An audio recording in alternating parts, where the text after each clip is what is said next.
Okay, let's go video game stuff. Oh wait. Before I do that, I should probably close my password safe. Okay. So, today I'm going to be doing more terrain editing, because I realize for At the Ends of Eras, I want to do more research into, like, the location, basically, because it takes place in a, like, rural Middle Eastern country. And I still don't really have enough knowledge of the area to, like, make things, I'd say.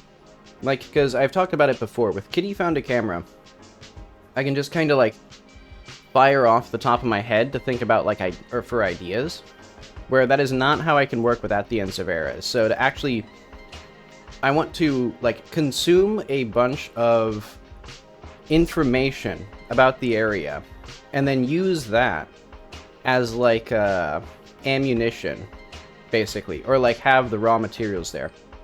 Oh, wait. So in the meantime, I forgot what I was even doing. In the meantime, I want to focus more on the technology side, because that's another thing that Kitty Found a Camera has that makes it so easy to work with, is just, I made things, and they work. And so I don't really think about the technology otherwise. And At the Ends of Eras, it's a much more complicated game, but I think I can make it, or I think I can get to the point where it is like that. Oh, and I also added some fog to, like, show the scale of the environment here. Because admittedly, it's, we could do a lot more with the detail that's already here, because it's very smooth, as you can see. And once I reveal the thing here, yeah, it shows a lot more, like, how high resolution this is. So I think what I could do today, I have a few things that I want to do. I think maybe the first one is I just want to scale up the terrain to 8 by 8 kilometers, while keeping it a 496 by 496 height map, because that would then mean that, like, I have all of the size I need for the game at a perfectly acceptable level of detail, because I don't need it to be more detailed than, like, what it is now. And I think the way that I could do that... Oh, wait, no. I want to have the height map itself scaled. How do we do that? I think I'm going to do...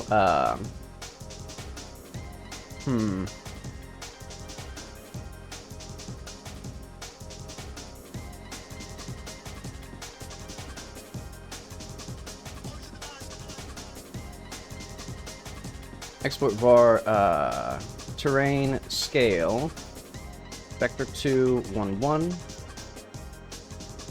set v terrain scale equals v recompute all.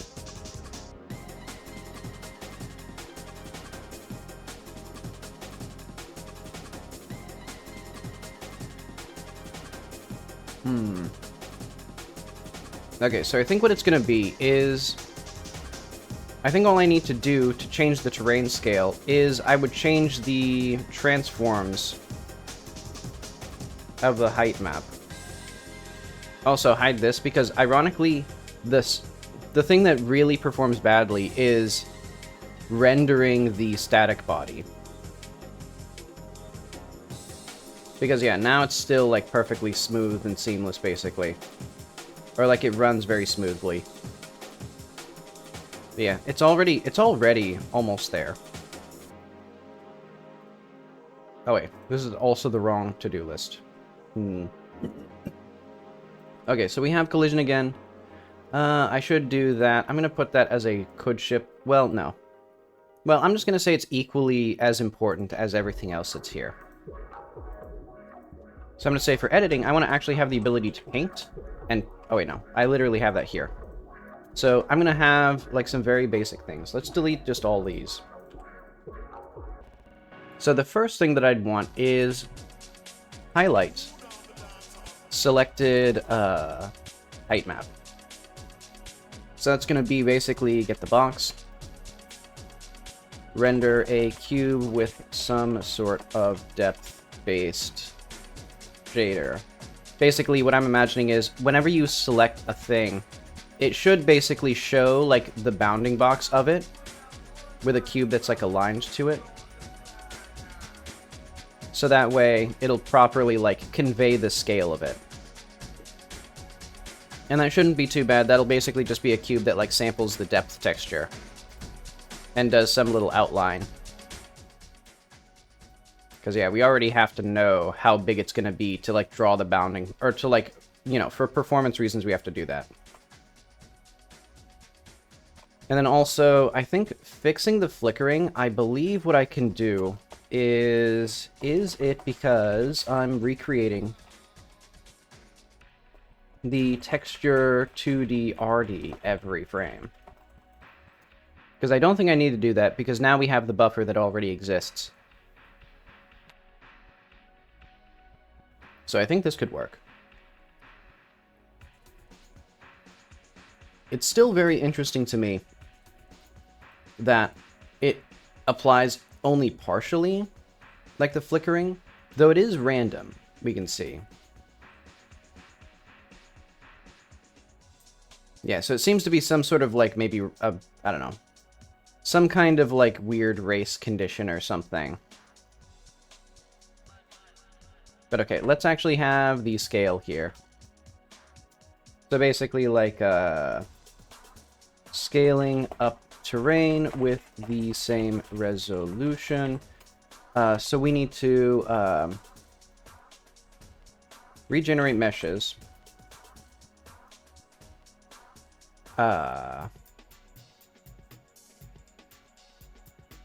Generate height map scaled properly. Because basically, if we just scaled up the terrain, I think what I can do, so terrain. When we recompute all, I need to remember what I was doing. So when we render, begin height map, render stand render normals, create this, meshes.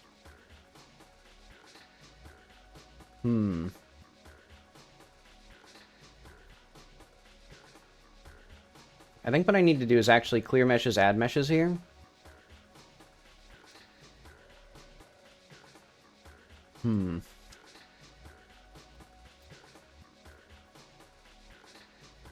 Actually, wouldn't recompute all do that? No, it doesn't. Okay.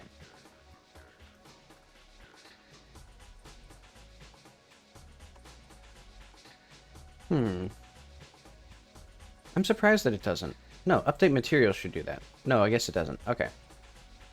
So yeah, we have to clear meshes, add meshes again. And basically, when we add the meshes... I have a toothpick in my mouth, hang on. That should do... So yeah, we have size, output resolution, that, M size. I think there should be times... vector 2... or 3 scale... terrain scale dot x 0 terrain scale y.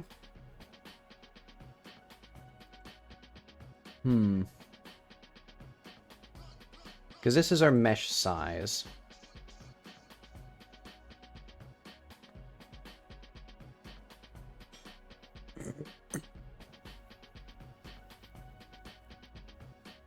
Global transform dot origin minus size divided by 2. Okay, so we're going to the center, and then we're doing plus m size divided by 2. So we're getting the offset, basically, of the mesh here. I think that's what this is. Oh, wait, yeah. This is basically, like, getting, like, the top left or bottom right, or whatever it is. And then mesh count is that, and then our offset should be somewhere in here. Vector 3 mesh size.x plus mesh size.y. Okay. So this mesh size here, where is that defined?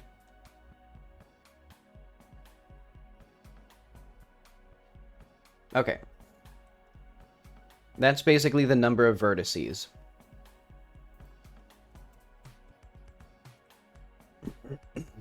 And then plus start here. Okay, so I think the thing that we need is actually here. We don't need to have terrain scale here, I don't think. Or what we need to do is we need to do M size here.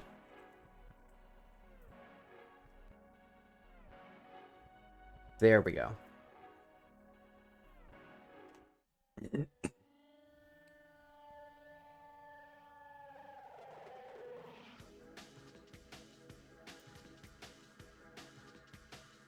Hmm.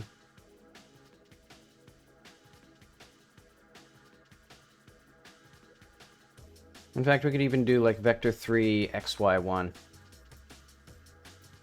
x1, y times m size plus start. Okay, so I think what this should do is it should scale up the meshes, but it won't scale up the height map yet. So it'll look like it does what we want it to do. Not quite. Okay. We can see it kind of doing what I wanted it to do. Except there are a few issues. First of all... Oh, wait. Now it seems to be... Okay. The main issue is that now the y-axis is up. I think that needs to be 0 there.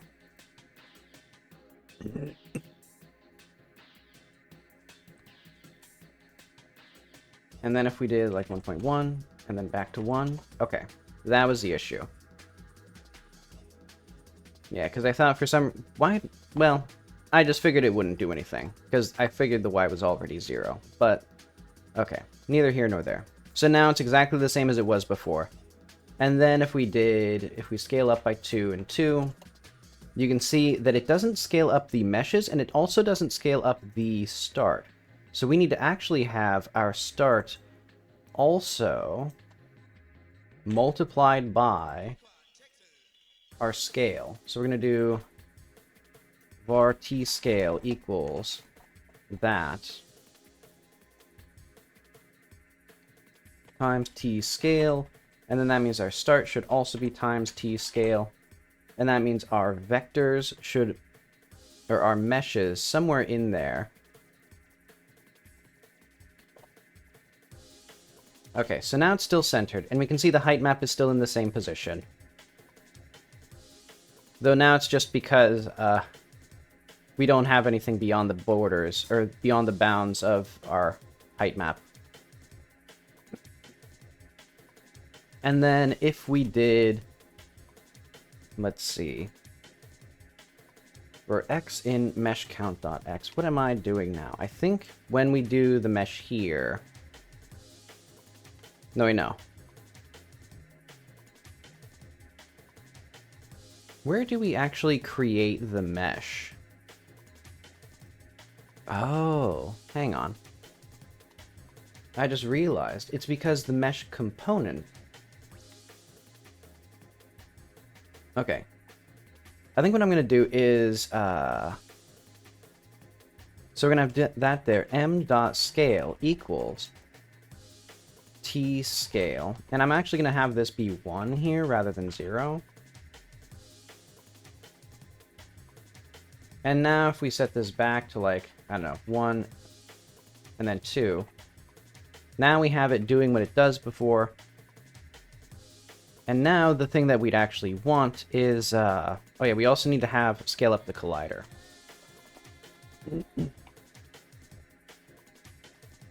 And I think we can do that in here by going to custom solver bias map data resource. Number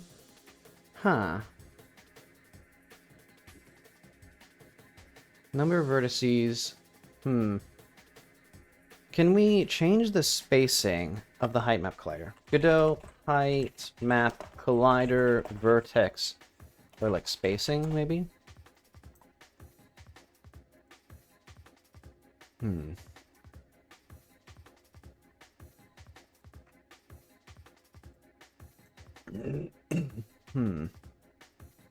to the nature, it cannot be used to model overhangs and caves. Fair enough.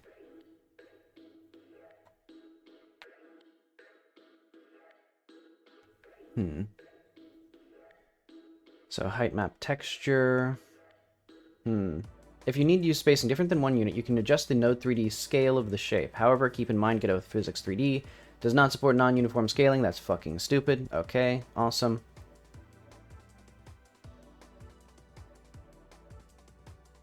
Does not support scaling at all for dynamic bodies. That is frozen this. Okay, so you need to use a scaled height map shape 3D blah, you'll need to use Godot Physics.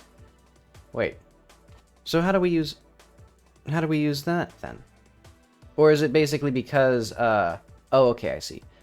In both engines, I have to scale up the entire the entire thing here, which is dumb. But then what I can do, So that means when we actually get our collider. Well, I'll think about that after I think about the other things. So basically, oh, whoops. So yeah, basically what we need to do is scale up the entire collider. Must be uniform, which basically means we don't even need to bother with having a, we can just make this a float. And then we just do terrain scale, terrain scale. And then the actual static body 3D will have its own things. In fact, we can just do that like if has node static body 3D. Thank you, Godot.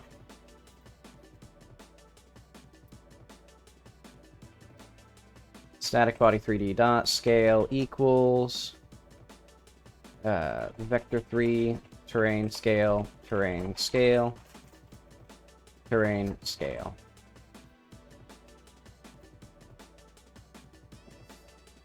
Also, the fact that I have to write it out 3 times really makes a case for why explicit overloading is better than having default arguments. Because I'd really love to have like the GLSL style of like that.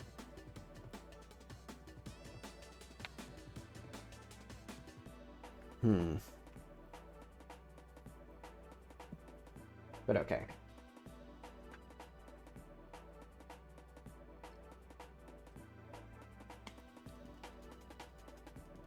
Oh wait, we don't even need that here. We can just do this up here somewhere. Terrain scale, yeah, we'll just put that there rather than doing it with the meshes.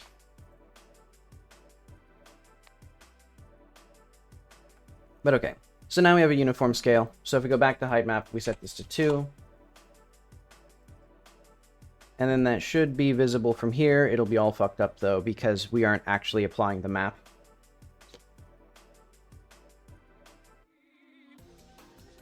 So yeah, because then the next step is to calculate the height map properly. Yeah, because you can see here, this is exactly what it's doing. And eventually I also need to like break up the height map into chunks, I think, because I don't think having 1 giga height map is very performant. Well, I have no idea, honestly. Like, surely it can do its own, like, binary, like, or like a quad tree, basically, of the height map to figure out, like, where you are and what you would be colliding with. But maybe that's just, like, cache unfriendly, since it's gonna be... Yeah, I think the main issue with it would be how unfriendly it would be to, like, if you need, like, a patch of squares here, you need to basically go into this row and then this row. That'd be, like, a million miles apart in memory. But okay. We don't need that yet. Because what we need to do now is we need to scale up the height map.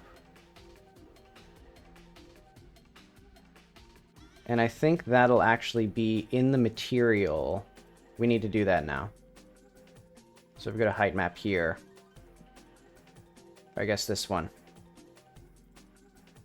We're going to need a uniform float scale. And this should be, actually, let's say inverse scale float. Oh, wait, no.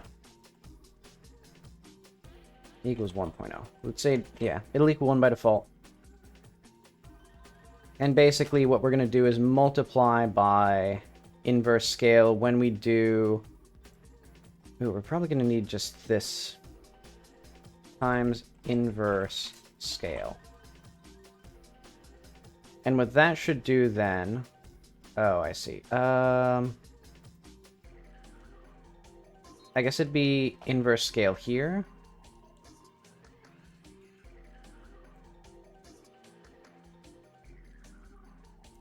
Wait, why do I even use an IVEC2? Why is this an IVEC2? Oh, because we do Texel fetch. Okay.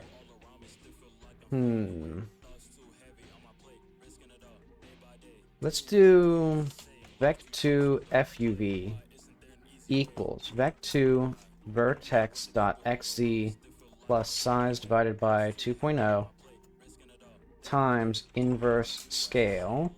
And then we're going to have this here be just IVEC2 FUV. And then that means here we just have FUV divided by that. Okay. And that means that now when we go to the material... Oh wait, let's set that so when we update materials here. Mesh material.set shader parameter. Inverse scale 1 divided by scale.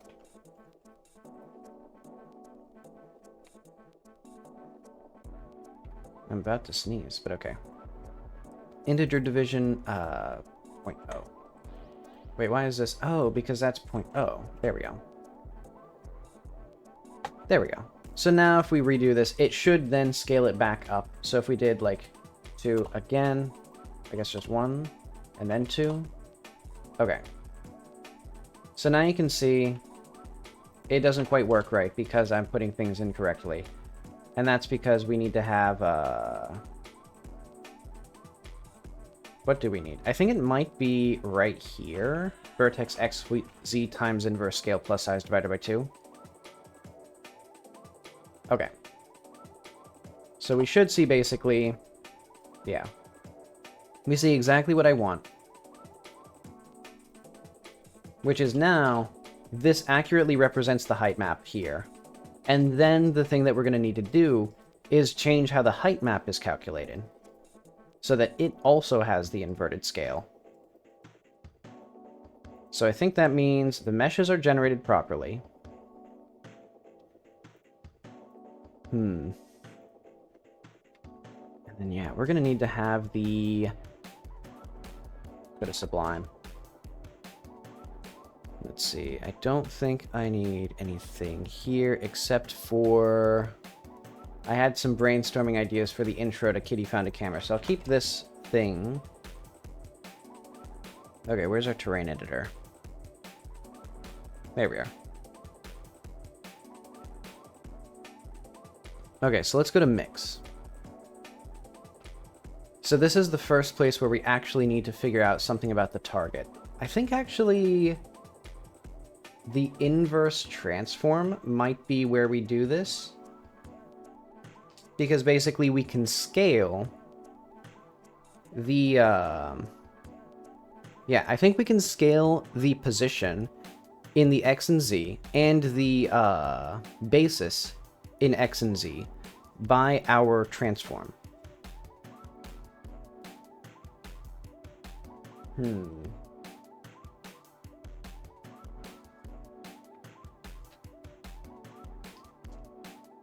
Yes, let's try that. Okay. So we go to transform. When we render, I think what we do is here, instead of doing a global transform, we're going to have a like var. Well, actually, hang on. When we image mix, do we ever use global transform as something other than the inverse? No, we only use the inverse transform here.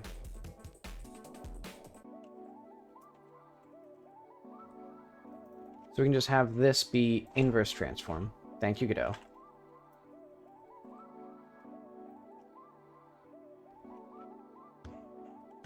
So render this.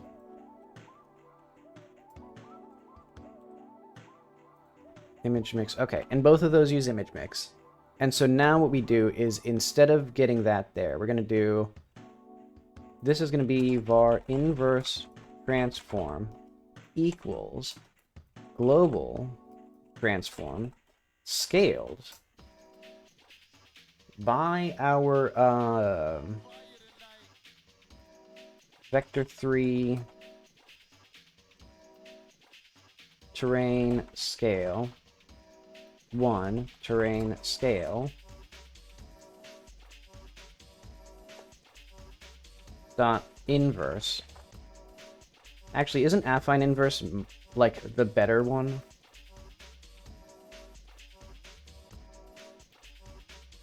But okay, and that means now we put that in there. And so now we're only doing the inverse transform once, and we do it with the scale. So I think that should mean that if we like move these again, if we just like redraw, okay. That looks like it works perfectly, I think.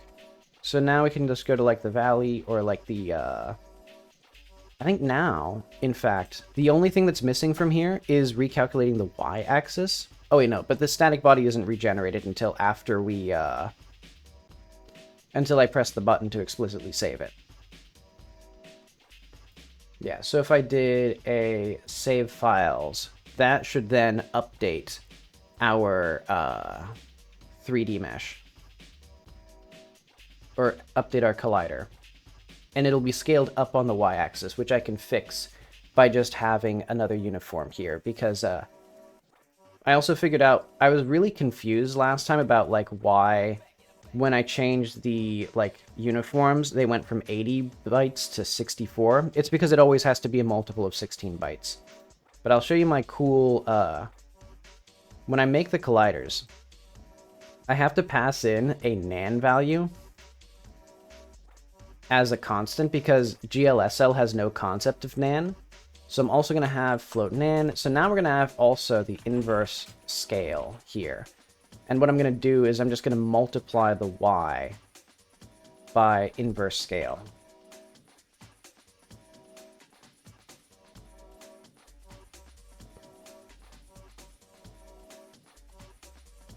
And so that means that now...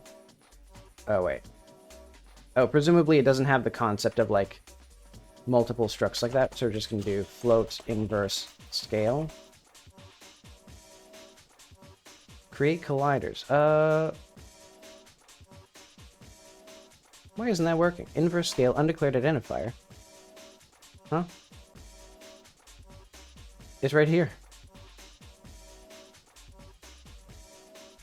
Oh, because it's constant. There we go. And so now what I should be able to do is when we go to, let's close that again. Terrain render, create colliders. When we encode the float, so bytes, encode, float 4, terrain scale. Oh wait, we need the scale here. Inverse scale float.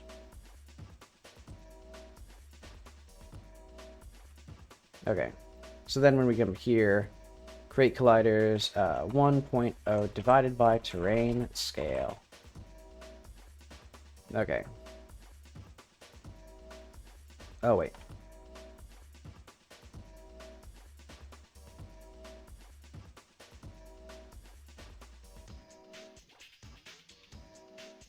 Oh, I remember. Okay. Because we have to recompute each of these separately.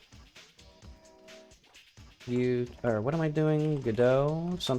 Something or other. I'm trying to figure out where I am. Probably there. But okay, now we have... This is good. So... I'm glad that I had a separate shader for creating the collider, because now we need to scale it anyway. So yeah, now we scale by the y-axis, and that means that now The only thing that needs to be scaled is our static body. And it should work with uniform scaling. And so we can just redraw and then save this again, and that should recompute that.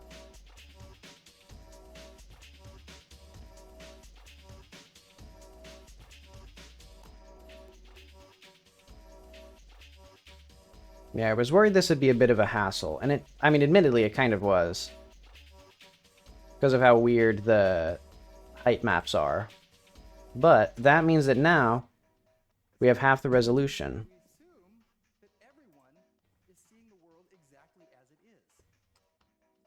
Oh wait, is there anything weird? It looks like there's something weird going on here. Hang on. So why is this valley like... Ooh, hang on. Okay, something strange is happening with our thing. Let's hide that.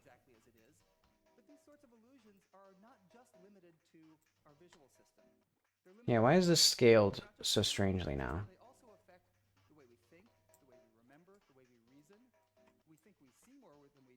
Okay, yeah. I think what we need to do is we need to scale local. Or...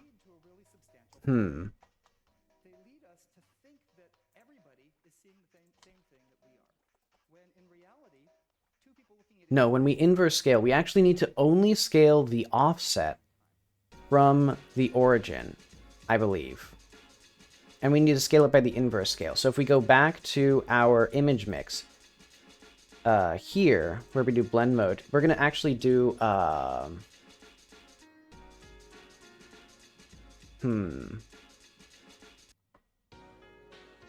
going to say... float... inverse scale, and then basically when we sample source position coordinates, these E coordinates should be multiplied by, no, relative position should be matrix times E coords times,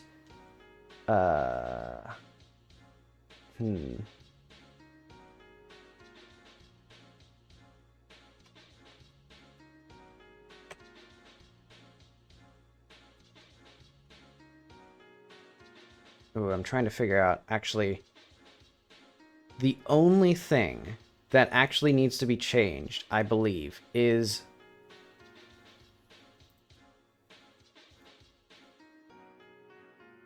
So, coordinates times target size. I believe here we multiply by our inverse transform from the source dot inverse transform times that.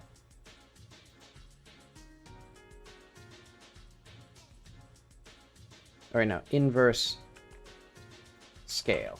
Because we don't actually want it to apply to all of the stuff. Do we? Hang on. I'm going to keep this as it was, actually. I'm going to see if maybe I can figure out something better here. Because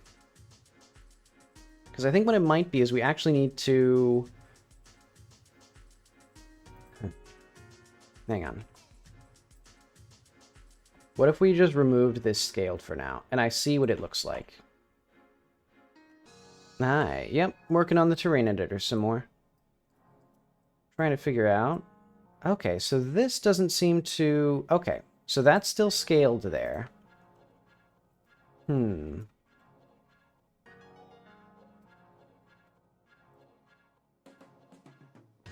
So the position is doubled. Yeah, because basically what I did today was I made it so that the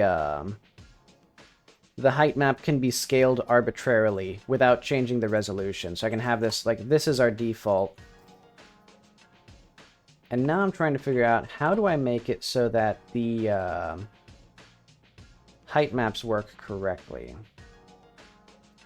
Because it looks like it works here. Yeah, this looks right. So why is it when I click redraw, it does something different than when I move this? What is the difference between those two? Oh, I remember. It's because this here... Okay. So I'm actually going to have a function called inverse transform.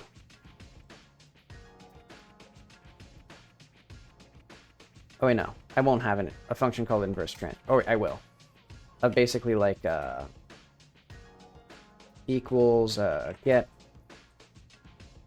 height map or get inverse transform.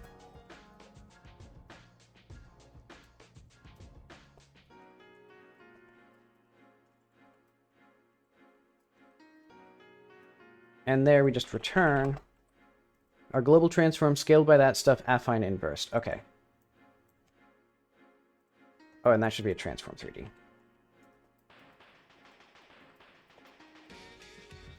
Okay, basically I forgot that these now have 2 or 3 different places where all of the same logic is. Basically just because there's ever so slightly different things that need to be done in each one.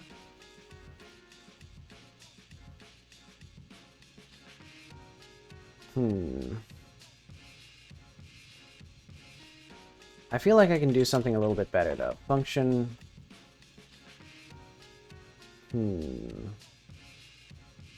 Yeah, let's fix that for the future. So, like...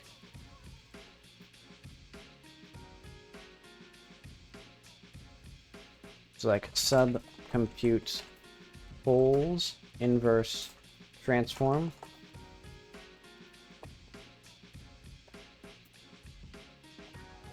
And that'd basically just be here. Oh, wait, I see. We need to have this here. So we just do sub-compute holes, inverse transform. Oh, and then we need to have elements.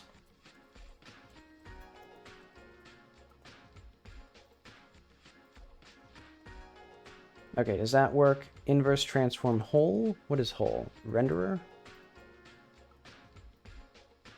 Let's have it like that. Okay, so now basically I can replace both of these places where we have these with just this.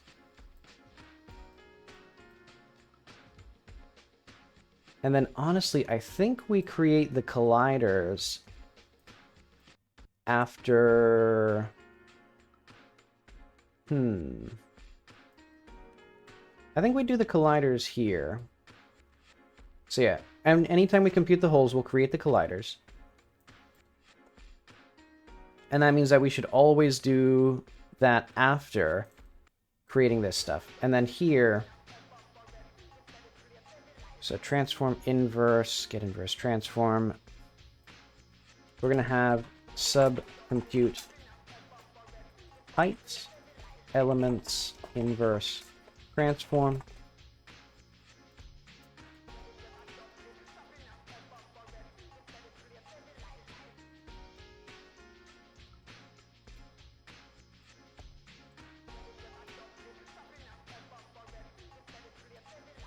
Okay. So here we render the normals and we render the height maps. And then we submit all that.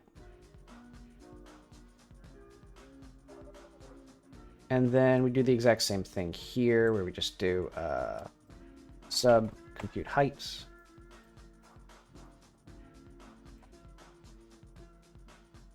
Oh, and we also need to get the elements.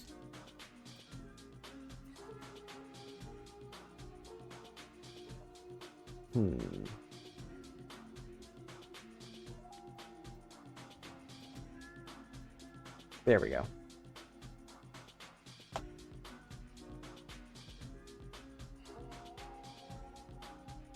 And let's have as well a like compute complete maybe. And that's just going to do this stuff here.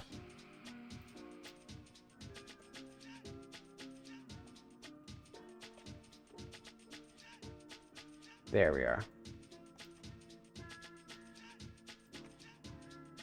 Oh, and then when we compute the holes, we don't need that. Okay. So yeah, now we have the height maps. And the subcompute and all that stuff. And then I'm going to move all of these up to here. There we are.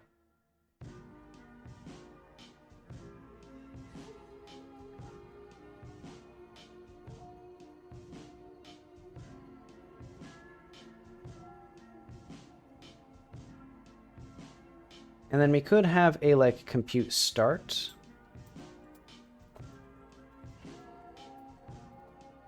And that's just going to do this stuff. So we're going to have, like, a Boolean here. False. Turn true. And that's just going to be, like, if not compute. Or, like, if compute start. There we are.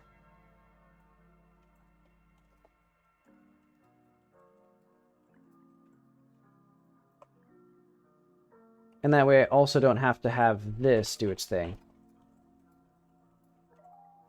And so this should hopefully mean that if I ever need to change this again, it'll be a lot easier. Now we have a lot fewer places where the logic can be, like, messed up.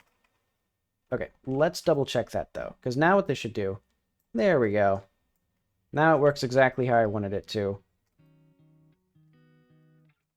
And then I think my only... Oh, wait, but the issue is now... Oh! However, now the boxes for these are off. Basically, there's also bounding boxes to determine how big the height map is supposed to be. So I think now there's something weird with, like, the borders of... Yeah, so we need to actually just go to, like,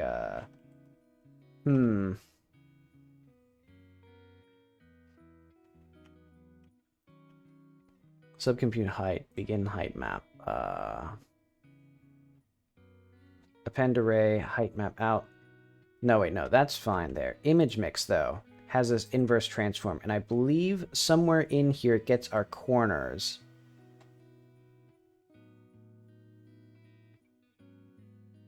Okay. Image up, image right. Center this. So I think I need to divide by or multiply by inverse transform scale. Basis dot x. No, scale. How the hell do we get the scale of the thing? Var b equals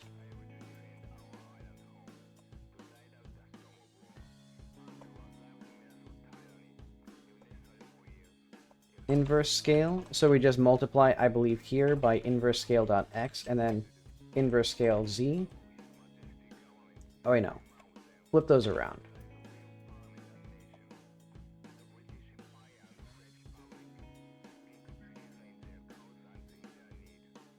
No. Yeah, you can see here that now it's causing some hokey stuff. What if we divide by inverse scale?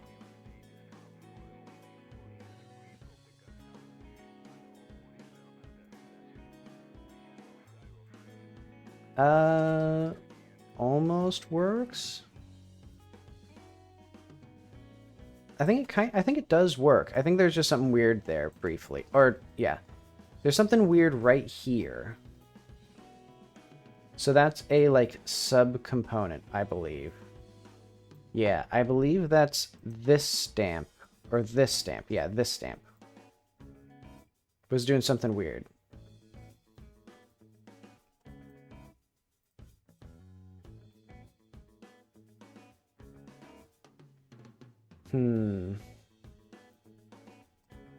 Was it doing something weird? I think it was, yeah. Yeah, I think there's just something not quite right with my scaling. Or my bounding detection. Yeah. Because you can see for some reason, this box changes when I scale down the group.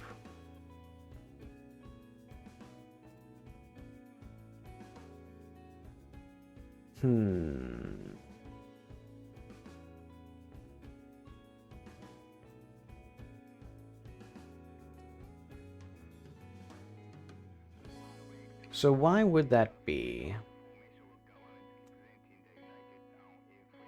Maybe it's because this whole thing here needs to be...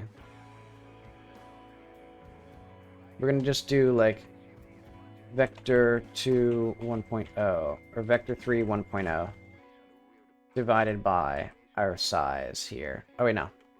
Not that.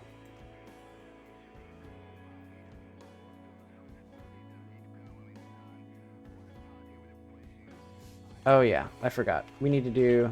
Can we do vector 3 dot, like, 1 or something? There we go. Thankfully, it has some things here. But okay. I think maybe these corners need to be changed now.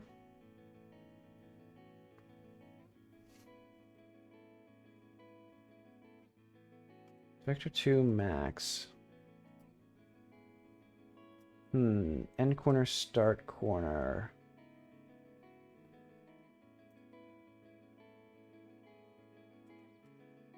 Oh, but these... Okay, I think these need to be the same. No. Because the job's going to be half the size. Yeah, let's keep inverse scale here. Yeah, because my main issue...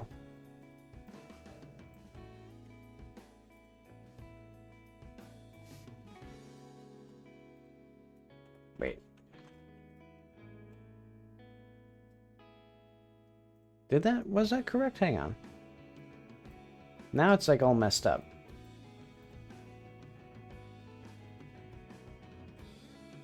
Okay, so it seems like dividing by the inverse scale is almost correct. Oh wait, no. I forgot. This needs to be like X and, or Z and like X.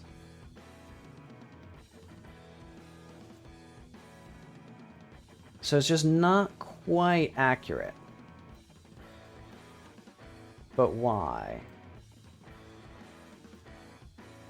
What is missing from here?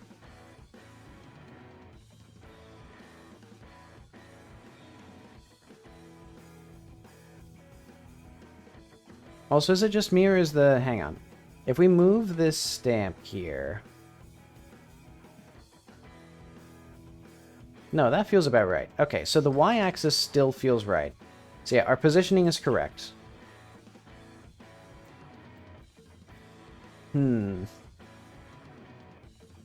Our bounding boxes are not quite correct, though.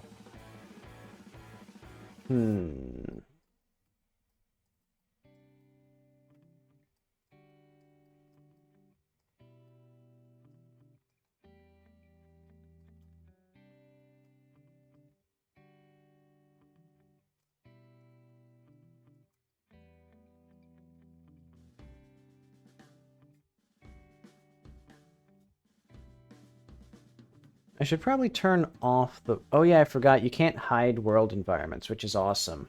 It's very useful to, like, not be able to turn off... I guess I can turn the fog off like that. Okay, well, that's good enough. Because, yeah, I need to get a good look at the terrain.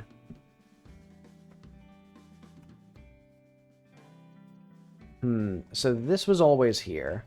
That's basically just, like, because I set up the... Because this texture is slightly skewed.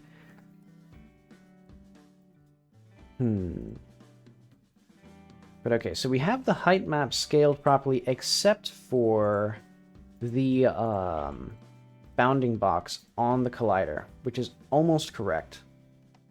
But for whatever reason, this is sometimes not right.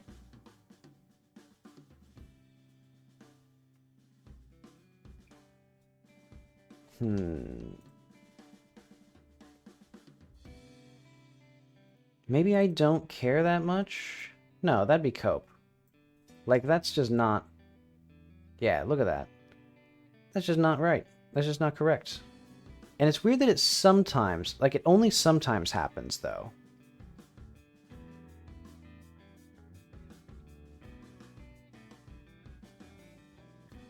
And it only happens to this sub-child. Is that because we're not using a global transform properly somewhere? No, because we always use our global basis.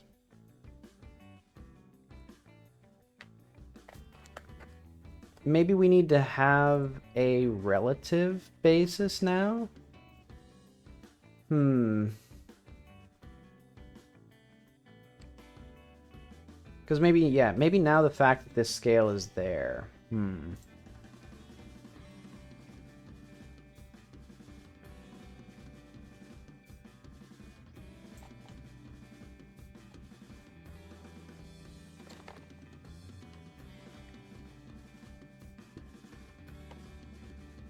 You know what, I'll say for now, I'm going to just leave it as it is. So basically,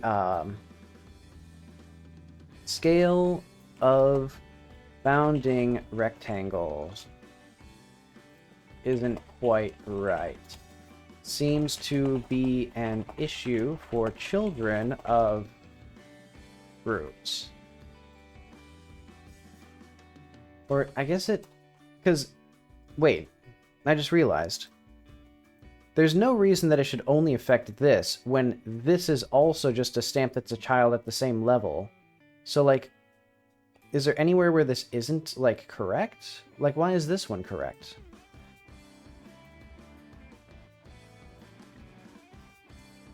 Is it because this one has something special about its scale? No, it doesn't seem like it.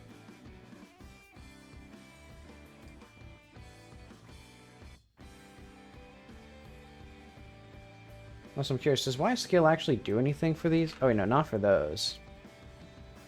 But for this? Disable that.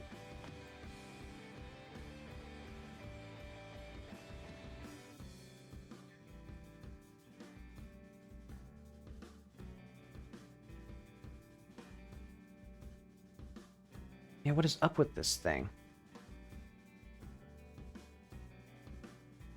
Okay, so it's heavily influenced by the rotation of the object. So that gives me some indications here. Because perhaps this isn't correct. Maybe it's supposed to be divided by image... Wait.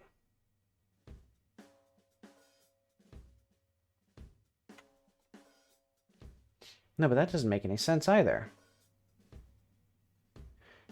What would we not be dividing by here? I think I need to sit down and actually do the math for this. Because basically what I'm trying to do is I'm trying to get the top and bottom of this.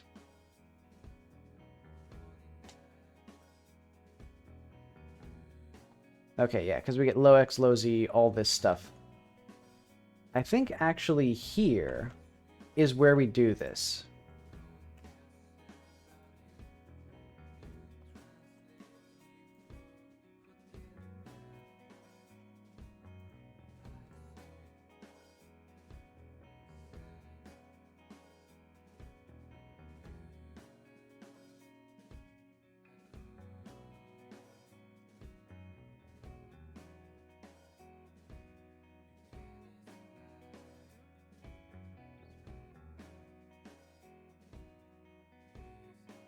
Okay, so we min divided by that stuff.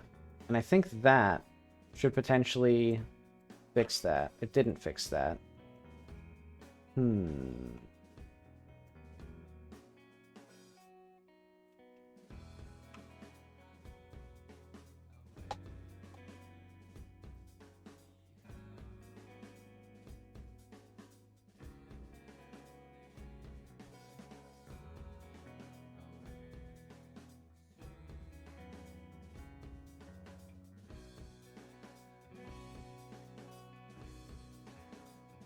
Okay, so that's totally wrong. Even though I don't get how that'd be wrong. Oh, because... Okay. It's still... Okay, the global position is the correct place. The global scale, though, does need to be bigger. And so I think this is correct. Having this inverse up and inverse down. But I think then maybe we don't have this divided by the scale, but it's transitive. division is transitive, so there's no way that we can divide, like, it doesn't even mean anything to divide this without dividing this. Maybe it's the square root of the inverse.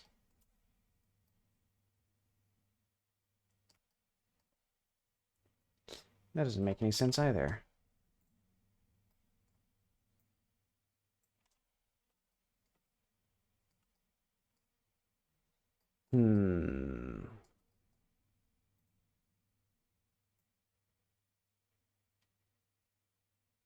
Yeah, so at 90 degrees, it works, or at like 45 degrees, thereabouts, it works perfectly. But at 90 degrees, it's approximately half the size. And that's because at 90 degrees,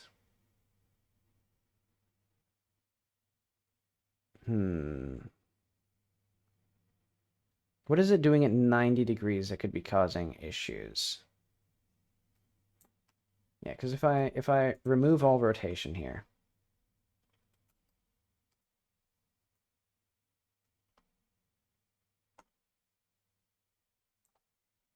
let's get another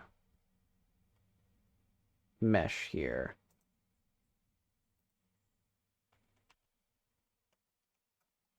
Let's just duplicate this valley stamp.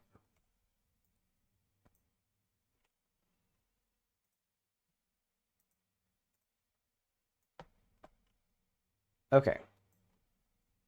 So there's several things that I'm seeing. One is it works basically correctly until we get outside of the original bounds, I believe.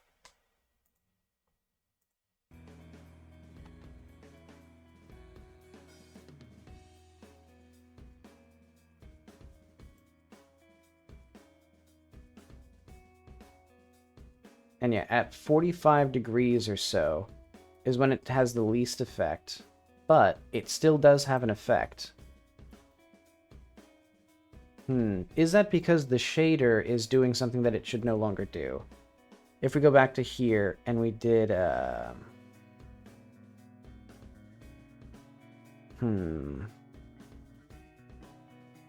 source position. I think now we don't even do anything with the,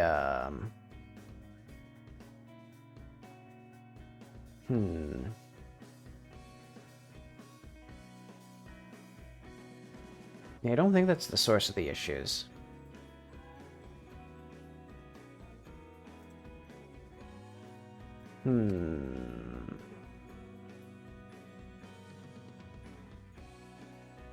Yeah, I don't think it's a shader issue anymore. I think it is, if we just actually, hang on. If we just did low X and, if I just did low X,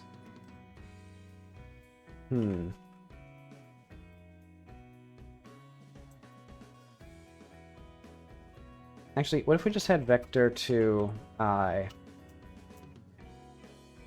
low 0, 0, var high to I size divided by 2. Oh wait, no, size. And then we just did like low here. So instead of doing this low X,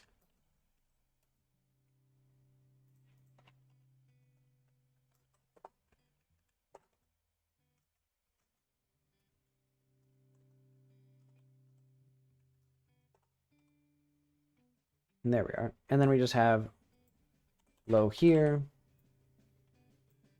high here.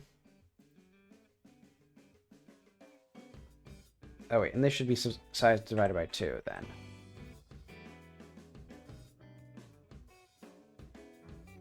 Cannot find member Z of vector 2I. Oh, that should be Y. Okay.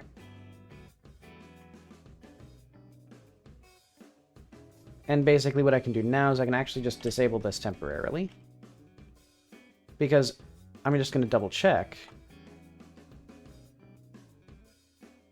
Okay, so main thing that's happening here now is I believe this should be... Oh, I believe this should be size divided by 2. Negative size divided by 2?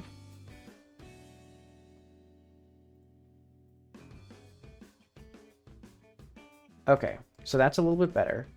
And then, however, we can see here it's fading out. Actually, that's a very interesting way of fading out at the borders there. Oh, we know. Okay, it didn't. Okay, good. So that still works. However, we do have one extra mesh that seems to not be getting anything, which is quite strange. I'm not sure why that's happening. Yeah. One mesh along the borders, but only on one side. Okay, so it's just an off by 1 error, as usual. Oh, I see. Because if we look at this from a grid view, it should go up to here. And then, yeah, okay. So we're just off by 1, as usual. Why is that? Probably because we need to have our start position multiplied better. So if we go to meshes, add meshes, I believe our start position actually needs to have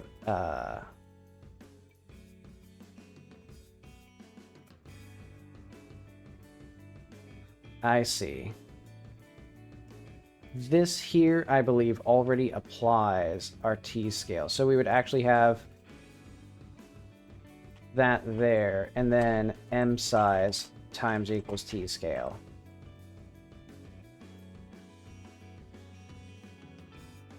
Basically, what I need to do is now, if we did 1, and then 2 again,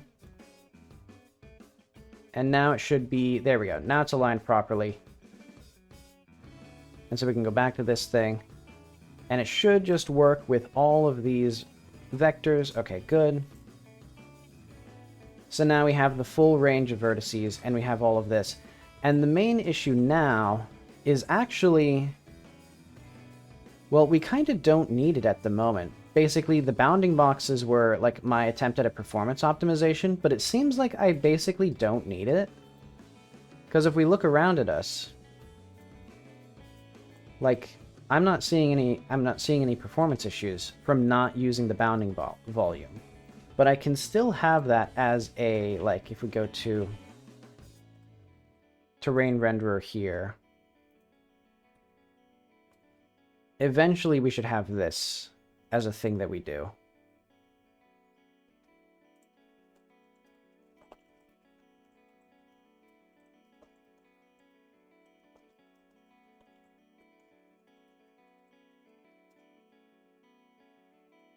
And this should be like element E.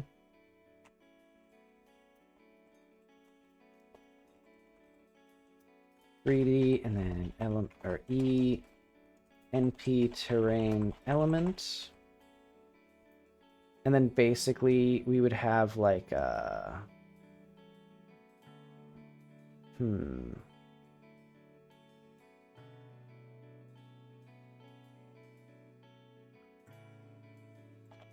For now, we're just going to do that. Actually, do we use inverse scale anywhere here?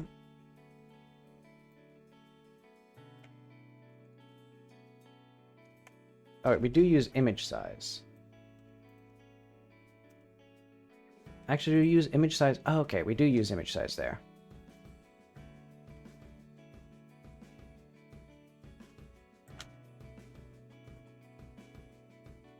Okay.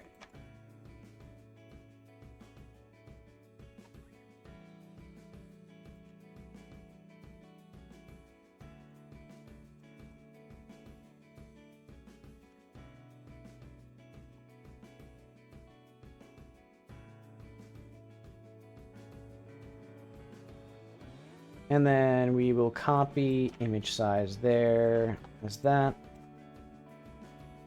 And then we will return low, low, high, high, And so to do this doesn't quite work with our scaled transforms. The performance is actually unnoticeable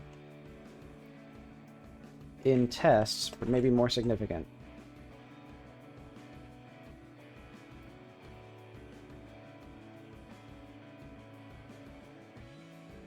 Okay.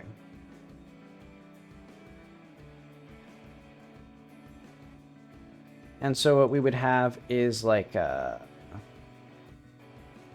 var LH equals get bounds inverse transform E.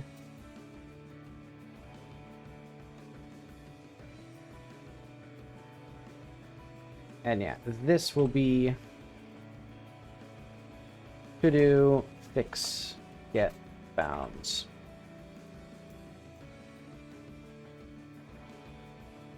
There we are. Okay.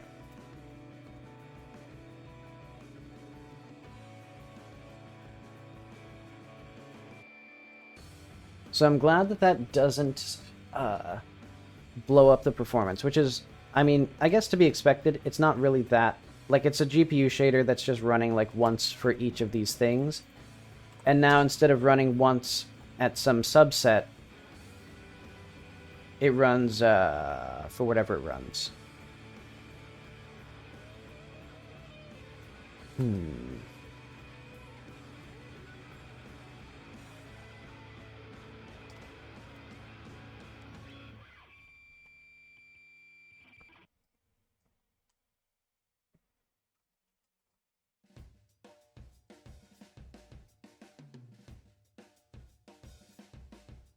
Actually, does it run both a redraw holes and redraw? I bet it does.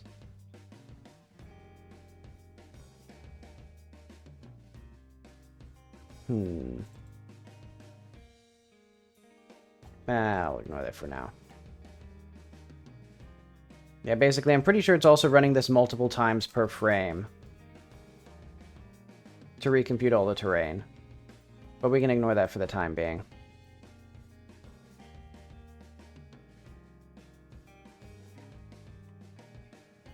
But okay, so I think that means that we can now scale these relatively well. So scale of bounding rectangles isn't quite right. That is now lower priority until it's a performance issue. So we're going to put, like, performance. And yeah, then eventually we need our terrain rendering thing. But I think my main goal now is to make painting the terrain. This will be, what is this under? Like, tech and tools, but 40, right? Isn't that what this, I thought that was, oh wait, 16, I think, or, no, where the hell is this? Hang on, just open the, show in file manager. Take your time, Godot. 1430, okay.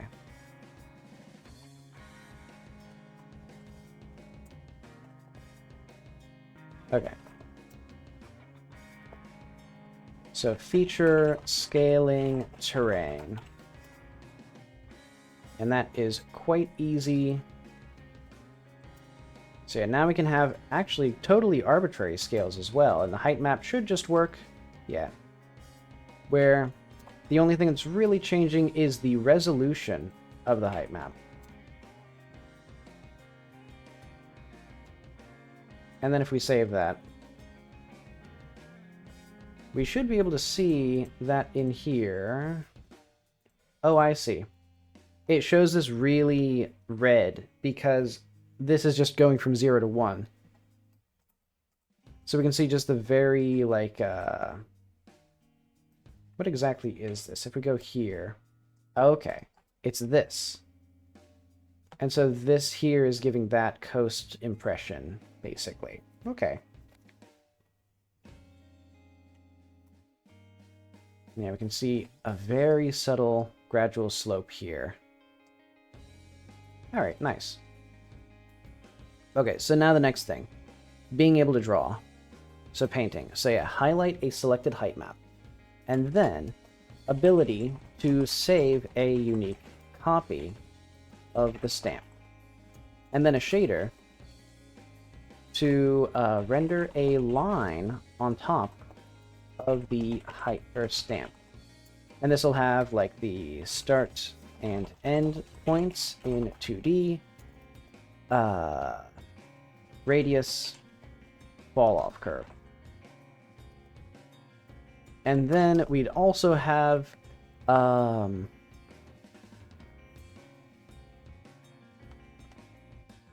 that should render onto this stamp, which will be tricky because I don't know how to do that. Because basically we need to have it loaded as an image and then loaded as a sampler.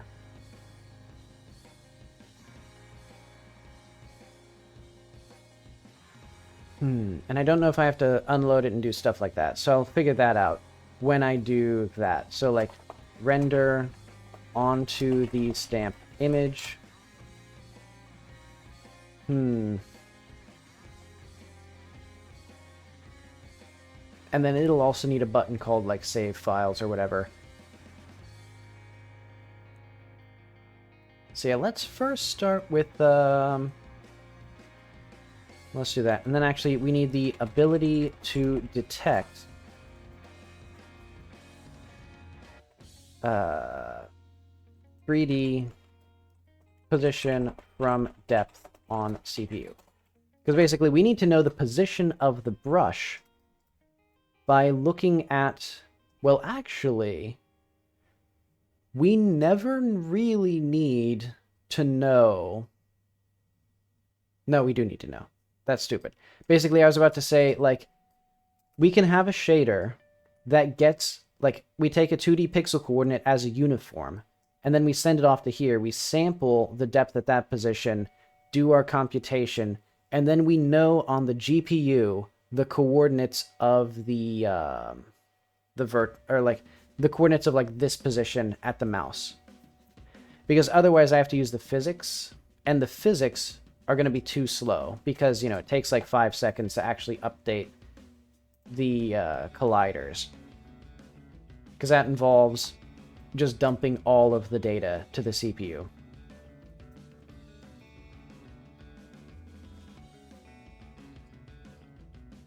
Actually, let's see what the resolution looks like.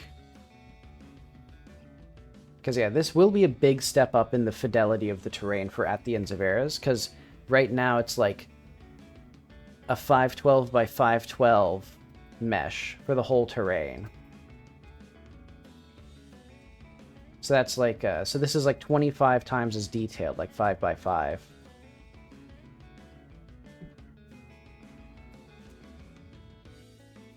So yeah, this will be plenty for my needs.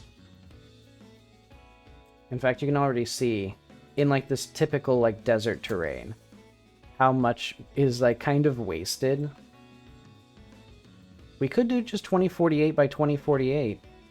Yeah, I mean, I could just scale this up by 4, 2048. Ooh, it's not gonna like doing that, actually. 2048. Oh, I think it's mostly just the static bodies. But okay, if we then hit that. Well, now it might be a little too crusty. Well, I don't know. I'll have to decide how I want the terrain to look, because I do like the kind of,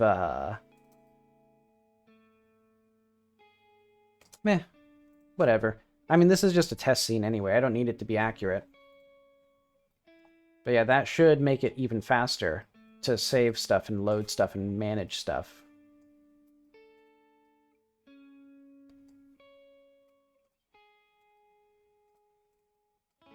And it'd still be, like, way easier to edit, 4 times as detailed, etc. Actually, like, 16 times the detail. The fabled 16. But okay. Let's leave it at that for now. No, actually, the whole point of this Okay, that was kind of just to test the actual, like, resolution there. So yeah, I think we can go down to 2048 just fine.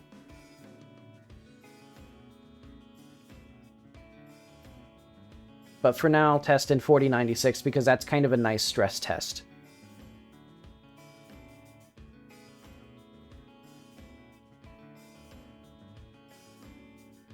So yeah, let's first of all create a... I believe I need to create an editor plugin now. Create new add-ons, NP terrain, which actually means that I should probably start moving stuff.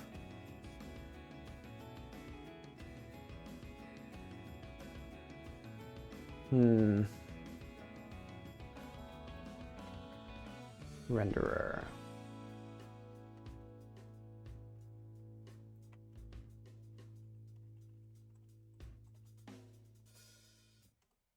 Yeah, because now it needs to be an actual proper shader.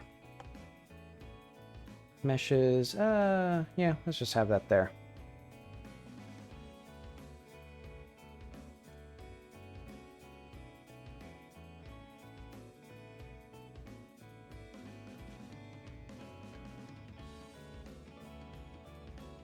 Oh, wait.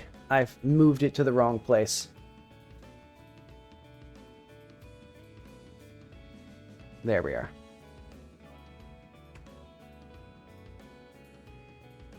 Render will also be under there, and then sample maps as well.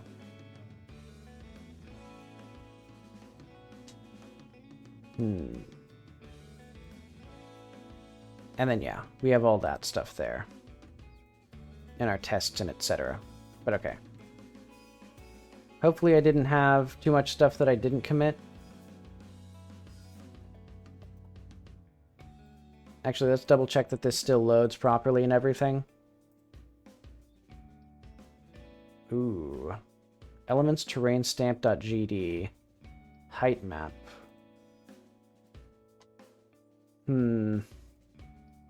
If I just run redraw and then run save files. Okay. I think it all works. So if we double check by just doing like a full that and then undo. Perfect. And then also, once we have the shader to render a line, then we need the ability to draw lines every frame while the mouse is pressed. And editing is enabled. And then probably UI toolbar.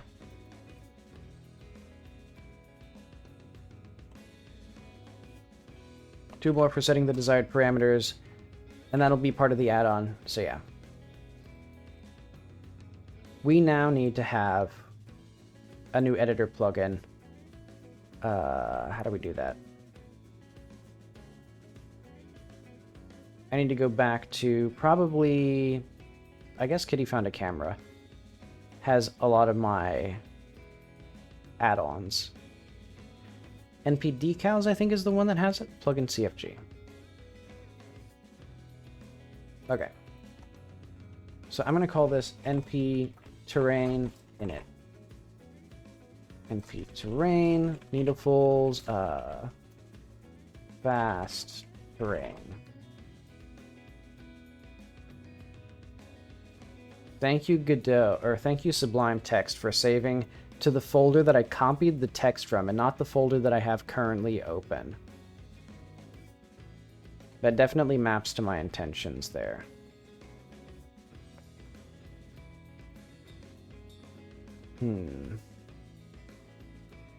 Wait, what? Oh, 14. 1430 should be somewhere in here. Okay. Add-ons, let's say plugin CFG. Is that what it has to be? Then we're going to have some sort of script in here.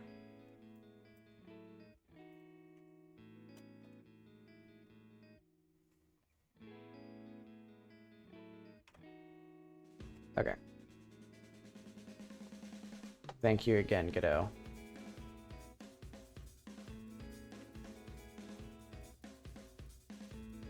And by Godot, I mean Sublime Text. Okay, so what was it even called? NP, like, terrain init.gd? Something like that, probably? Yeah, that makes sense. So now we have a beautiful thing here, and a beautiful plugin. And then when we go to project settings, we have plugins, we enable that. Beautiful. And now that doesn't do anything yet, because we need to have a handles function.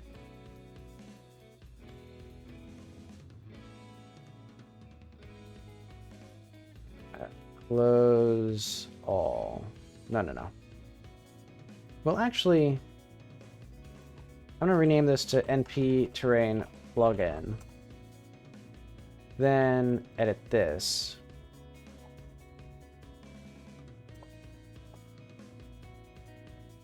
Okay, so return object is np terrain element, or object is np terrain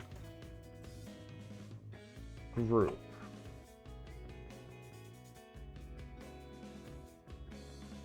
Because then we also need to have, don't need that. Wait, why did that get deleted? Or, well, we don't need any of this stuff.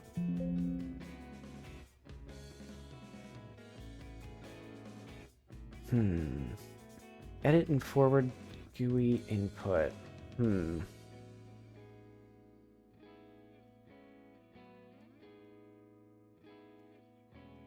So yeah, for now, let's just have edit here.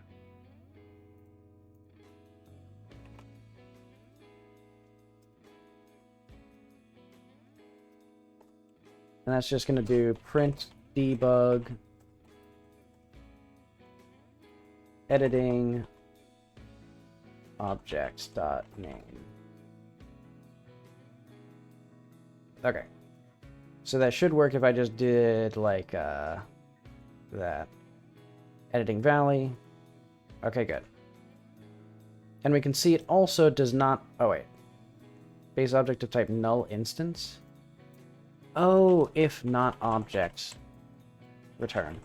So basically, edit will also set it to null when we're no longer editing an object that we handle. Okay, that makes sense.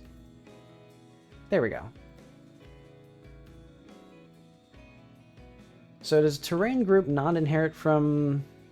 Interesting. I should probably have had that. I should probably have had a common element between the two of those. Well, I guess not. Yeah, we don't really need to do anything fancy with groups.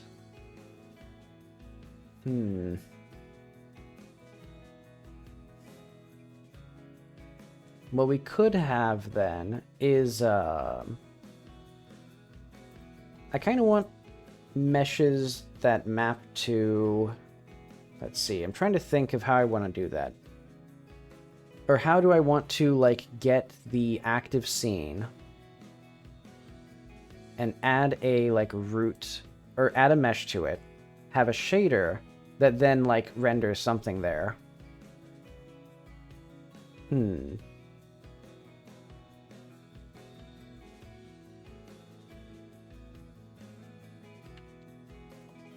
Let's just have function mesh, or no, var mesh equals a cube mesh, mesh 3D.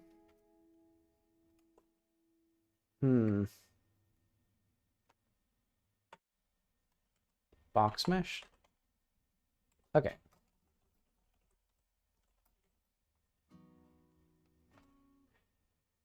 Yeah, for now we just have a box mesh. Then I'll have var active object equals node 3D.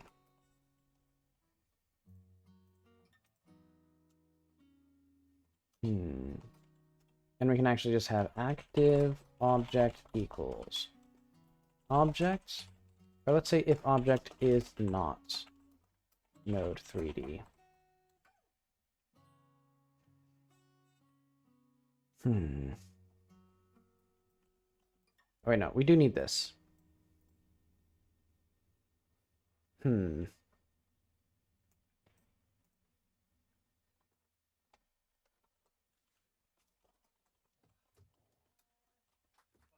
Then if active object, we're going to need something to track that.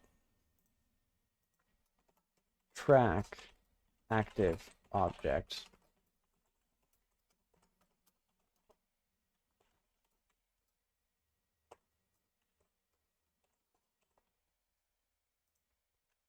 And node 3D. Let's just have a var mesh instance.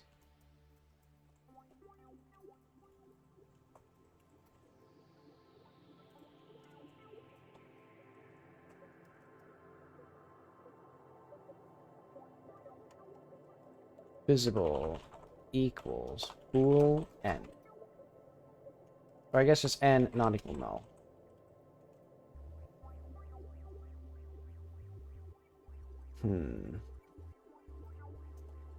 Function enter tree mesh dot active. Actually, do editor plugins have enter tree and stuff? No, we should do enable plugin and disable plugin, I think. Yeah.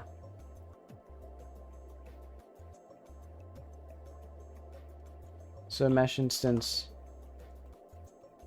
dot mesh equals mesh, and then we'll do like get tree, no, get editor scene.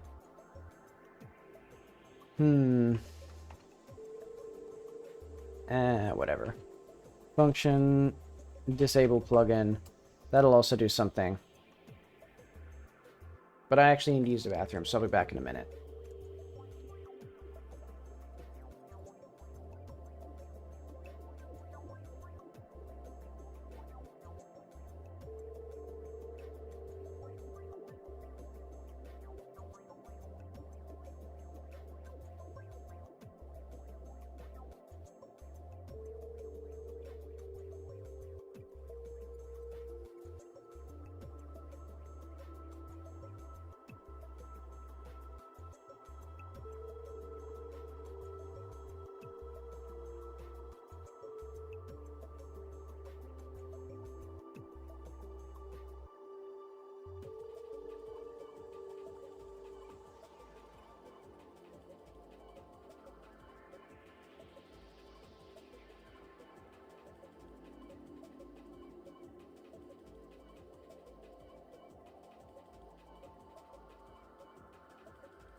Okay, I'm back.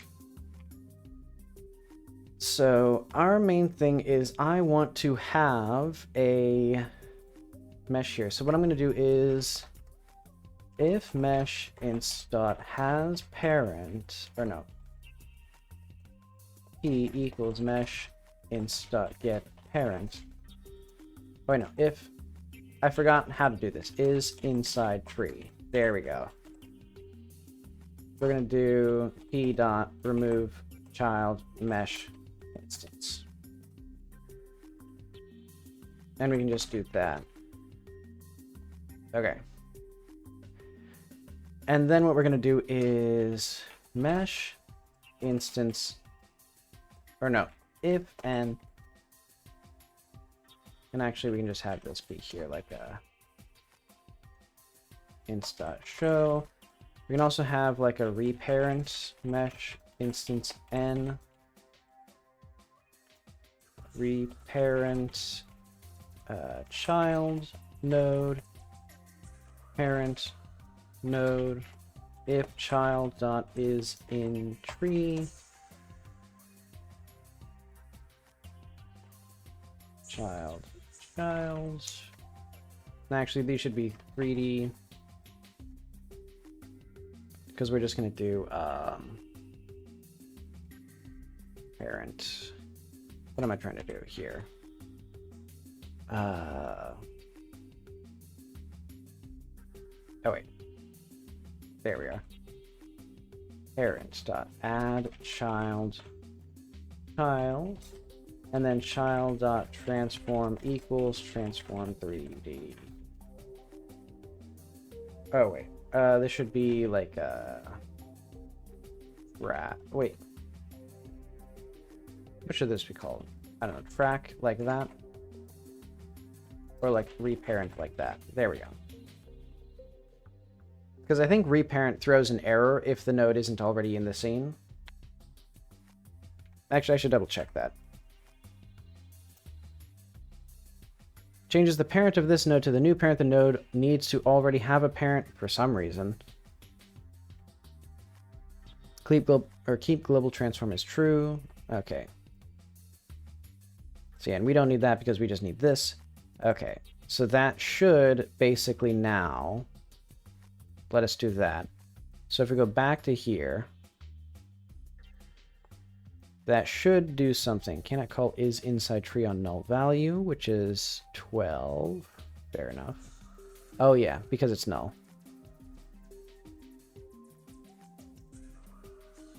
Okay, so now if I grabbed this, we do have a box mesh in here like that. And so now all I need to do is have the scale of that properly match.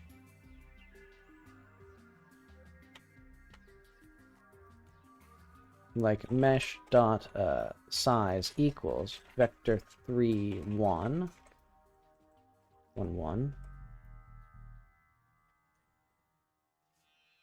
And what we're going to do now is if n is, actually let's just do, oh wait, if, whatever, else mesh inst hide. If n is node or element,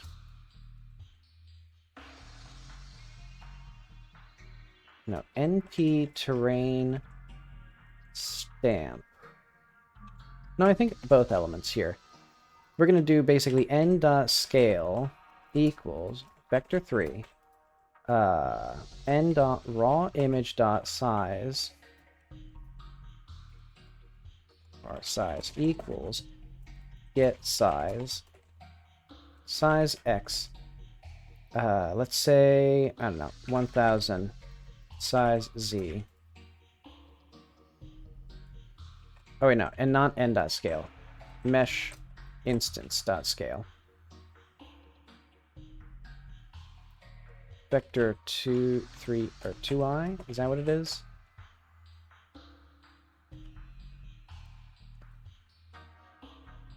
Oh, and this is y. There we go. So basically what this should do is it should make a big old box around the actual dimensions of the thing. So now we can see that there. And then what I need to do is I need to have, I'm going to say that this should be like 100,000. And then what we need is some sort of like a terrain thing or something. Yeah, now we can see that. And actually that does seem to kind of mess things up if we... I don't know what that does. Yeah, eventually I need to have some sort of thing here to like actually detect the height at that size. Let's just set that to 10,000 though.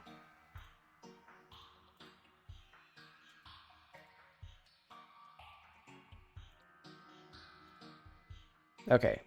And now our next step is to get a new shader here.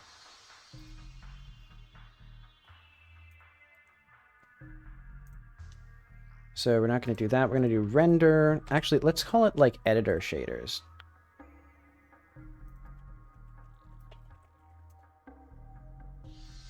Yeah, because we're going to need a, or I guess editor materials. Let's just call it editor.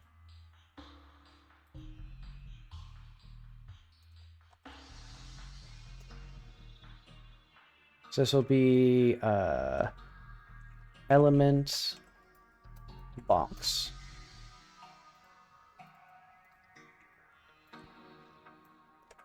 And I guess this will be like a blend add or render mode blend mix unshaded depth draw disabled and then uniform sampler to depth hint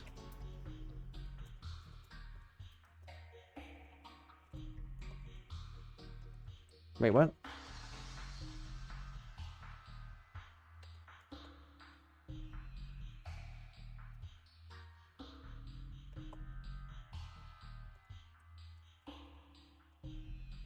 okay hint depth texture there we go. So I need to get my boundaries or bubbles from, if we go back to Jak for project, there we go. I think in shaders somewhere, bubble shader, okay. Doesn't this do something with our, no.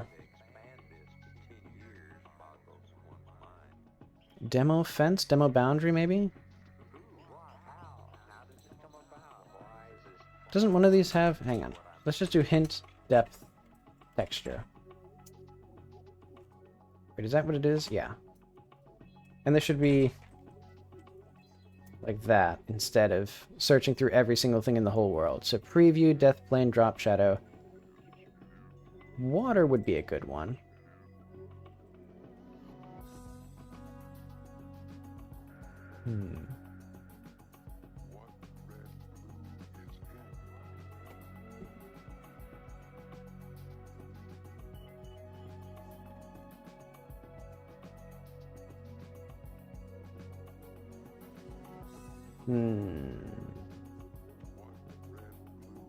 Didn't I have some other demo? Oh, demo fence, I think, is the one that had, no, it isn't. Thin film? No, that doesn't do that.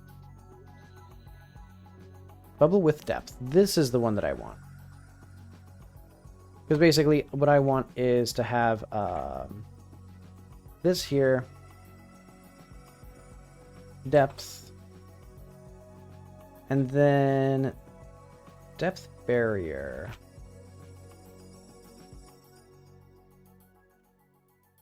Let's just have these, and I'm not going to have a main texture. So yeah, we'll just do color.rgb there. And then what I can do is I can export or create a new shader material. And this will be element box material.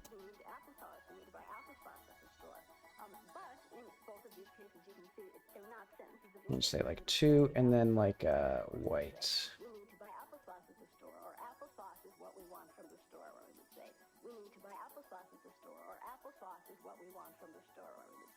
Oh yeah, isn't this a...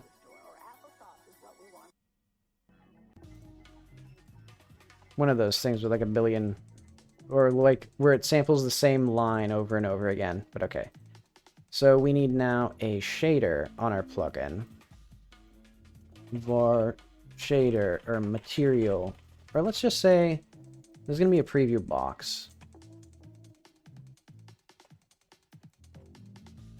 And then we'll have... and we'll keep that the same. And then, yeah, we'll have like a var preview box material equals preload. NP terrain, there we go.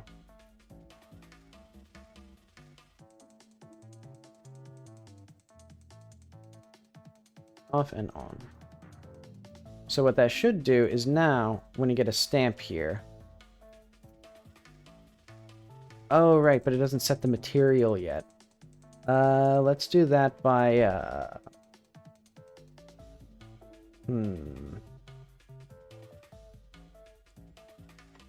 let's just do mesh dot, material equals...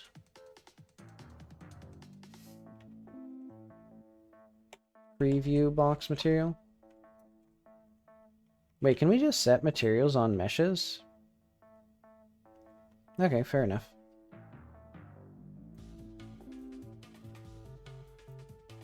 Oh, yeah.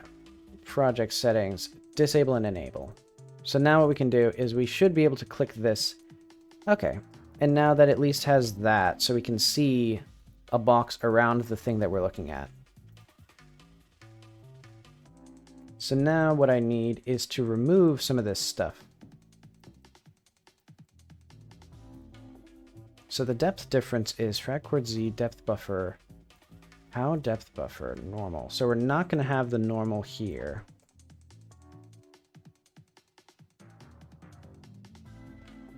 And I think maybe we just have pow this and do that.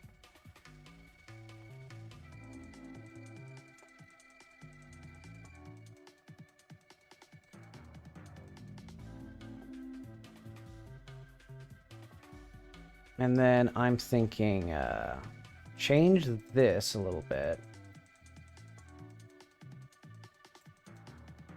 Change the alpha a little bit. And maybe we make this a little bit blue. Just kind of looks nicer. And also we should have pull disabled. So that way we can see it always.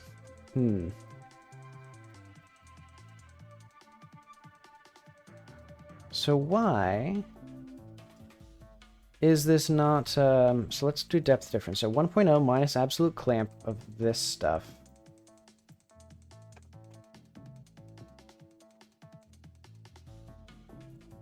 Let's just clamp this. Actually, let's not clamp anything. So D minus fragchord.z divided by depth barrier. Let's just do that.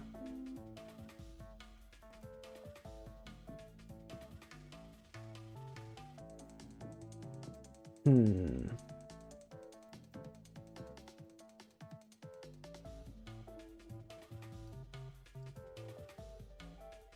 mean, I guess we could also just have fragchord.z here. So we're going to do 1.0.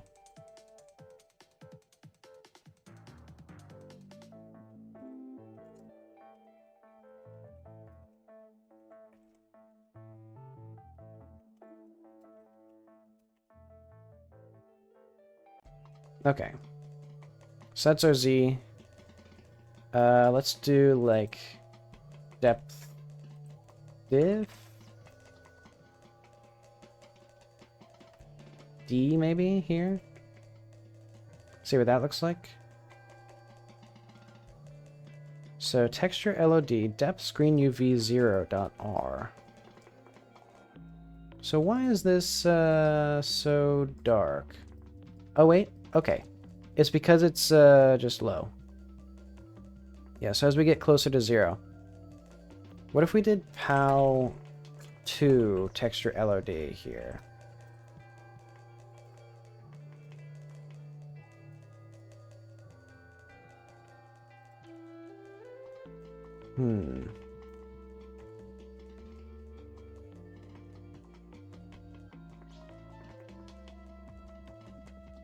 Okay, so that doesn't quite work. So we do get, okay, we do get the texture LOD here.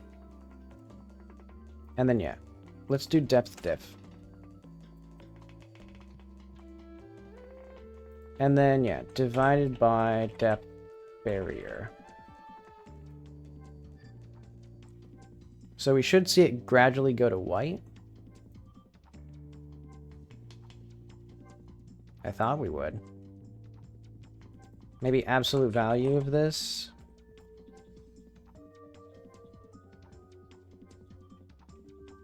Okay, there we go. So now we're getting a thing.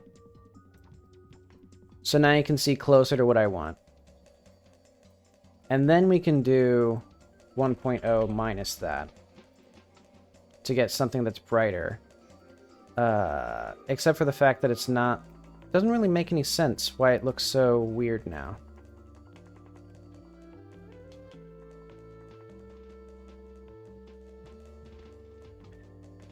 Yeah, because what I want is actually... I want this to be white, I want this to be black, but I want that to be black as well. Like, why is this over here all 0?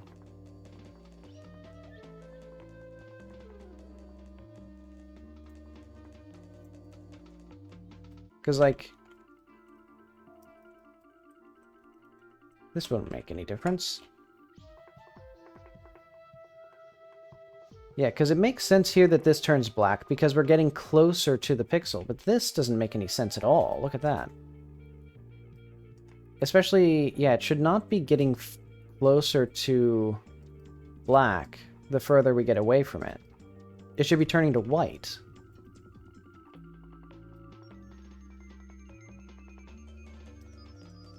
I don't get it.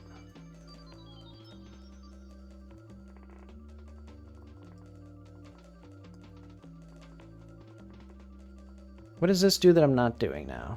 1.0 minus absolute clamp that depth barrier negative 1, 1.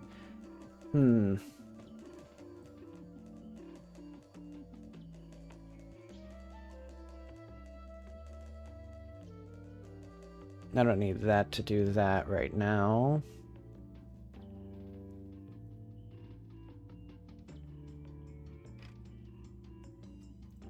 And then I guess we can just do depth difference, or we can just do color here. And then, I don't know, how depth difference times that. No, because we still have exactly the same issue of,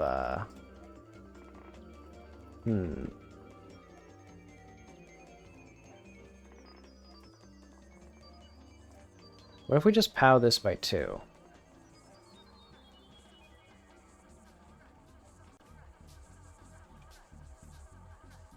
No, that makes it even worse.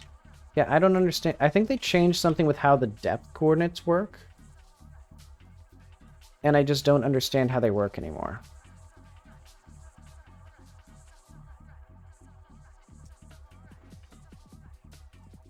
Complete nonsense. Cull back? Maybe it's the culling? Oh, that would make sense, actually. Okay. But then how do we make sure that, I can see it from the outside, though? I guess cull front. I mean, I guess we just disable the depth test.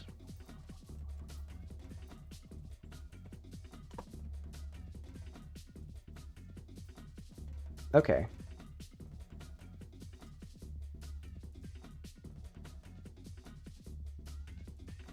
So yeah, I think there is something with, like a logarithmic depth buffer or something like that. I think they've changed how the depth buffer works, because it just seems like this just isn't right.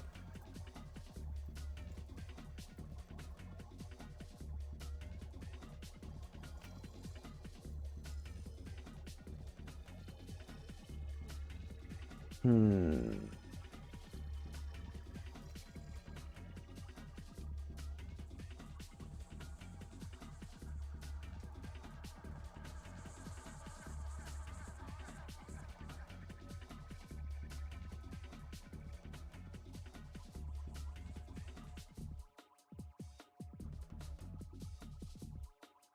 You know, I have a better idea. What if I just do the world position as I was gonna do? So we just get the actual world position, and then we just do like if. Well, then I'd have to figure out. I'm trying to figure out like world position relative to the node. Okay, let's just try to figure out. So pixel position inverse this screen UV depth. That'll be D. So I'm going to try like U position here. Or like pixel position dot XYZ. Okay. And so that looks correct. And basically what I'm going to do is I'm now going to subtract that from our node position. Node position world. So we got that. And then we're going to divide by node.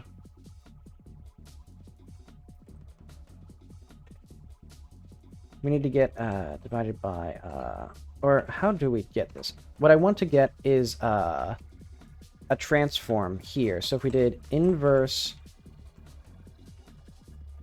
or like model matrix,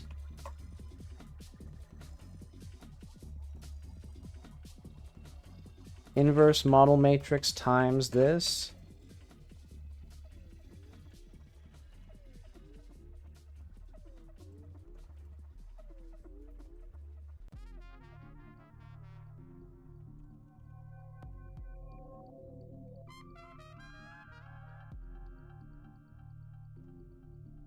Actually, what if we have this? Hang on. I have a good idea. This times vec4 of this 1.0 dot xyz. Okay, so now what we have here is the actual position, and then what we can do is set the alpha here to be equal to model or pixel position, absolute pixel position less than 0 or 1.0.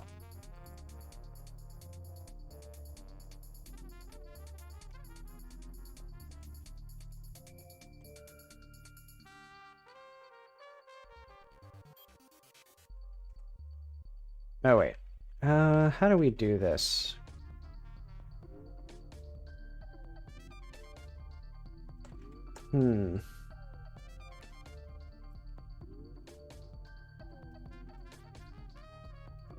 Var, no, vec2 bounded equals absolute value of pixel position dot xz, and basically bounded dot x less than 1.0 plus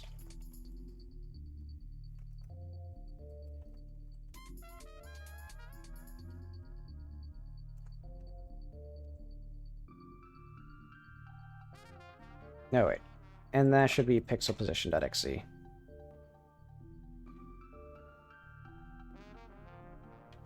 And that should be y.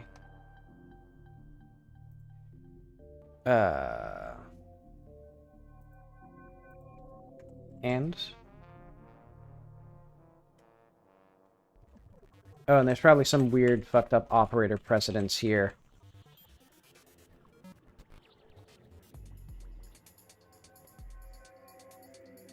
Okay. Oh wait, and then we need to turn this back into a float. Okay. So basically what I've done is we have a box here. It doesn't quite look right, actually. Because, I know. This needs to be divided by 2. .0. times 2.0 actually? Oh, yeah. Okay. Okay, so now we have this. And then what we can do is we can also do... Okay, so color front is the correct answer here. And then we can have this be...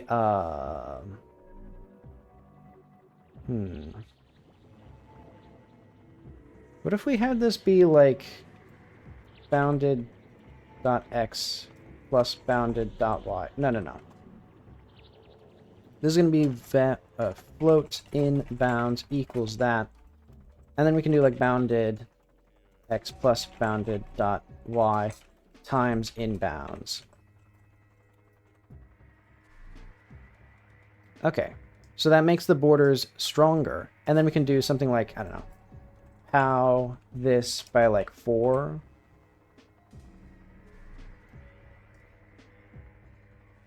No, square root these.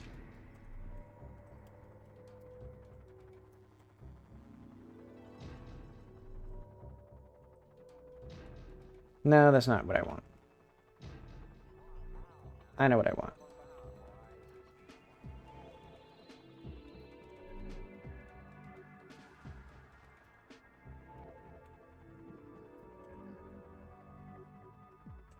Okay, that's what I want. So now we have a clear indication of the boundaries of the thing, and then what I can do is we don't need this to be the position here. We can have this be color.a times inbounds times that.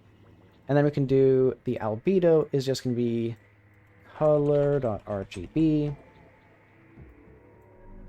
There we are.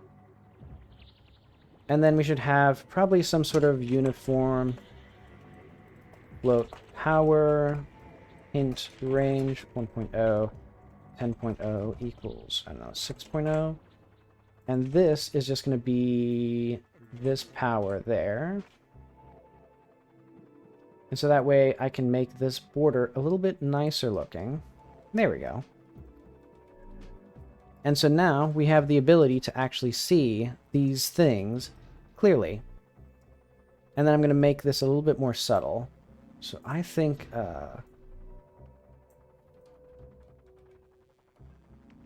something like that looks good. And then lower the alpha a little bit more.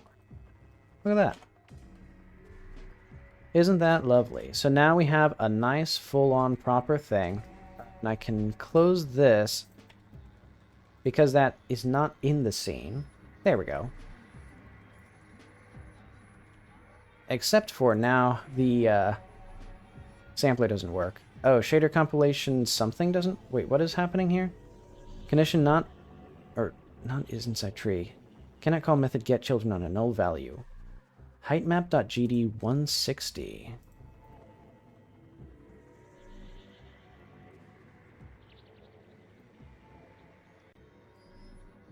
For M and meshes get children Q free.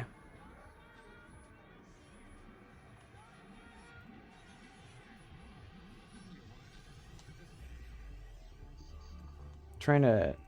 Hang on. What's happening here? Cannot call method hide on previously freed instance. Oh, because the whole thing is free. So, hide. So yeah, preview box. Let's do like... Hang on. Okay, so we need to actually have the preview box do something special here. So I think what I'm going to do is I'm just going to do preview box Q free when we disable the plugin. And then going to have this just be a mesh instance 3D. I'm going to have like a create box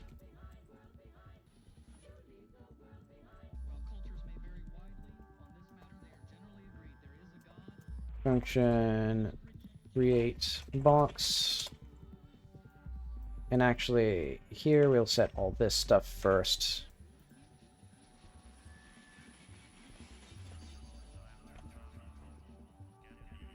Okay. So yeah, when we track, if not preview box. Preview box equals create box. Actually, we don't even need to have that do that. We can just have it Yeah, because that doesn't even do that. Okay. So if we don't have a create, or if we don't have that, we do that. And that should, if we go to here, there should be an error here because we're calling hide and queue free and stuff. But then if we come into here, cannot call get children on a null value. Well, why is meshes null?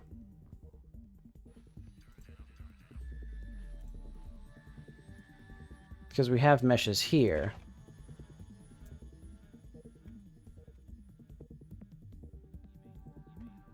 Oh, it's because, okay, if meshes. Okay, it's because we're setting the scale and stuff.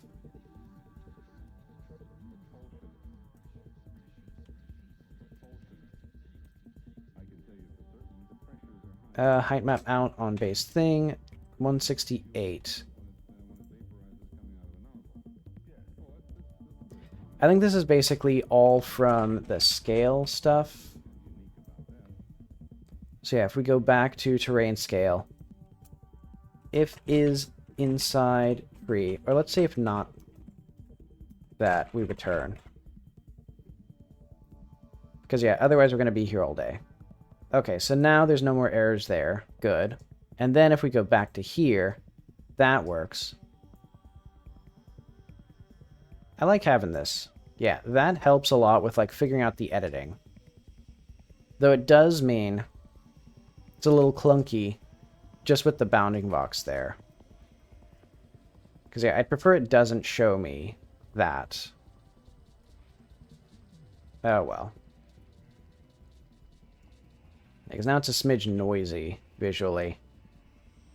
Can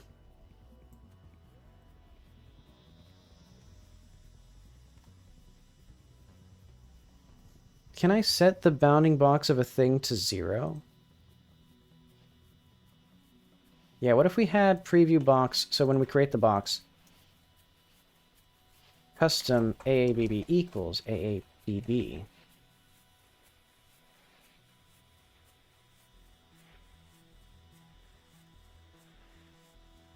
And actually, we should have queue free. So basically, if preview or is instance valid.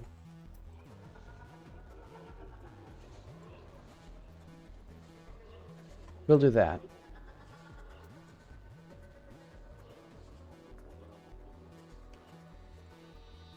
So if not is instance valid.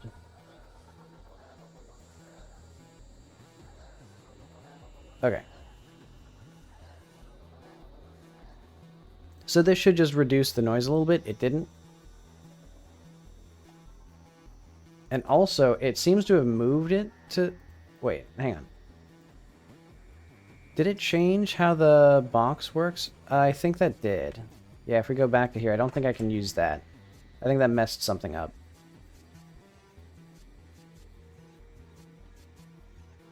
No, what's happening now? Why is it... Oh. Oh, because the height map was out of date. Okay. Well, this didn't work anyway.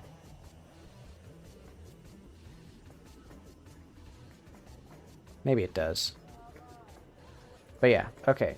So the real thing was I didn't redraw it again. Or I didn't save the files. That's the real issue.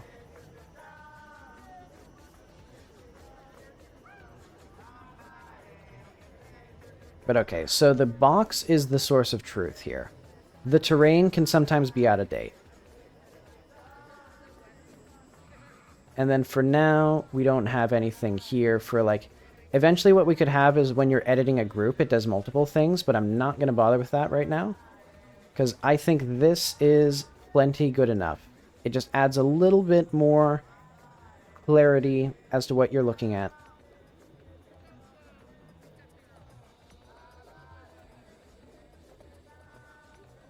Oh, wait.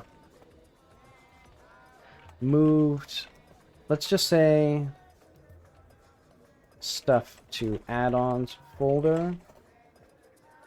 And then... commit M... plugin showing active thing. Or yeah, showing active terrain.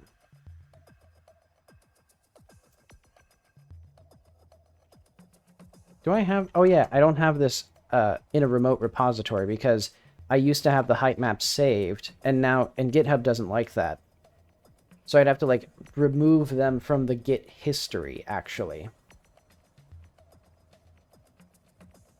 I wish there was a way of, like, you know, only providing partial history or something like that. That'd be good.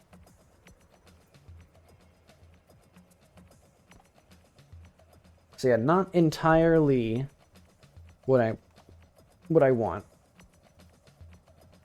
Because yeah, we still have the issue that I can't actually click on terrain to get a feature, but this does help a lot with, like, getting the particular stamp that we need. What is this one? Oh, I forgot there's another thing here. And yeah, that was just an add mode.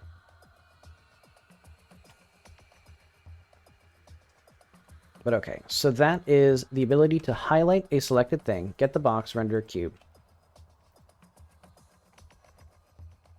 Yeah, that does make this a lot easier to figure out, like, what a thing actually is.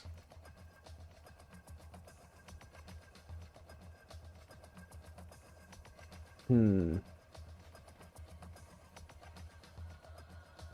then I'm trying to figure out, what is my next step? Well, I literally have my next step written down. I'm basically just playing with... I'm doing the easy part of just, like, playing around with the stamps, because it's just satisfying to play around with this thing. I think that's going to be a really huge boon of just enjoying editing things. But okay. Save those files. And then also save that. Collision, test collision performance, splits, or like if slow, test splitting into several height maps. Because admittedly, that won't be too difficult, I don't think. Yeah, because I just have to have a, like... I'll just have to make several different shaders. Or one shader and then run it several times. But okay, ability to save a unique copy of a stamp. I think what I want now is I want that to be a button here. Or do I want it to be... I think I should have it as a little button up here.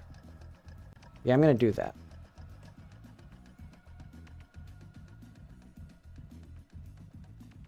So go to element box. No, let's go to plugin. I think I need a scene here of create new scene widget. Let's call this element widget.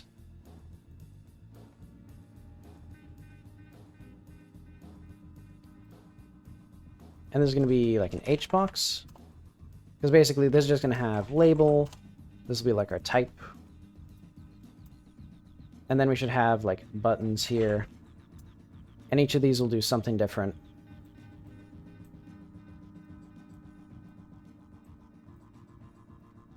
Or this will be like save. Now what do I want here actually? I think I want a mesh or menu button. So it brings up a pop-out menu when click. To create new items inside of this, use get pop-up add item that. That kind of sucks. And let's just say this is a, like, I don't know, thing like... Oh, wait, no. A thing like that. The terrain element. Actions. And actually, we don't even need to have this, I'm realizing. Well, eventually we'll need that. But yeah, for now, let's just have like this, because we're going to do a element widget. That's going to have function. I think this is going to have to be a tool script. Control function set set element np terrain, or npt pass var active element np terrain element if or active element equals npt, if not active element, hide, return. Else menu button dot text equals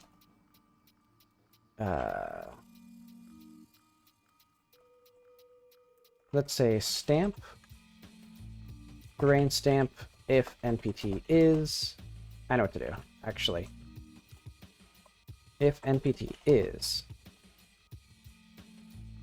terrain stamp.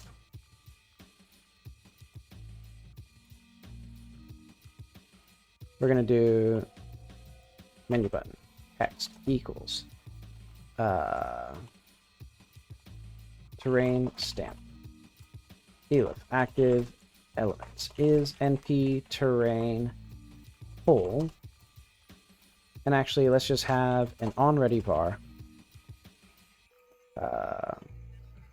menu, there we are,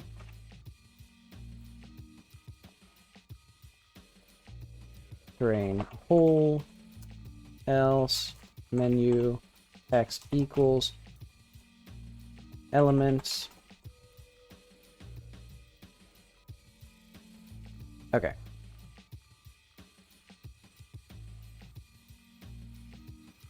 And the reason we have that is because now we can have var preview, or let's say, yeah, element widget equals preload.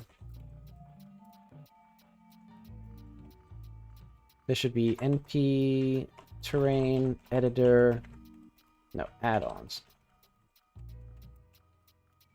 Element widget tscn.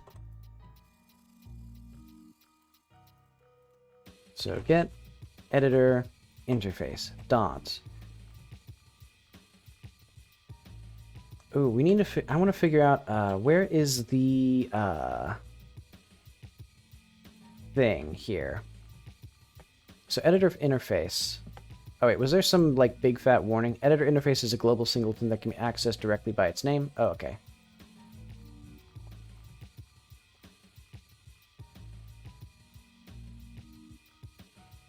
So when we edit an interface here, command palette, is that where the thing is? So what is the editor command palette? Object that holds all the available commands and their shortcut text. These commands can be accessed through the editor command palette. Oh, I see. That's through here. Oh, okay. Editor scale, VBox container. I want a file system doc.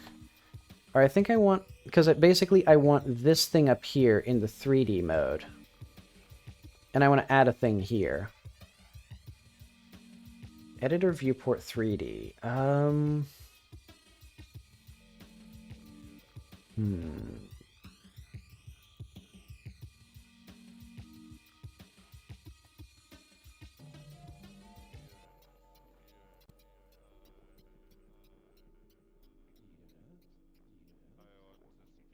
Feature profile. What is the... Oh, the inspector's over here. Resource previewer, select a path, selection.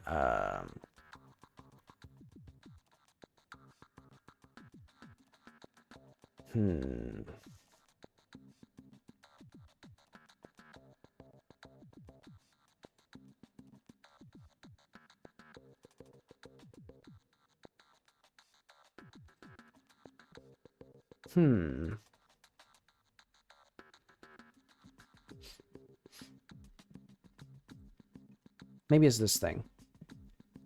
So this node is a VBox controller, which means if you want to add that, you need to set the size flags vertical to that to make it full available space.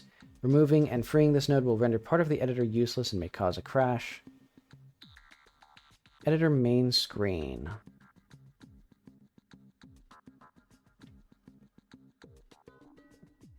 So I think that's basically this whole thing. Has main screen, returns true if this main screen editor plugin.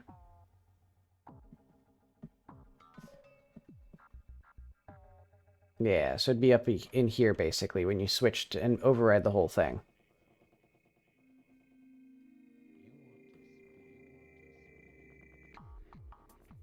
Context menu plugin. Adds a plugin to the context menu. The plugin instance can only belong to a single context menu slot. Add control to bottom panel. Okay. Here's where we get the things here.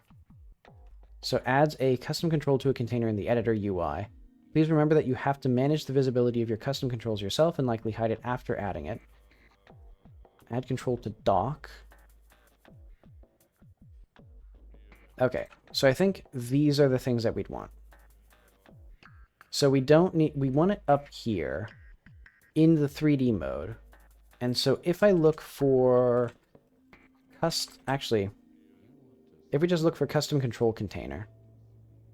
Okay. Next to play button. Okay, so that'd be up here. Spatial editor menu. Okay, good. So what I can do is actually remove, or actually, editor interface. Or I guess just add custom, no, add control to container.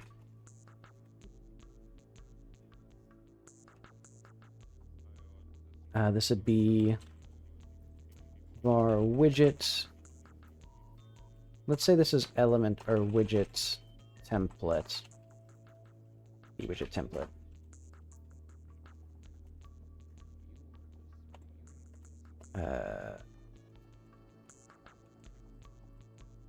Let's call it npt element widget.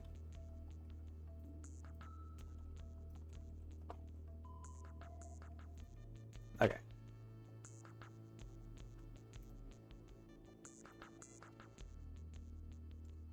So basically,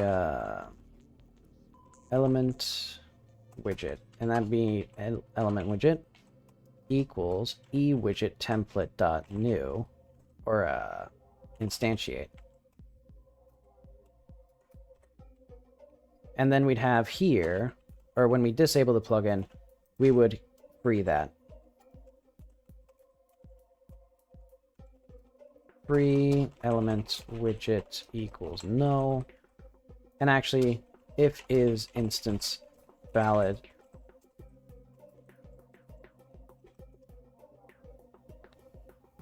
There we are.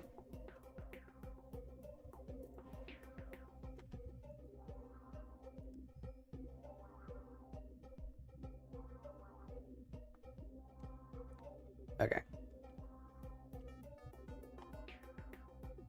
So add control. Okay, so this should then do that. And what we can do then is element widget hide. And when we track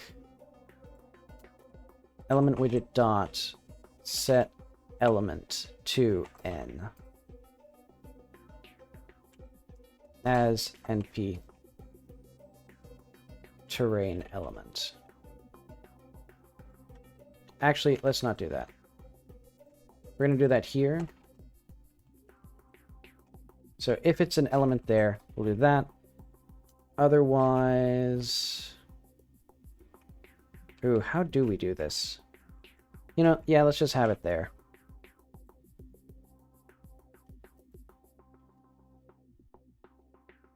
Okay. So now what we should be able to do is plug in project settings, turn this off, turn it on. Hopefully that worked. Redraw requested, probably fine. Oh yeah, probably fine. Oh, do we not actually show the, hang on.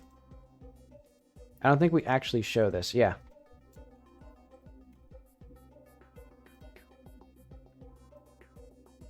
So now we have that.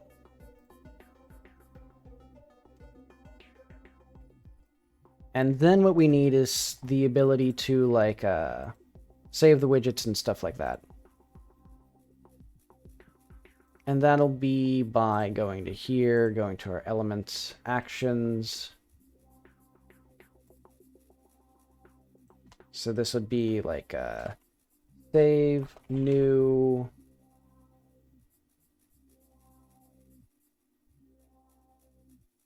Ooh, this will be tricky.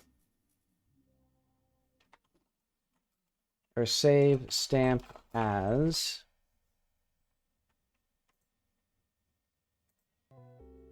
Checkable, no. Checked ID, disabled separator. Okay. And actually, then we can, well, actually, we don't need that. Actually, well, this will be fine. Let's just say make stamp unique for now. Because what this is going to do is it's going to set an element for something or other.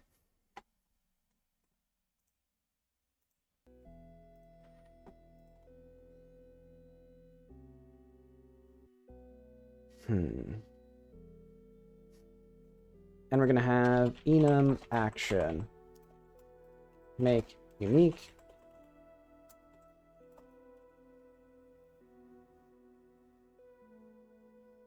Yeah, and eventually this will also have things like the color of the brush that we're using and parameters of it.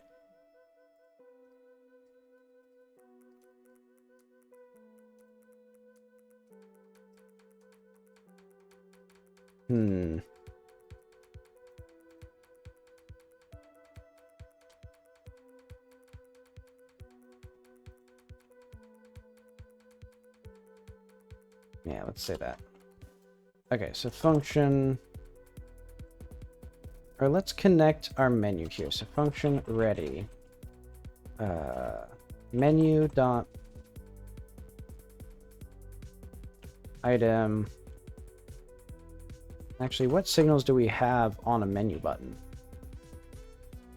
Oh yeah, we have it on the pop-up then. Var p equals menu dot get pop-up. And then when we get the pop-up, we need to do something with that. Probably down in signals. ID pressed, index pressed? Let's do ID pressed. So when an item of some ID is pressed or its accelerator is activated, if ID is negative, this will return the corresponding index instead. Okay. P dot ID pressed connect on action pressed. Function on action pressed ID int match ID make unique. This is going to go, so I think now, why do these not have, oh yeah, because these needed to have unique formats.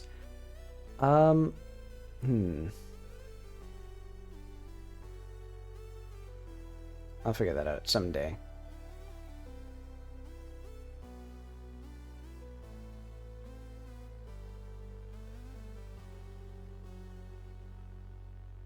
Because yeah, the only thing we actually need here is a function reformat. Or like function set raw.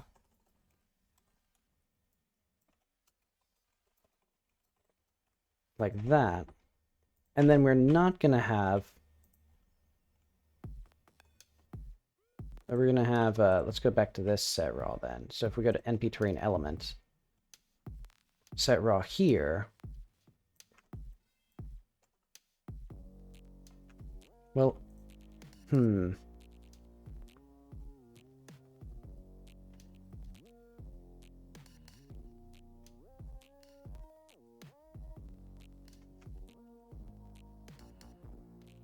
let's say like raw convert.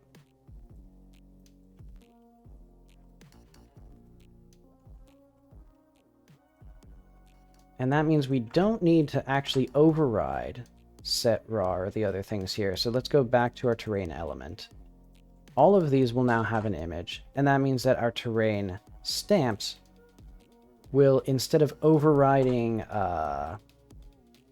that, they will override convert raw.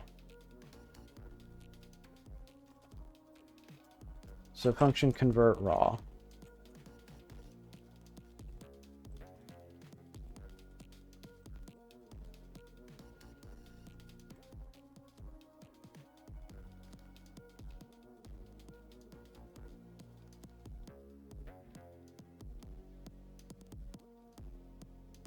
And we will pass here.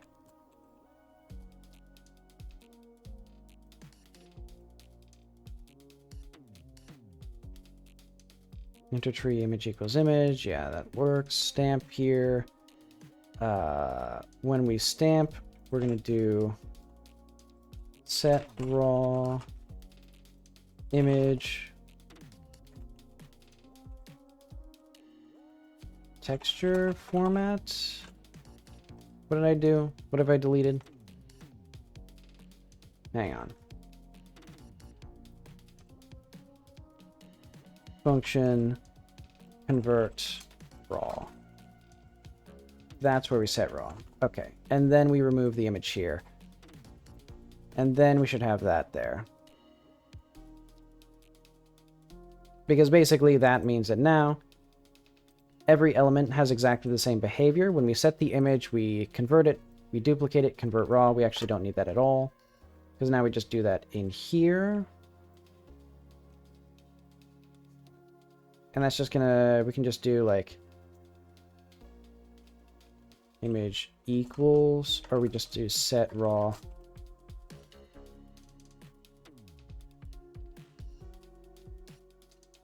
Whatever we do. Raw image equals image dot. We'll just say that for now.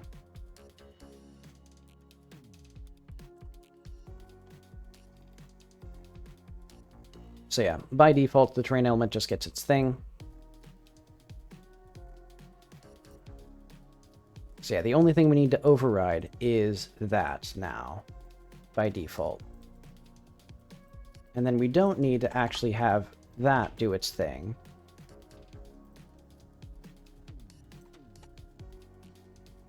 Because we can just have, when we enter the tree in here, image equals image. Oh wait, no. We're just going to actually convert raw.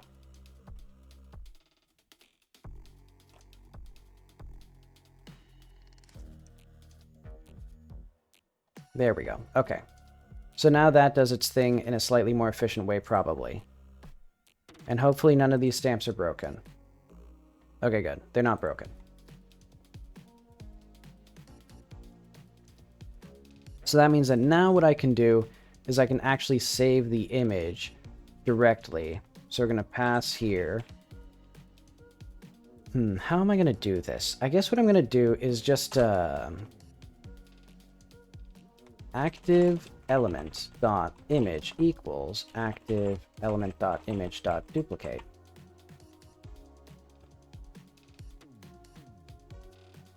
So what that should allow us to do now is if I go to here, disable that. So for example, let's say we want this whole to be unique. We can just make it unique. And that means that this is now a unique image. We can go back to here though. Put that back to what it was. And now it has that type. So we can double check that again, make it unique. It's now unique. But what I'll also have is in here, redraw requested. If not t.redraw requested dot is connected, recompute holes.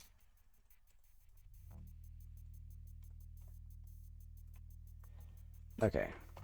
Elif not t.redraw requested dot is connected recompute height map. Okay. Non-existent function destroy on base nil, so that is 64. Renderer dot destroy, renderer equals null. If engine is editor hint and renderer. Let's say that. Set element on base HBox container NP element widget. No, that should be true. Yeah, that should exist. Maybe it's just because I haven't like reloaded. Let's go to test again. And let's make sure that there's no like errors here. Okay, good. Those bugs seemed unrelated.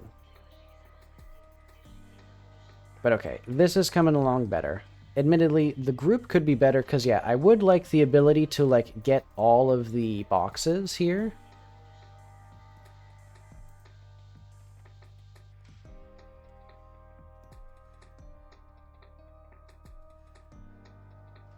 But okay, and we can see it has its unique thing.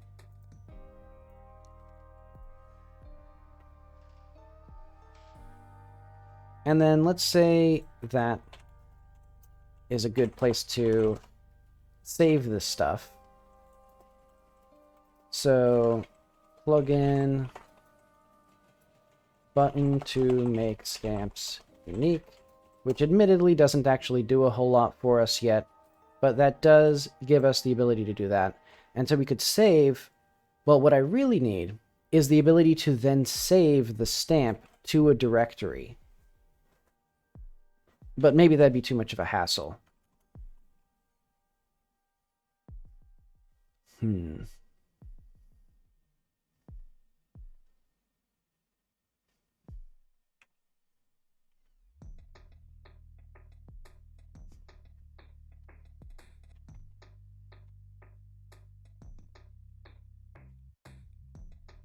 So a shader to render a line on top of a stamp. Let's do this now. So what I'm thinking to do as our first, like, how do I want to do this? So if we made this unique and then save it as output, stamp1.res.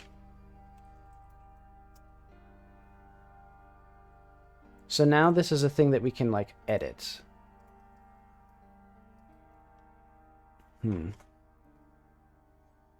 Oh yeah, also we need the color and opacity.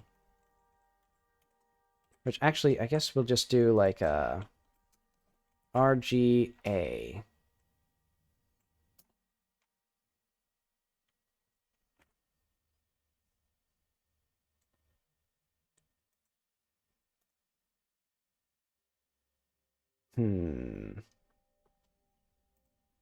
Yeah, for now, let's just have a line.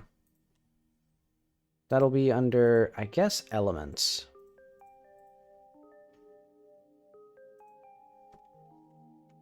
NP, or like a line.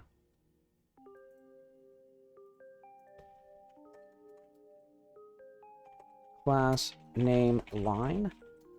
Var radius.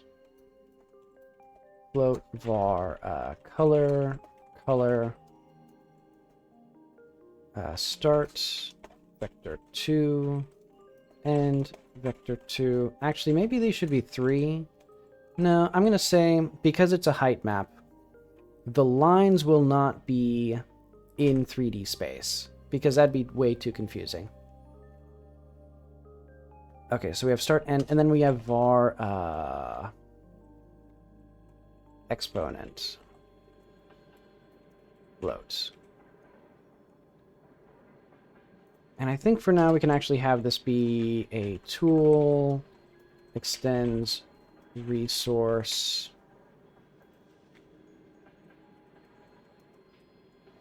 radius, and then start and end. And this will be actually an exponent easing attenuation. Okay.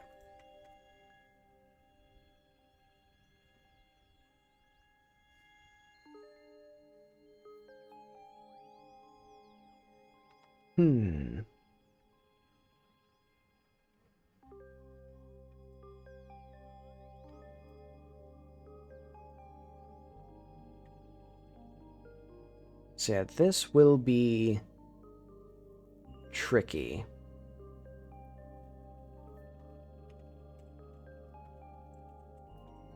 Shader type, oh wait, no. We don't need GD shader stuff. We need Jak 4 anymore either. Because yeah, we're gonna go back to here. More shaders. Something, I guess it's not gonna be like any of these. Compute version 460, is that what I said there? Is now gonna be like draw line GLSL. And yeah, we have our in target. Which actually, wait, where do we draw the... Okay, output image.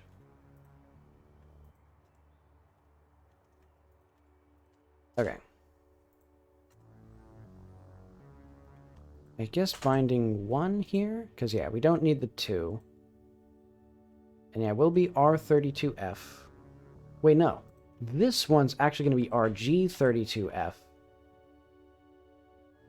Because it's going to be our stamp.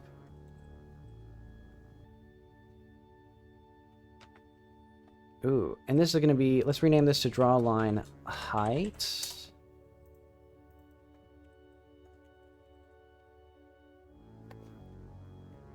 Okay.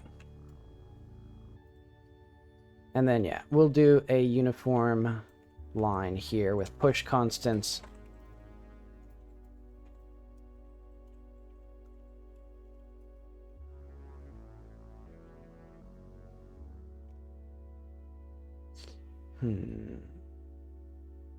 I'm confused as to why I made this a buffer instead of just having it be, like... Because I can literally just have it, like, here as, like, the height map size. I'll keep it there. Well, this is actually going to be the size of the stamp. Height map. Well, do I even need this? I could just set, like... Because we don't need any of the transforms. I can apply the transforms in the CPU. In fact, that would be better. Because we don't want the scale to really affect anything.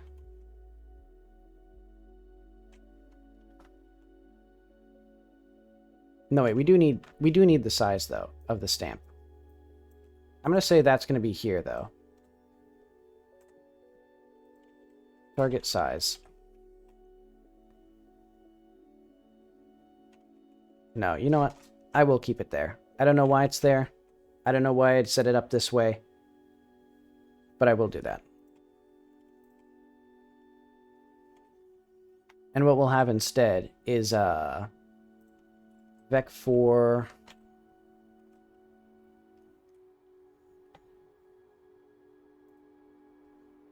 We're gonna have start end. Vec 4 color. Actually, I'm pretty sure we can just do Vec 4 color, Vec 2 start, and I'm pretty sure that'll be totally fine. And then float radius and attenuation.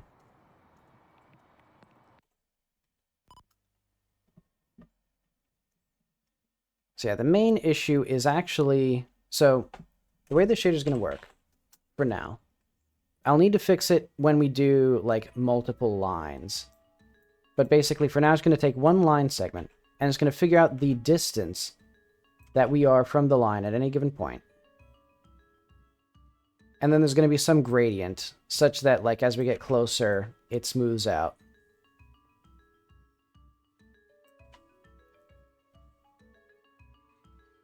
And so...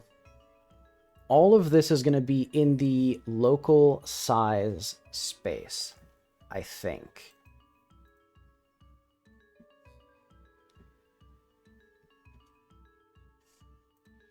So we just have like our void main, yeah. So like distance. Ooh, I'll have to figure out what is the distance from a line segment. Or shortest.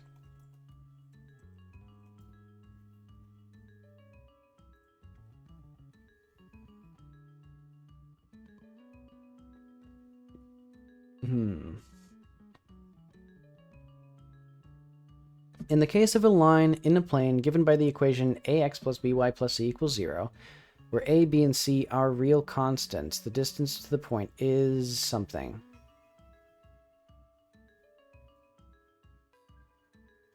I think what I'm going to do... I think I know how to do the math for this.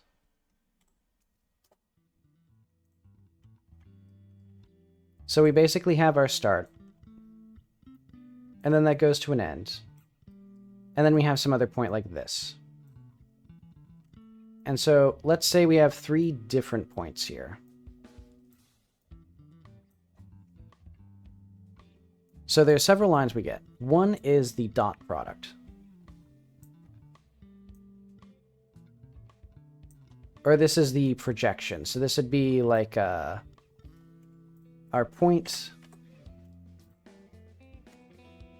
Hang on.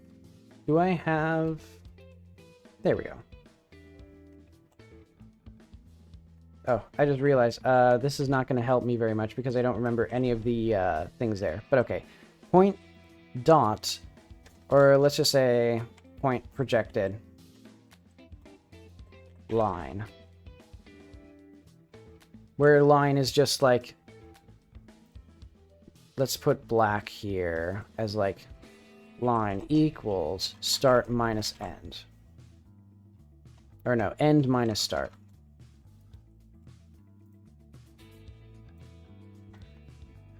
So we have several things here. If our point here, so we're going to have like relative point.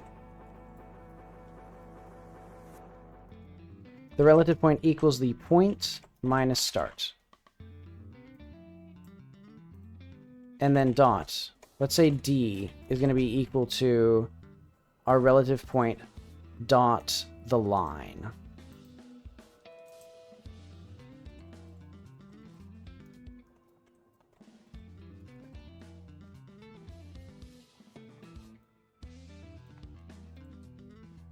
And basically, if D is greater than 0, then the distance will equal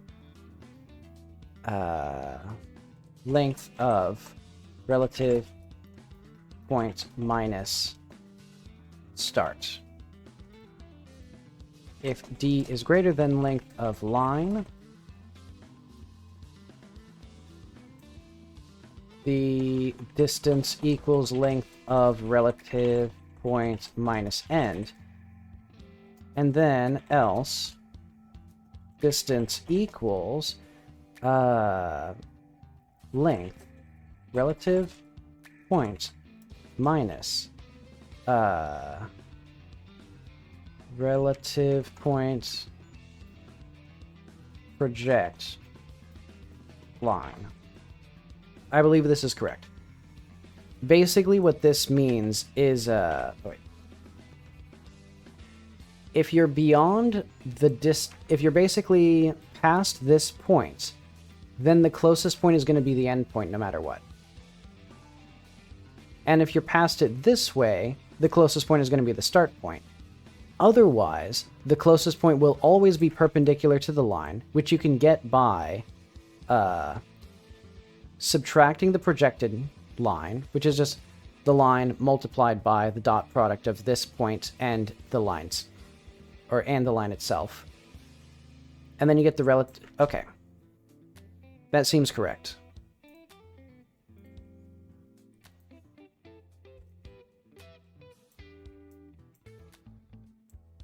So we're going to have float line equals start minus end. So this would be line direction more accurately.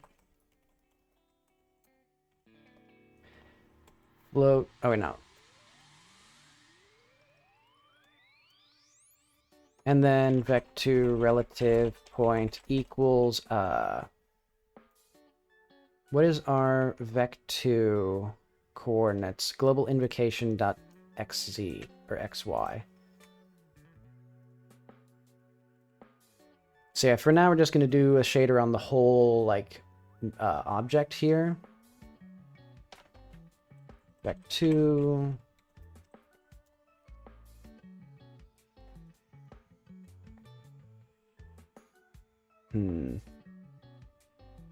Actually, do we set the, like, execution properties here? We do, yeah.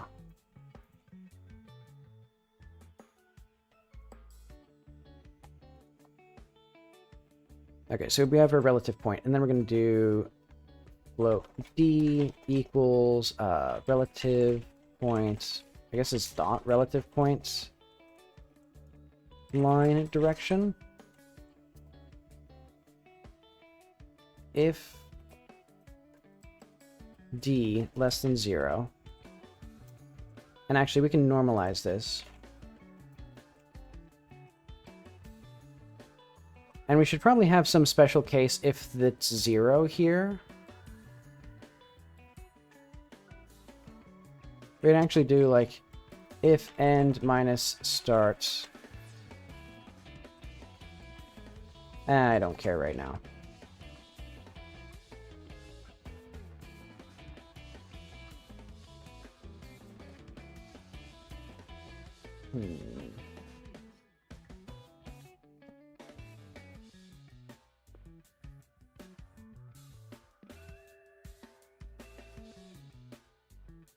What I might have for like undo and redo is we just save a list of lines on the node while we're working on it. And then when we, so that way I can like just remove the lines and then redraw all of them. But yeah, the main issue, as I said before, is this will not quite work once we have like multiple line segments. Because we'd want this to actually use this point instead of basically rendering twice. Well, actually, no, that wouldn't, yeah. We would have to do this because otherwise at these intersections it would be like double strength. Which I guess we could technically fix by, I think we could actually just do some math. I don't need to concern myself with the shader right now.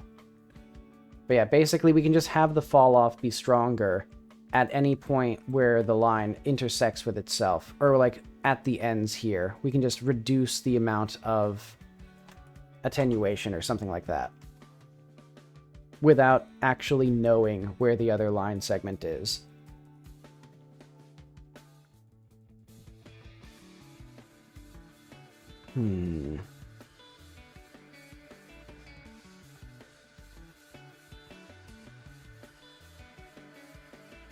But okay, so that means that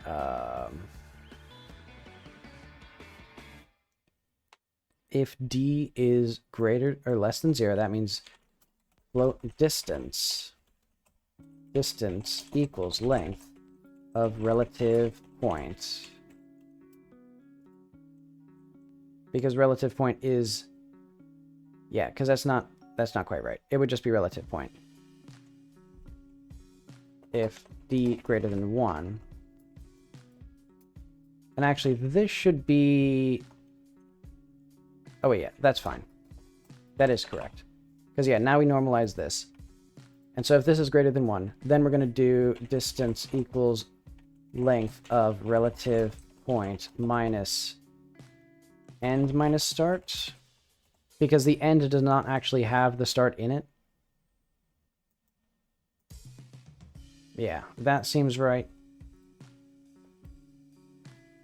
We could just do like vec2 relative end equals end minus start.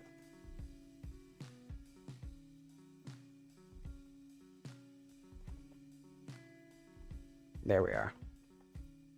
Else. Projection. This would be d times line direction. I think that's correct. Yeah, that'd be correct. And then distance equals length of relative point minus projection. Because this is the perpendicular component of the line. So what I should probably do right now is... Oh, wait, no. I still need to... So if I write some radius here anyway, what I can do is now float factor equals clamp 1.0 minus distance divided by radius 0 to 1. So basically what I'm doing now is we have the distance from the point. Then we need to map that from 0 to 1, so the radius here. And then we need to flip that. So basically we go from 1 out here, or in here, to 0. And we clamp it like that. And so that means that now what we can do is mix our new height. And that, oh, excuse me. I'm coughing and hacking and wheezing.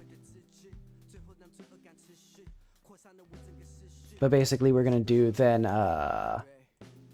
color, no, image, store. And I'll put the attenuation in here at some point soon, but, well, we can literally just do pow this attenuation.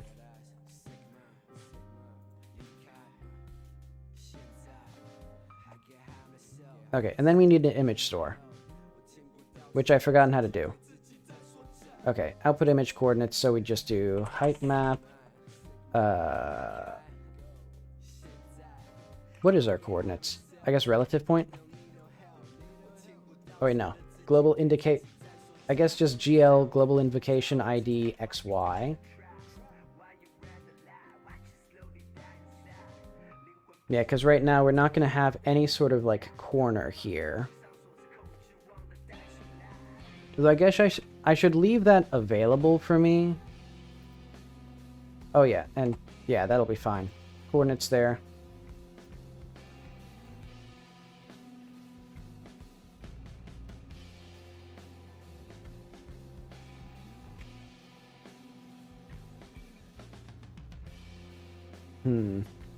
Because, yeah, eventually we could constrain each line segment to be limited to, like, just the actual size of the line plus the radius as a box like that, rather than running it on the whole thing. Especially if there's going to be, like, hundreds of these lines, it would be good to not do so many of them like that.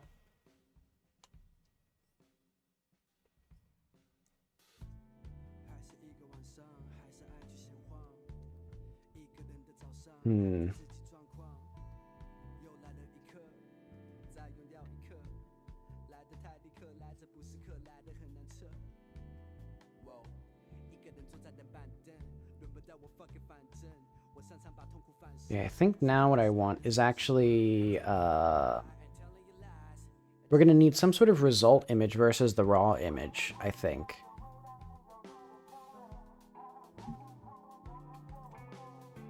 I'll think about that.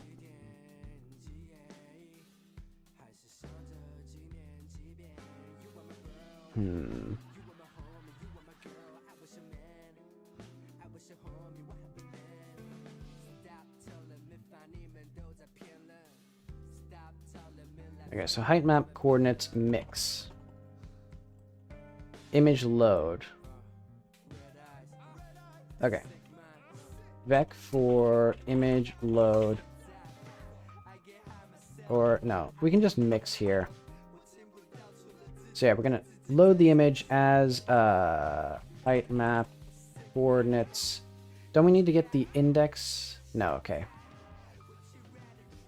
Yeah, we can just get that.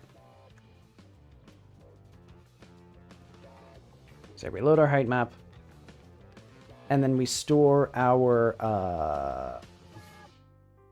I guess, color here.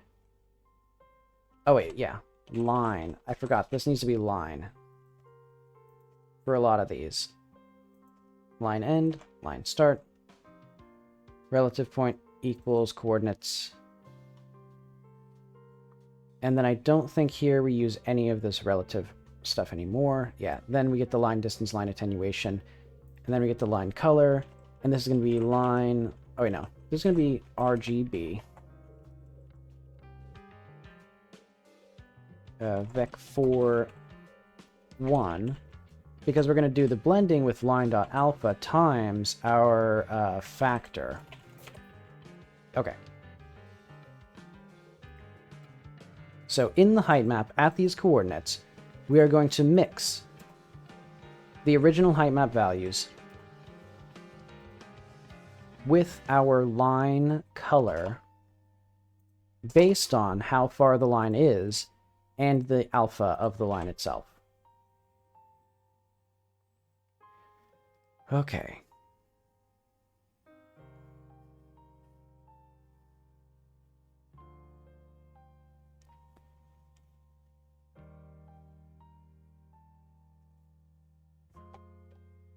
So now we need to have our, draw line height. What's the issue here? A, no such field in structure. Line, because... Oh yeah, line.color A. Almost. 41, what are we missing now? So we have our mix. Oh, we need another, or we don't need a semicolon there, because we're mixing to store. Okay.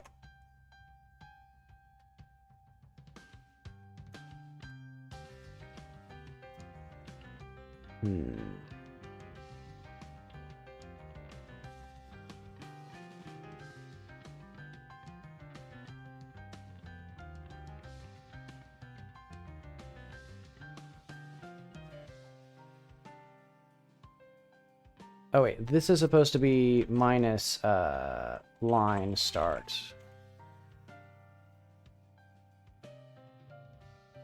Okay.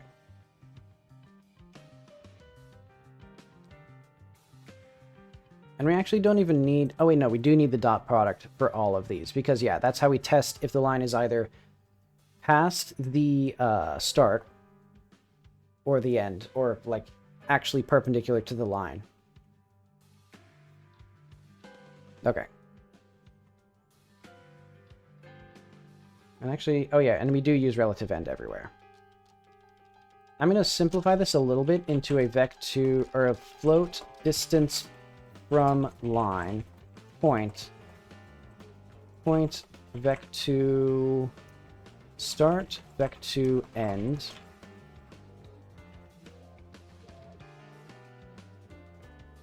because I don't think we need coordinates anywhere except for here, so we're just going to do... Oh yeah, float distance equals distance from line, coordinates, line start, line end.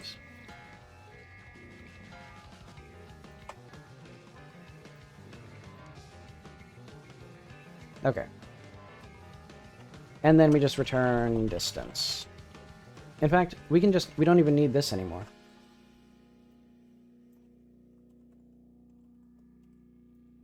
There we are. Okay.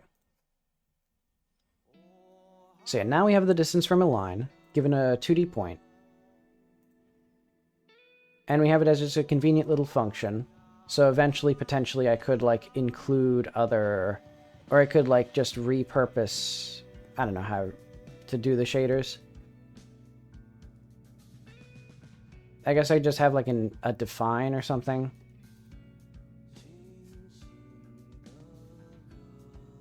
Well, no, they don't let you pass in other parameters to these lines, I don't believe. Or GLSL shaders.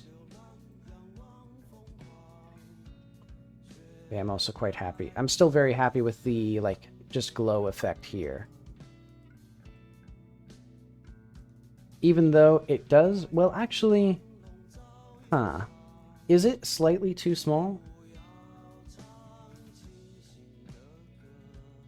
Oh, maybe it's slightly off skew?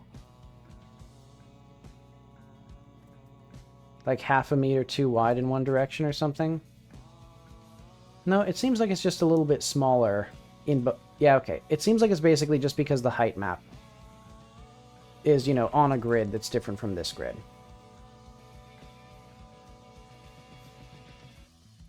So yeah, the only thing I'd really want is to just make this bounding box. Well, I still need to make the bounding boxes appropriately sized for the height map, so that way there's not issues with terrain disappearing. But I'm realizing that'd also be very complicated, because then I'd have to make each height map know the min and max coordinates of that, or like each terrain piece know the min and max coordinates of its given area. So yeah, probably not a thing to do. Let's bring back the fog. I just want it to look kind of nice. Wait, where's our fog? Okay, there it goes.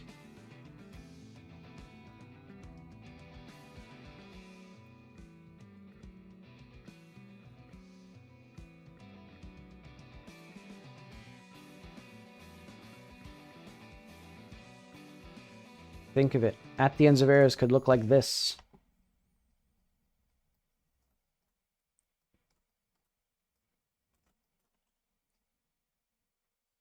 Because yeah, other things I want for At the Ends of Arrows are a more robust scene system.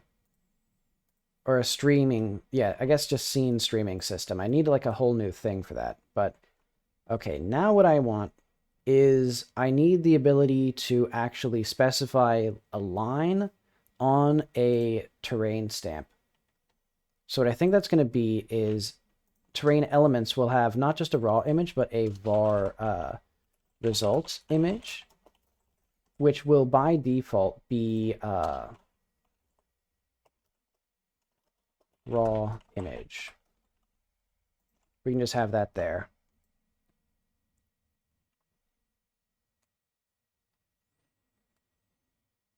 And then basically anytime we use raw image in the terrain element or whatever it is. Let's see.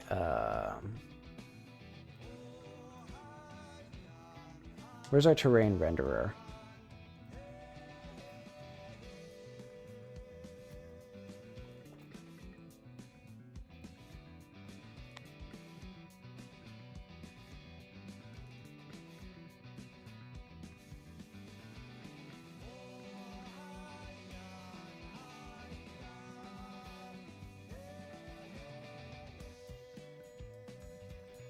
Okay, and then I need to figure out how am I going to do lines. I think for now, the terrain stamp is going to be the one that has this. So we're just going to do like a export var debug line.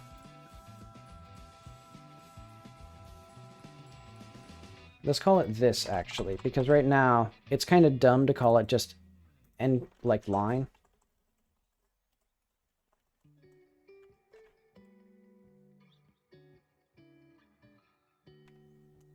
Let's see.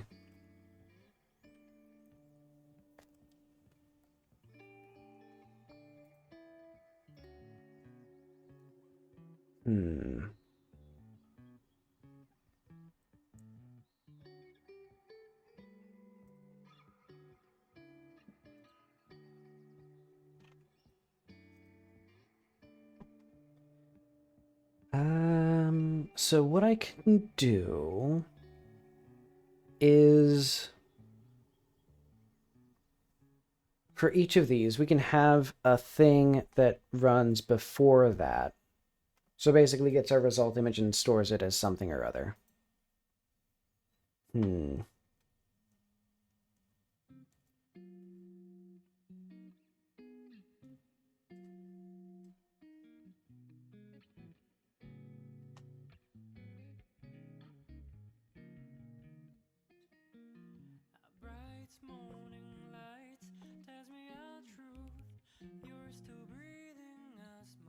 It's going to take me a bit to figure out what I want to do here. Redraw height, or recompute height map.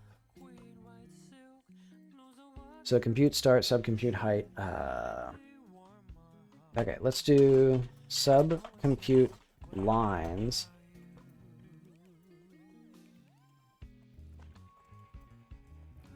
And do we even need... We don't even need that, actually. We just need this. Because the lines here don't do anything. But okay, and when we recompute all, we also do that here. And so that means that now...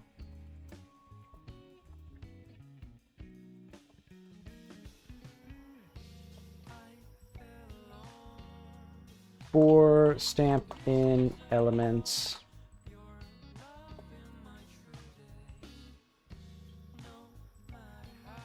we're going to do... ooh, this is going to be tricky.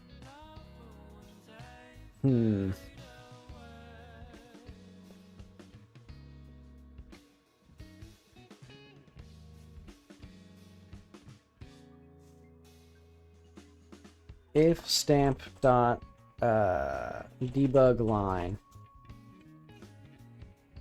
renderer dot render line stamp debug line. Okay, so this is going to be tricky. Because, yeah, I don't know how to actually, like, we need to do several things. We need to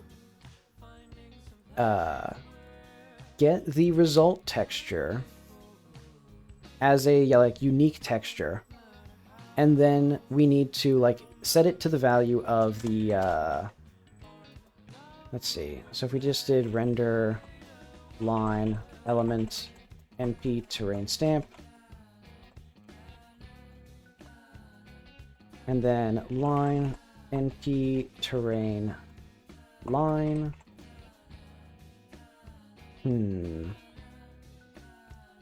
Pass for now. Because the first thing we would have is, so where's image mix? We're going to do function line mix enp terrain stamp. Well, do we even need to know that it's a stamp? I guess we do for now. And then L np terrain line.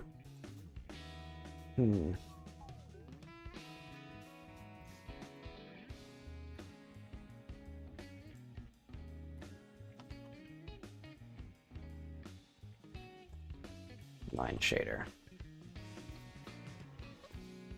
Pass.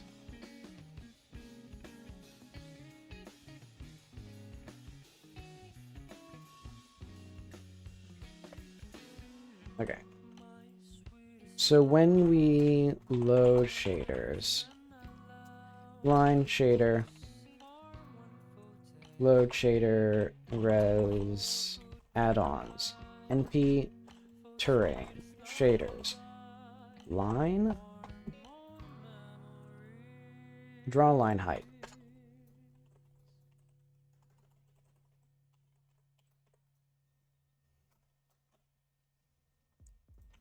Okay, render line. Jobs, append array, line, mix, stamp, line. Oof. And that's going to get, first of all,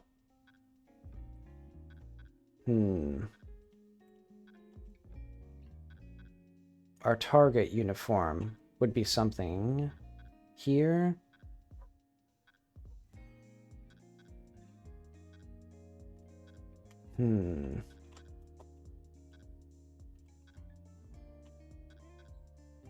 So this would be like output equals buffer uniform e dot. Ooh. When do we get our where do we get our buffers from actually? Hang on. So like, for example, input buffer here.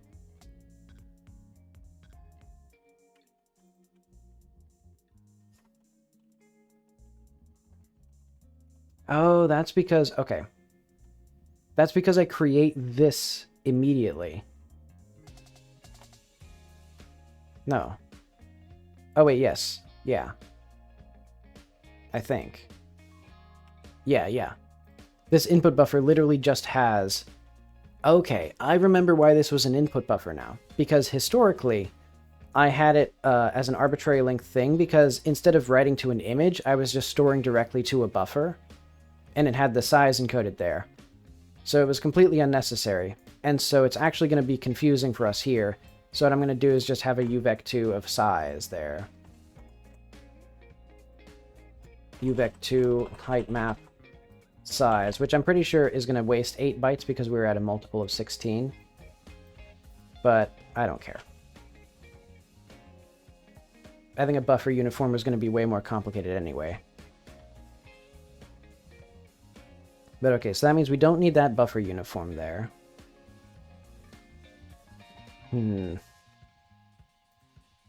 Which means it's still going to be so complicated for me to remember how to actually, like... Because we need an input uniform.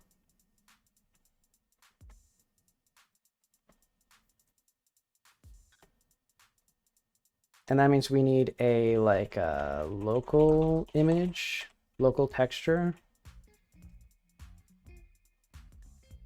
So make format GPU texture create. Shared texture here. Image uniform. So is an image uniform the proper thing here? Yeah, okay. And we still use...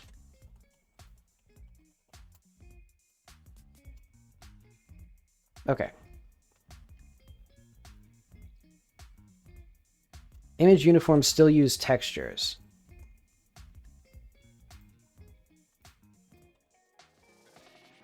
Local texture e dot result image.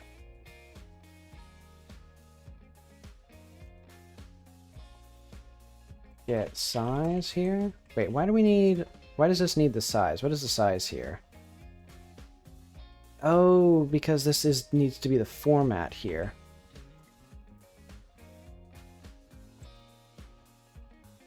Ooh, how do we... Ooh.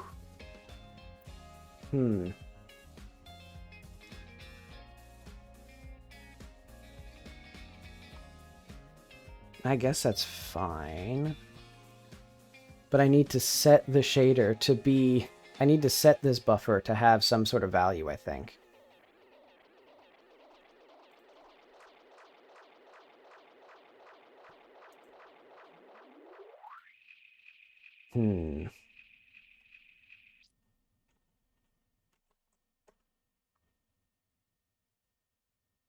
Let's do... Now I need to figure out what the hell this is. Rendering device data format. Data format dot...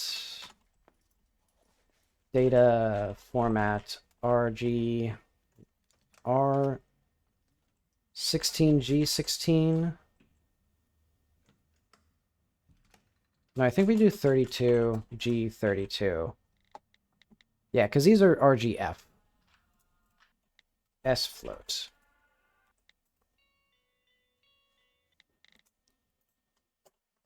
So that is now going to create a texture that has this stuff. And then GPU dot image. Ooh, how do we set the value here? Can we?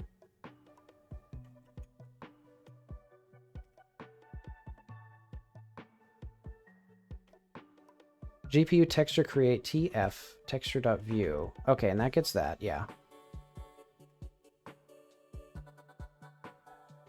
Hang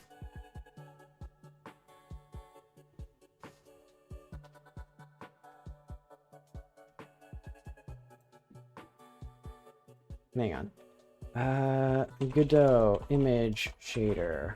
Or no, Godot compute shader image. Let's look in our rendering device for shade, or no, image. Create from extension, int. Layers, samples, texture type, data format, usage flags. Yeah, how do we actually set the value of this?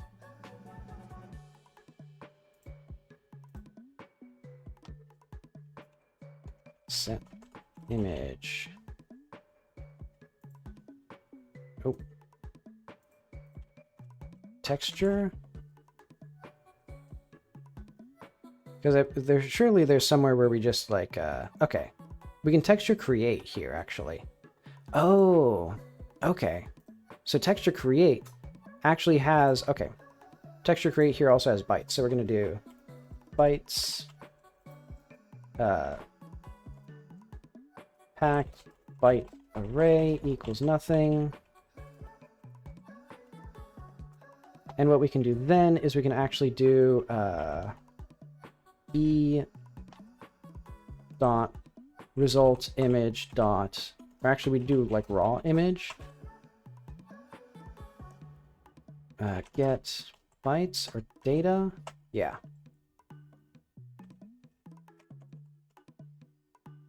So yeah, that'll get the actual raw data from there, create the texture. And then what we would do is, let's actually start creating the shaders or something.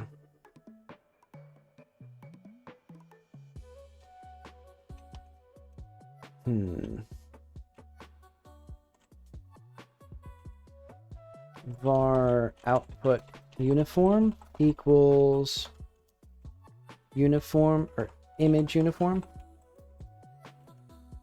of output 0, because we're binding this to, yeah, we're binding this to 0 there. So yeah, 32F. Okay. And then we're going to have a var push constants equals packed byte array dot new, or I guess just empty, push constants resize, and this should be, so this is 16, another 16, 32, 48. And we can at least test if this will work by doing a var push or line uniform equals buffer uniform. That'll be push constants 1.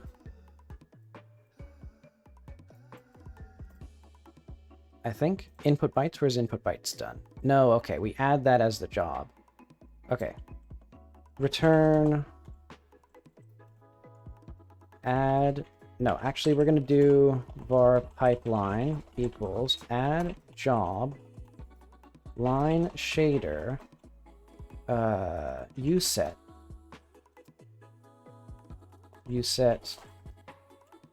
So we're going to create a uniform set. And that's going to be our, I guess it's just going to be the output uniform.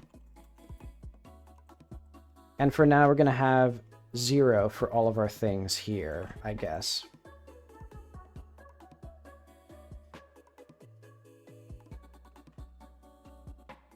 Or, yeah, we're going to ignore that. We're going to have this up here, maybe. I don't know. I don't know what I want.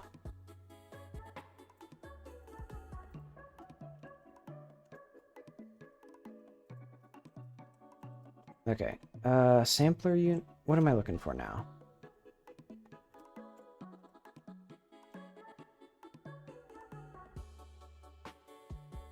No, I think that's all fine.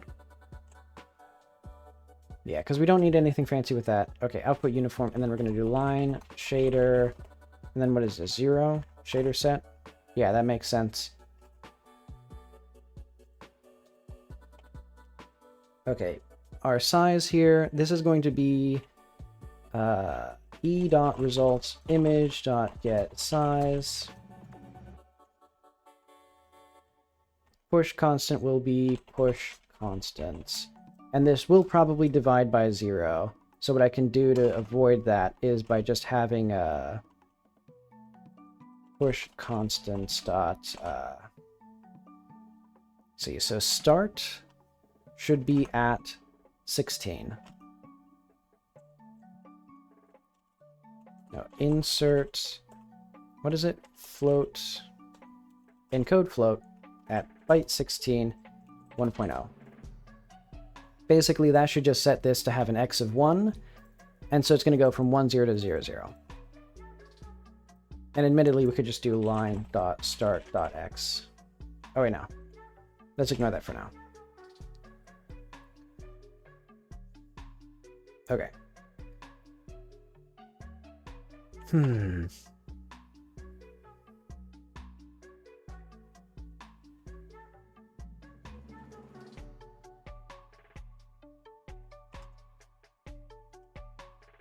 And actually, we could have here if relative end dot,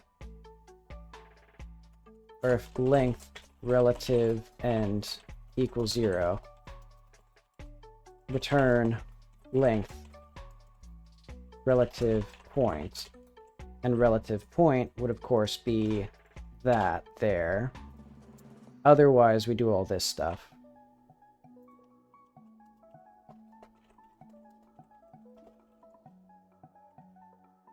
And actually, is there anywhere else? We would need to have the line radius be something. So actually, what if I just clamped it? Or like did a max of like this in like 0.01?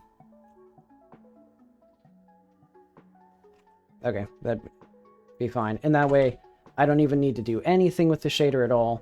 We just have that work. And I think that should mean that... Oh yeah, we actually need to return pipeline and the output. Oh wait, but when we sync the shader, we actually need to have the result. Ooh, this is gonna be tricky.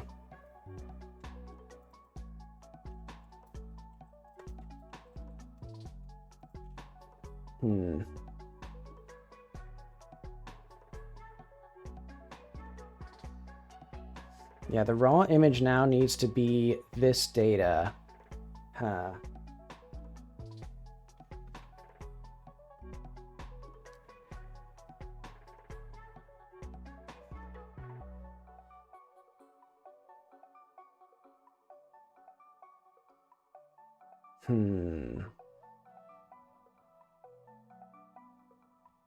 I guess we don't need to have...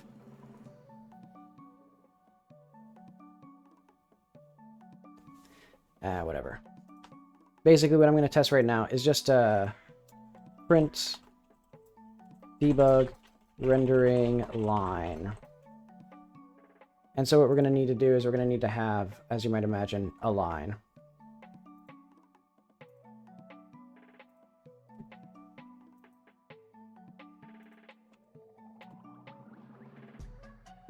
So if we went back to here and we redrew, there we go. Okay.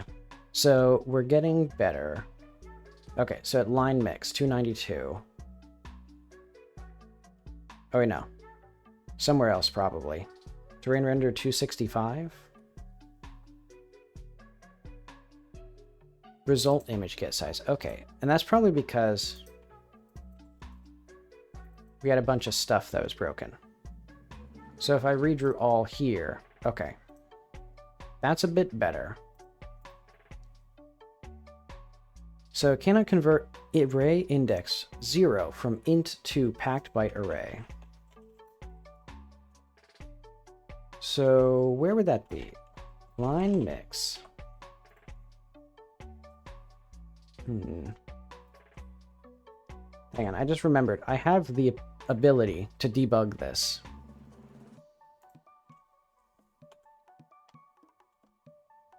Okay, so we've already gotten an error. Load texture, so okay, it is in local texture.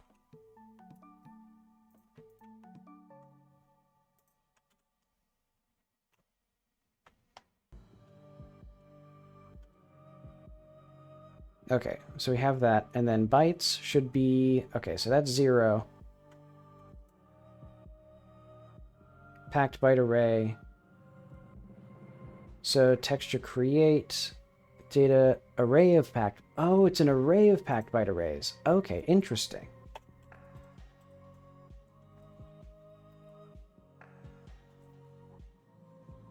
Okay, so why is it an array of packed bytes? So it takes an array of packed byte arrays for texture, blah, and texture 3D.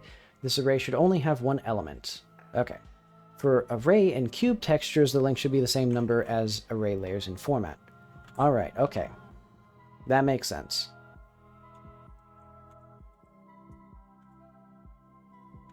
So that was the main issue there.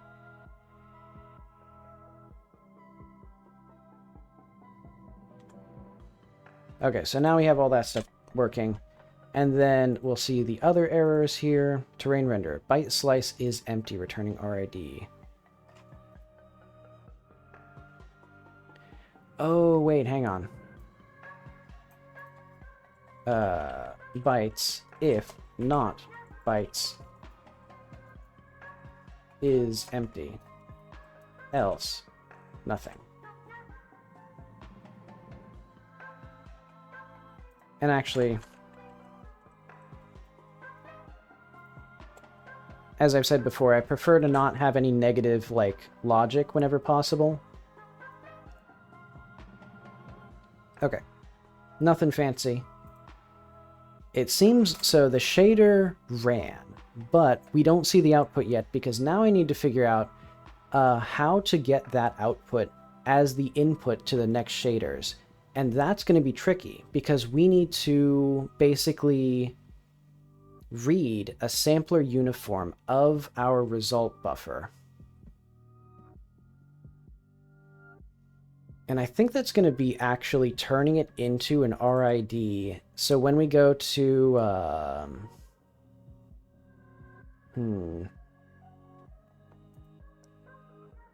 Basically, a terrain element should actually not do that. We're going to have this as a result image RID.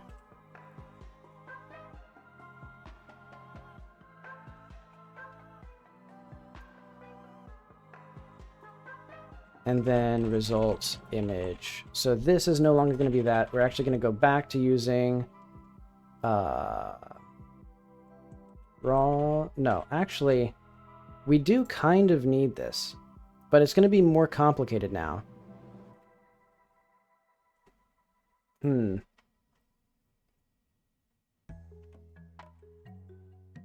think here we just do image. We don't need to use the raw image here. But here where we do sampler uniform, so result image, so sampler uniform gets an image.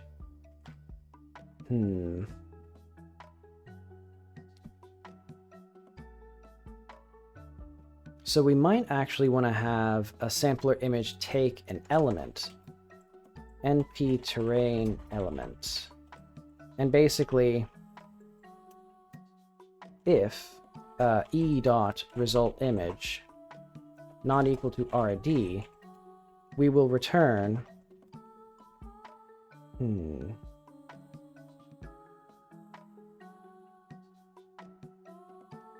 So we already have a sampler thing there. So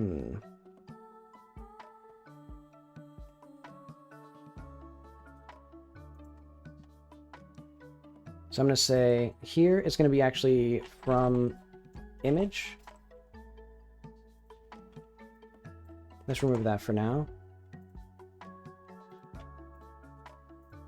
Var image equals e dot raw image.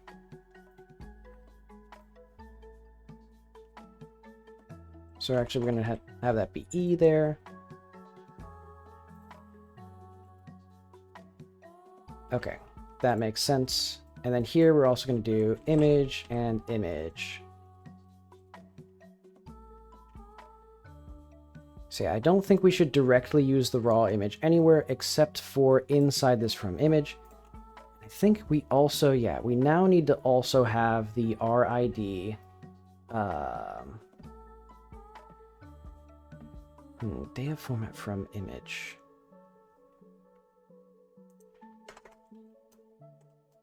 Static function from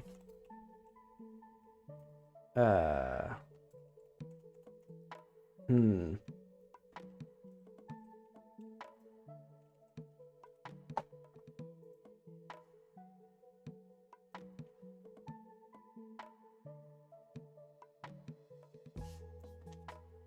I'm trying to think, how do I actually get this? Because basically, we need to create an image RID, or a result image, or whatever it is, some sort of image buffer.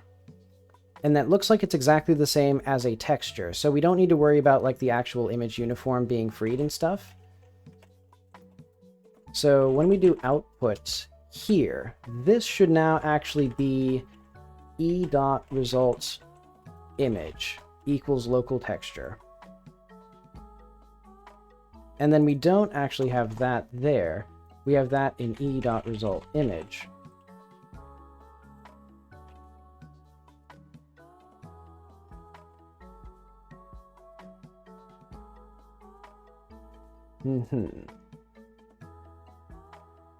And so that should send to there. And then we don't need, so the uniform is good.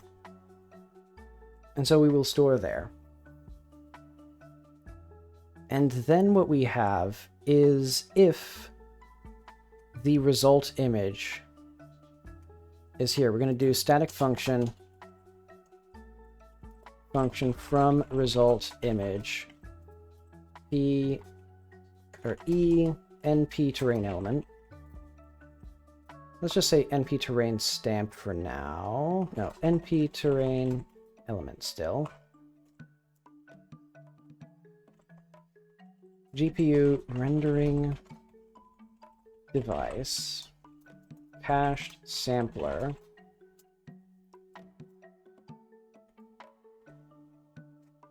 pass, or like return var cs equals that. Okay, sampler cache. So we will no longer have it be, ooh.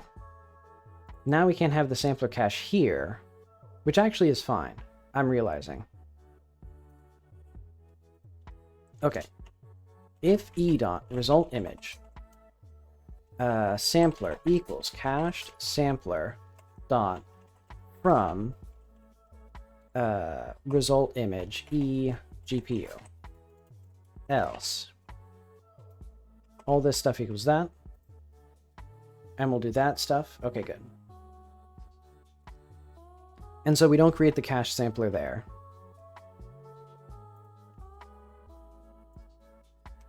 Yeah, because we don't need to have any fancy stuff other than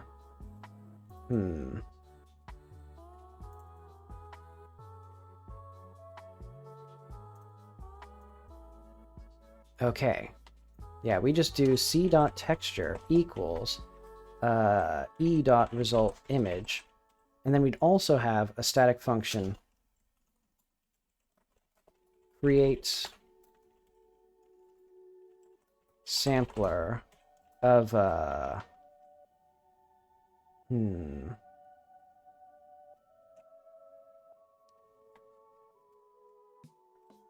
Now we also need to have the format here also needs this. So yeah, when we do local texture, tf make format. Oh yeah, I just put all the usage bits because I can't be bothered to figure out like which ones I need. Okay.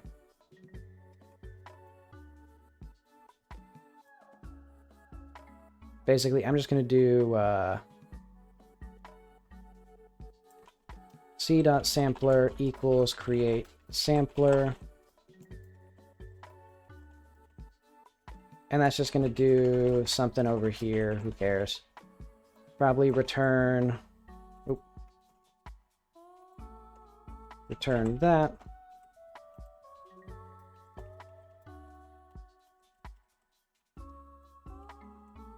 Okay. Oh wait, and this should be texture. c.sampler equals create sampler GPU. C is not declared in the current scope. Oh yeah, because it's CS. Okay. So because we already have the image stored and it exists somewhere, we do it this way. And then we should also, when we do render lines,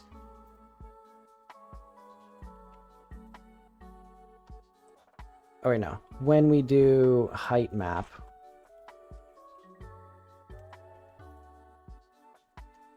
subcompute lines, once we've computed the lines, when do we... I know what we need to do. When we sync here, we need to clean up here, and that's going to be with the elements. So, for E in... Actually, don't I do something with the end here? GPU free RID, so for J and jobs. Oh, okay, yeah, so we can just append these to the job. So when we go to result, okay.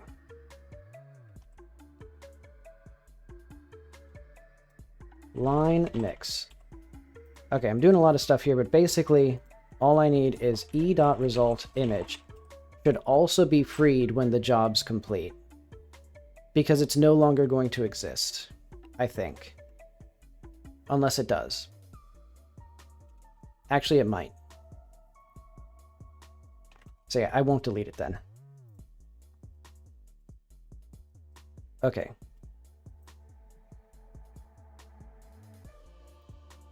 And actually what we can do as well is if e.result image gpu.free rid e.result image, and then we just recreate it because I can't be bothered, because otherwise, yeah, we just need to create a copy of the original texture again.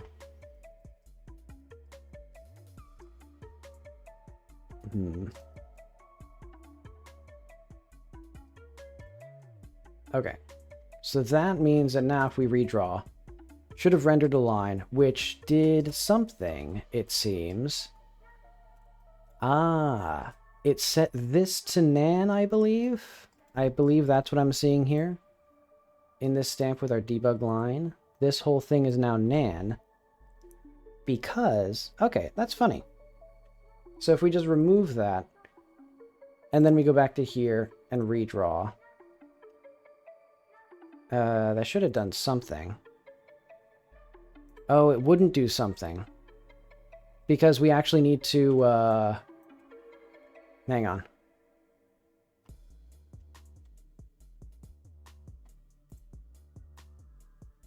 Let's go back to our height map. So, render line, elif stamp dot result image, renderer, GPU, free RID. Do that. Because otherwise, it's going to break. There we go. Okay. Uniform set is null. Uniforms were never supplied for set 0 at time of drawing, which is required by the pipeline. Okay. Wait, what am I looking for now? But okay, so now the issue is we're image storing nan everywhere. And that's probably because I'm doing something funky with this. So what am I clamping exactly? I need to like how this. Ah, I think something here is wrong. No, I see. That there is attenuation. So line attenuation should be 1 by default. Yeah, let's actually just put the line properties in here so that way I can like make this work. I have a new line here. It's going to be like from 0 to 1, and it's going to have an attenuation of 1 by default. In fact, we should probably have that here. Line equals 1. Radius equals 10 or something. Dot green. Yeah, by default, the lines will be green. Okay. And so we don't actually need this stamp to be unique now until... Oh, wait, actually we will once we save the results back into a buffer. Okay.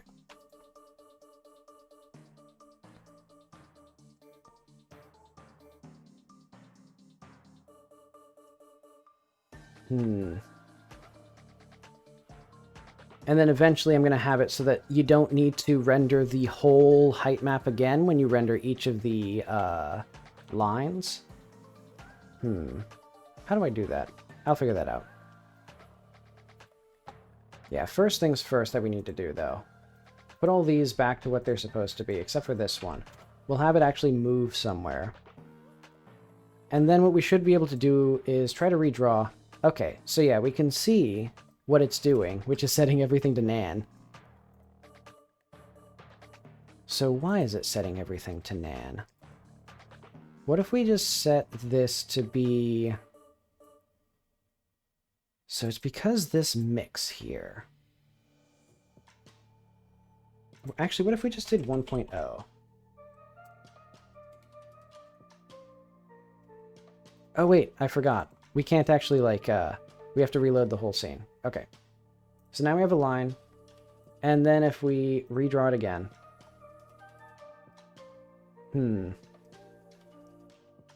Fair enough. So what if we go 256? And then we have a radius of, like, 32. And actually I'm going to do 256 here as well. Yeah, if we then redraw, we should be seeing some sort of line here. Like, it should be going across one of these corners. What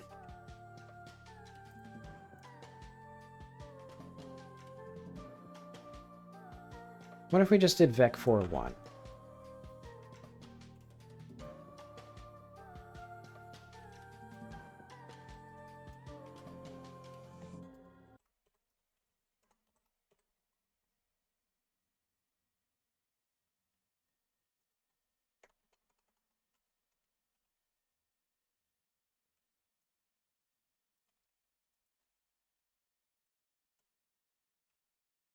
Okay. Close that. Reopen it. Yeah, I'm not seeing... Okay. There, we are setting this. So yeah, now we're setting red and green, which admittedly, they don't seem quite right. Oh, wait, they do seem quite right, actually. Yeah. Yeah, okay, that's perfectly... This is exactly correct. Okay, that's good to know. We are actually writing the values as I think they should be. So now it's actually just the shader that's messed up.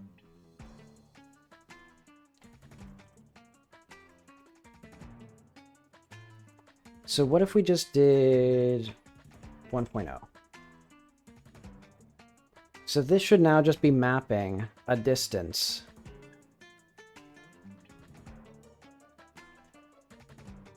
Oh wait, no, but we're not actually... Hang on, I just remembered. I'm not actually sending any of these properties to the line shader. Yeah, because right now it doesn't do anything. Okay.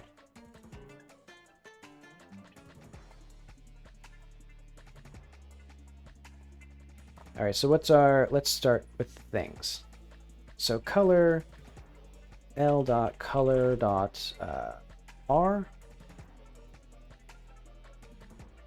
G B, and this should be what, 4 8 12.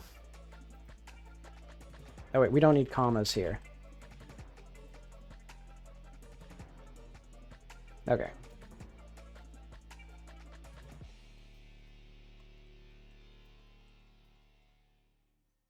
All right, and then 16 L.start.x.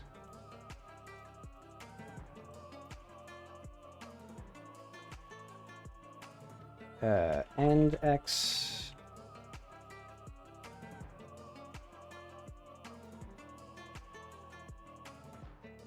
What's our next one? Radius.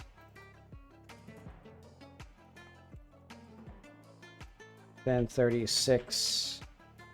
Attenuation. And then we need encode U runs, oh no, U32 at 40.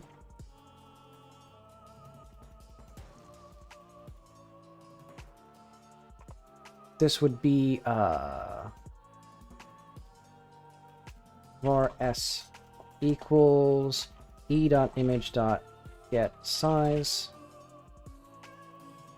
x y. Huh. Turns out it is exactly the right size. Is that true?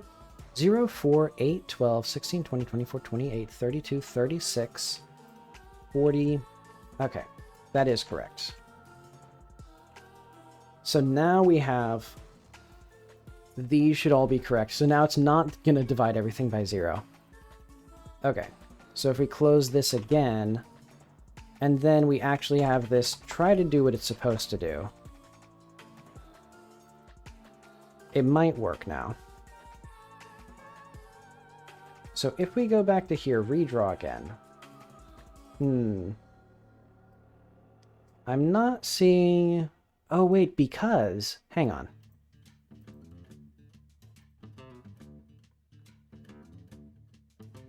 Okay, now we actually need to have some heights and stuff here. So if we go back to the valley, or go back to whatever it is, this stamp.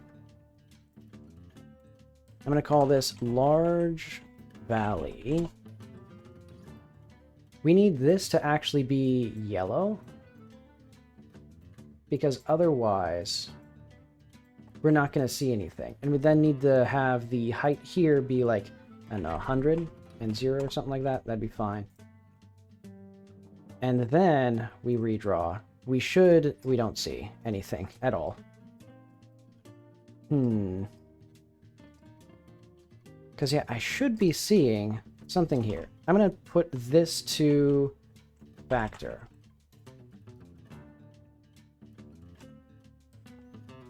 Well, actually... Yeah, that should be correct. Close that. Open this. Redraw again. Am I putting the line somewhere else? What am I looking for? Why am I not seeing this? 3 RIDs of type sampler were leaked. Fair enough.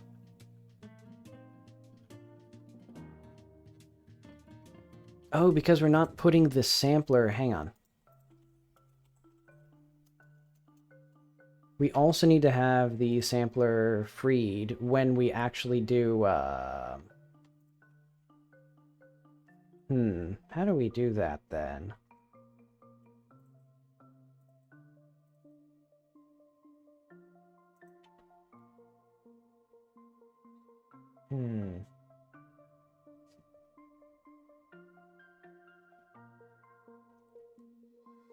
I don't care right now. I'll figure that out soon. I need to figure out the main thing. So let's actually do vec4 sampler. Or no, vec4 factor here. I think that'll be interesting.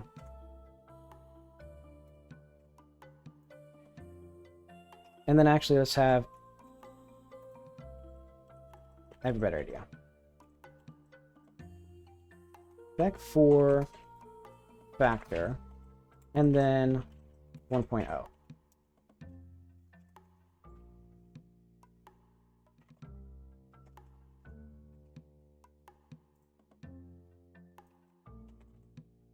So now this should work. Where's our line? Draw line height? Okay, yeah.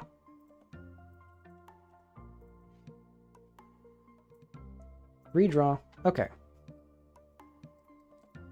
So our factor is 0 everywhere except for this appears to be where our sampler is. And why is that? So if I set... If we go back to this, yeah, we can see there's an itty-bitty thing here. 0, 0 to 256 by 256. What if I set the radius here to 256? And then we try to redraw again.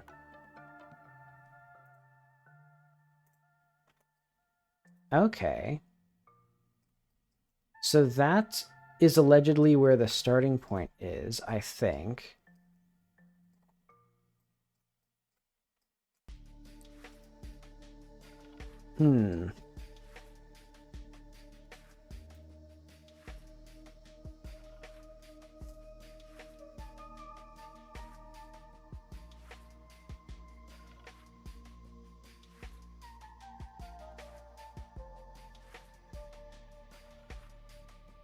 Change this to, I don't know what we'll change this to. Let's change this back to like 128.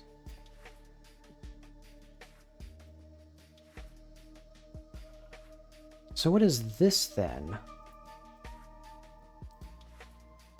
Okay, well it seems clear to me that my coordinate, or that my distance from line function is wrong. So if we're at 0, 0, and then we're going from start to end.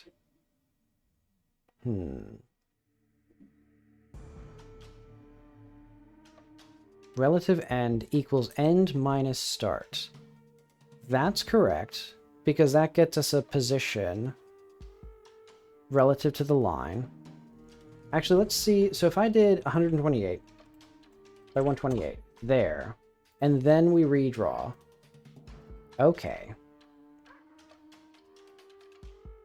Interesting.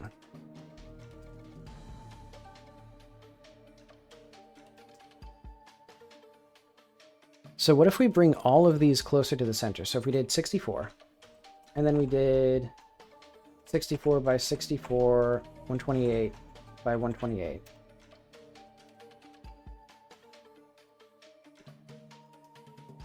Oh, okay. And because this is skewed, that's why it's all like this.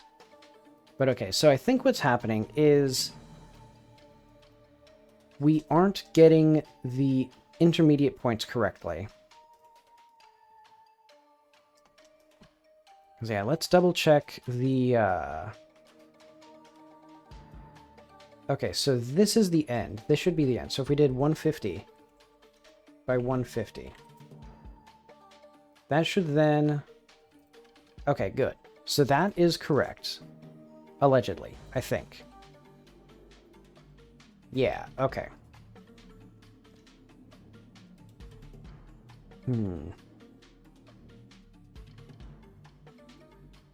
Actually, I'm realizing, did I ever use height map size anywhere?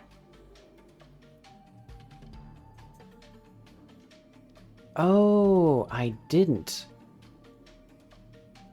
Because I think these coordinates should all be divided by height map size. So we should have like size equals map size. Basically. Wait, no, we don't. Yeah, we don't need that at all. Yeah, we don't even need the height map size. Because we're just going to be using the like actual pixel coordinates here. Yeah, because this is all fine. So yeah, I think really the core issue is I did not do my math right somewhere else. So line direction here is... No, the dot product is commutative, right? Like, I don't think that changes anything. Oh, wait, but this needs to be normalized. Because this D needs to go from 0 to 1. Wait, no, that doesn't... No, that's not true at all.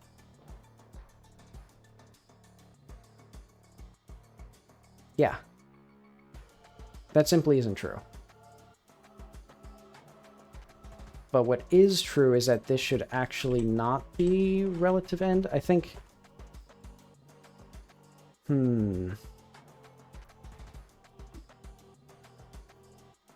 think what this needs to be is that this needs to be greater than the length of relative end. So this should be like line length. I don't care. So I believe that's what it should be. So if we close this, and then we redraw, and then I'm going to set this to 32, so that way we get a little bit more.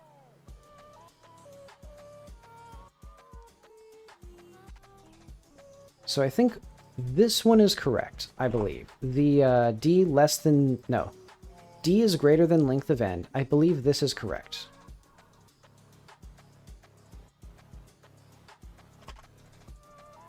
No, I'm smoking crack. This is not the correct one, because this is the one that's not right.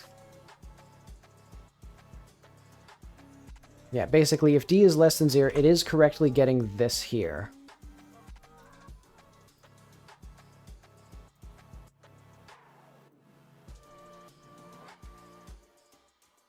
Let's do 128, 128. Get like a completely orthogonal line. So we're going to redraw that. Okay. So I believe this was the start, this was the end. That makes sense because this is now closer to the center here. Oop. Yeah, so it's something like this, start the end. And so our first thing to figure out is, what is the actual thing that I need here? I think this does need to be... Okay.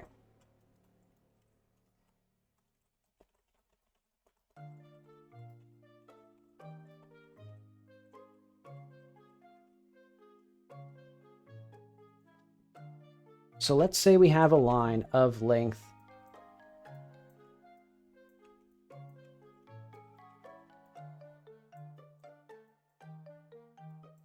Let's say that this is A, B. And then this is some point. Or I guess this is AB. Okay.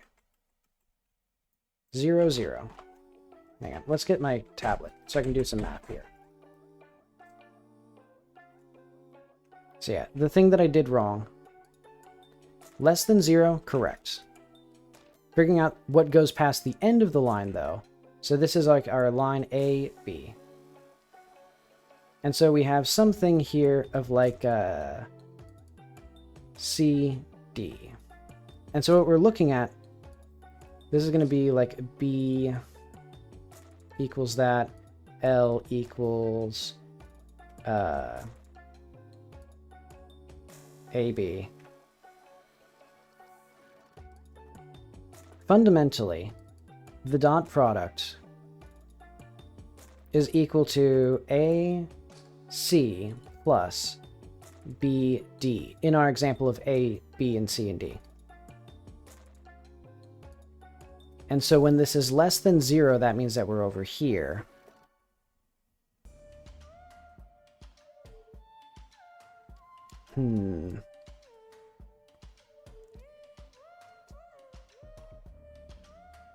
But what do we divide by? What is the length of this line segment? Let's just get like a... Let's see if maybe I can look up the distance from a line segment here. Again, line defined by 2 points. Line defined by blah. I think the issue is this is going to be about lines that are infinitely long.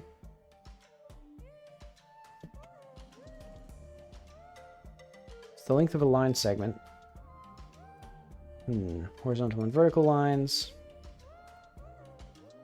Obtain the length of a line segment. Yeah, they're basically describing the, like, segment there.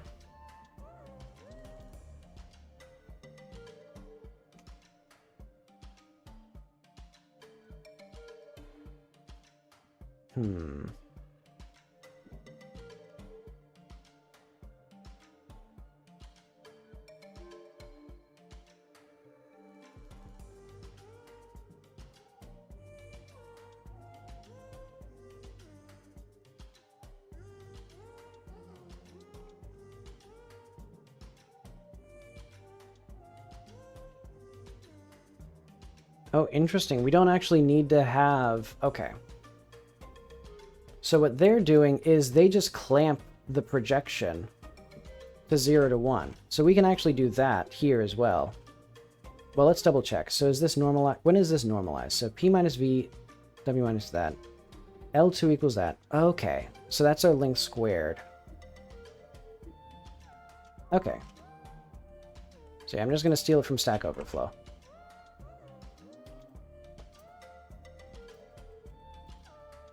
I tried my best. So, well, I'm fine with these two, actually. Var, or float dot, or float D is now going to equal... We still have this, but now it's going to be clamped. 0, 1, that. And then what we do is we actually do our projection here like we did before.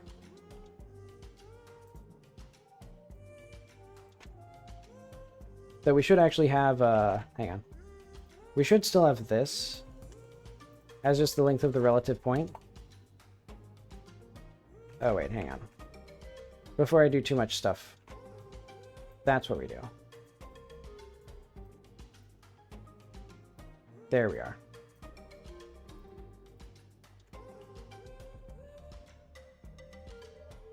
Oh wait, no. And, of course, I forgot the order of clamp. Okay, there we go. So what we're doing is we're doing the similar thing to what I did, except we're basically simplifying the logic to just clamp this dot product to 0 or 1.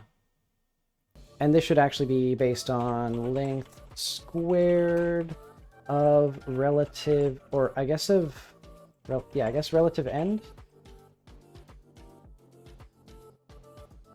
So that was part of what I was missing there, was I didn't know about the length squared. Line height. What have I done wrong? Okay. Nothing. Oh, hang on. How do we get the length squared in GLSL?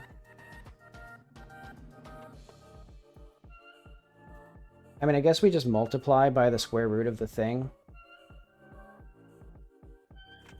Oh wait, no, we just take the we just take the dot of ourselves. So we're gonna do LSQ. Float LSQ equals dot relative end.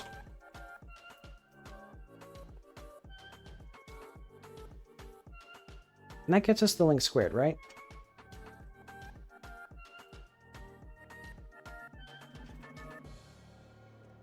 Yeah, because it's the square root of the sum of squares.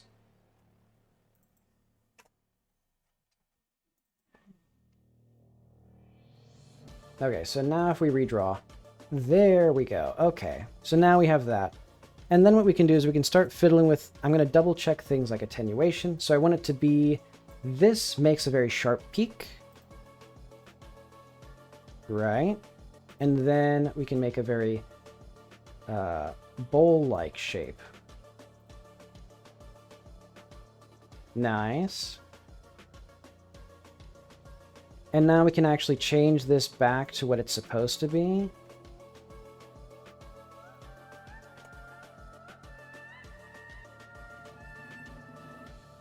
And so now we're able to draw a line segment in a shader, no less.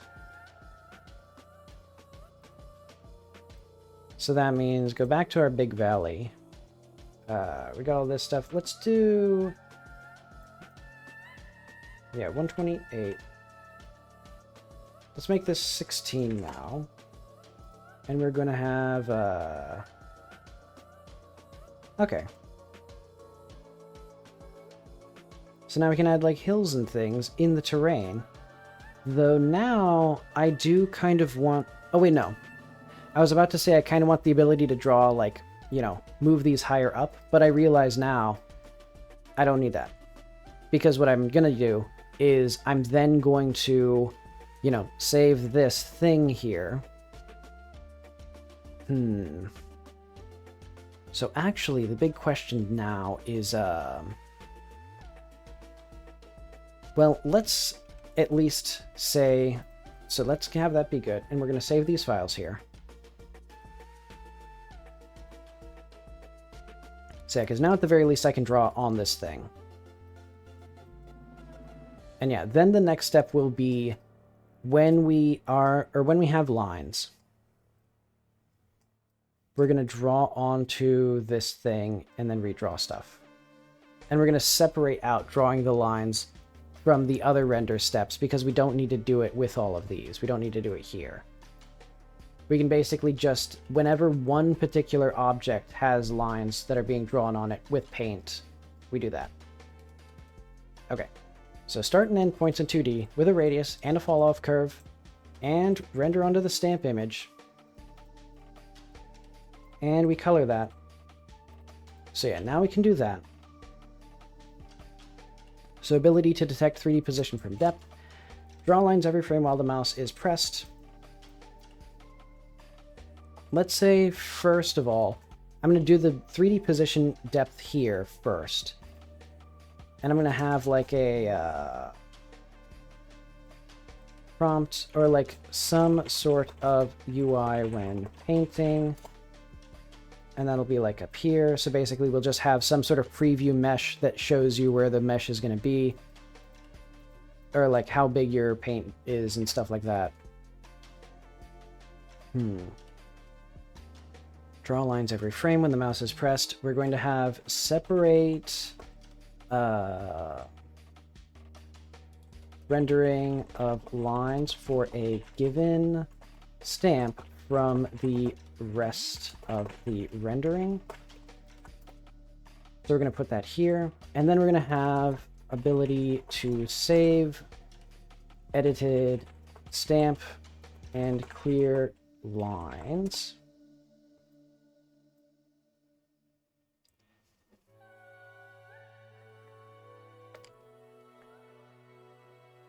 So yeah, it should actually be pretty easy to render the lines here.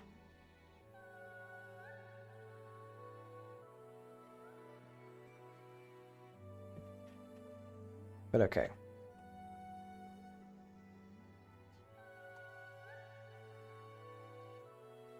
And we should... I guess now it'll be pretty easy to have stamps work like that, but okay.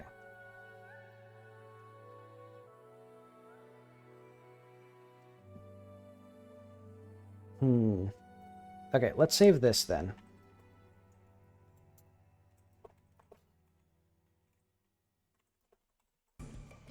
Rendering a line segment.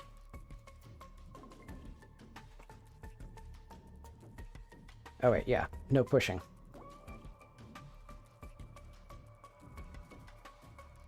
Okay, so now our real question, can we read Godot read depth texture to CPU, or like read the depth at a point?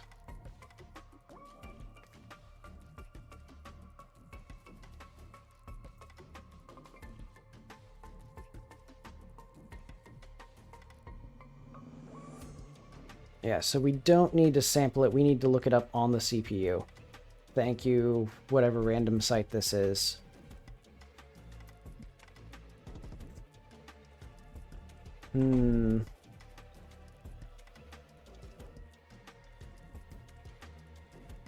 Because I guess we could just literally have another compute shader that just takes the depth texture. Wait, no, but we can't have a compute shader that reads the depth texture, I don't think.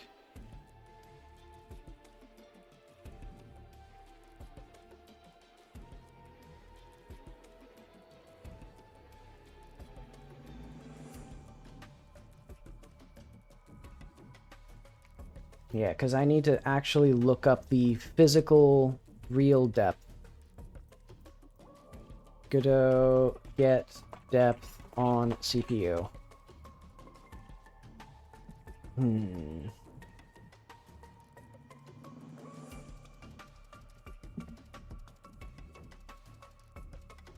Read depth texture in GD script.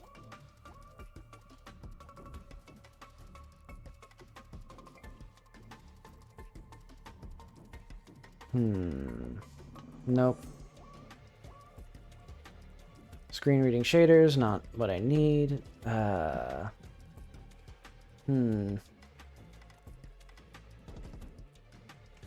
Depth. Texture. Ah. Okay, render scene buffers RD. Get depth texture. So, is this... So returns the depth texture we are rendering 3D content to. If multi-view is used, then this is that. Okay, so can we get the texture then? So get texture, get color texture. Can we sample? Get texture slice size, get texture slice view. Texture samples, get texture samples. No.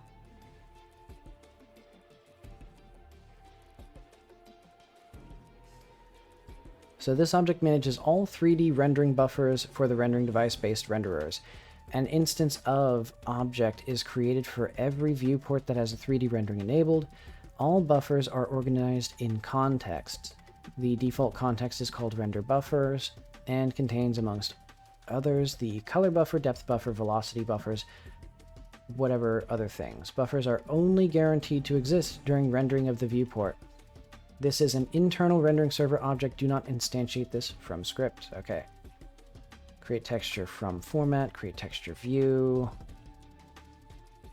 internal size.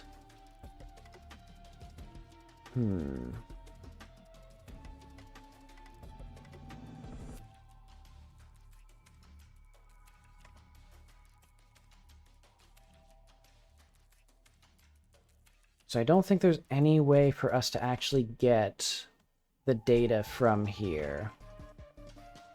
Unless slice does this. So a texture slice returns a specific slice for a cached texture.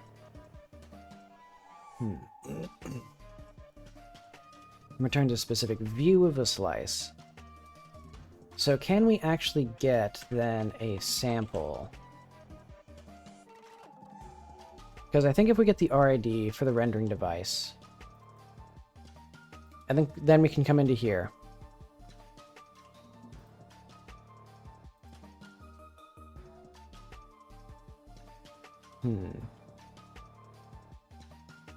Yeah, because I'm assuming what we do is we like get the viewport, get this buffer, then we get the depth texture through the RID, and then we get the data from that somehow. Sample. Can we sample? Frame buffer format, create empty. Frame buffer format, get texture samples.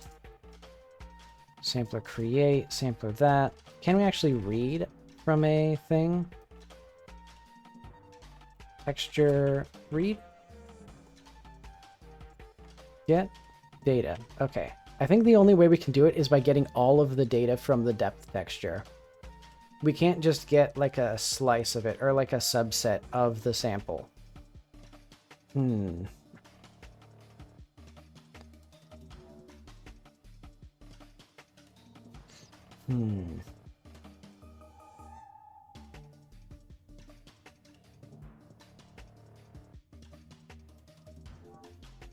Though I think we can actually get a compute shader to do this for us. Because it does seem like we can just use the render scene buffers like RD here to like create a shared texture into the depth buffer. And then we just get the data of those like two floats. Or, you know, the vector 4 of the actual position.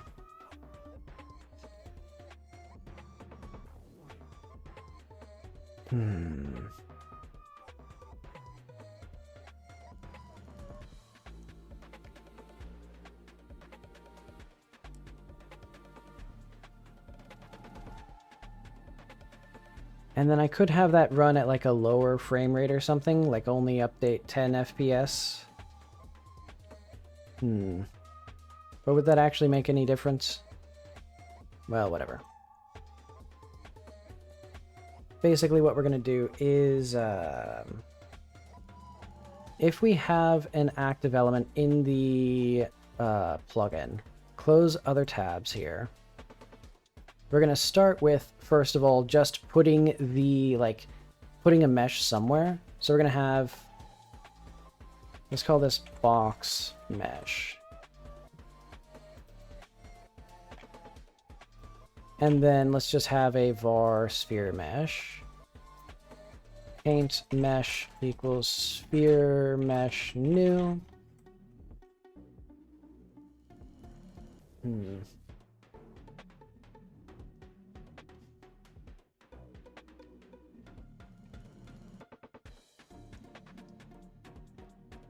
And that should be when we go to, let's go back to Jak 4.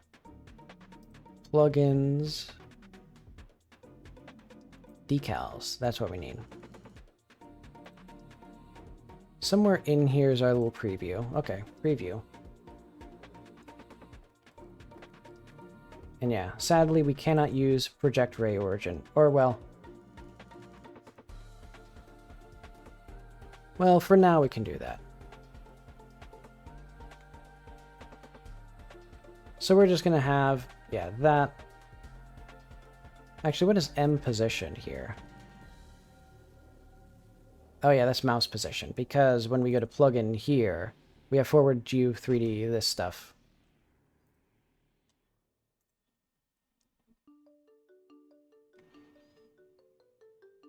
So yeah, create box, disable plugin, enable plugin. Let's have this here. Let's have actually handles and edit up here as well with our standard objects.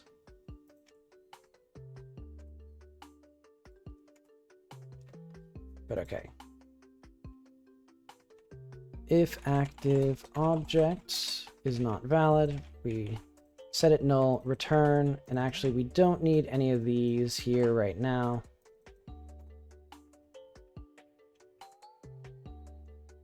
Okay, if it's mouse event motion, we're going to have this now be in our, let's see, function paint. What exactly do I want here?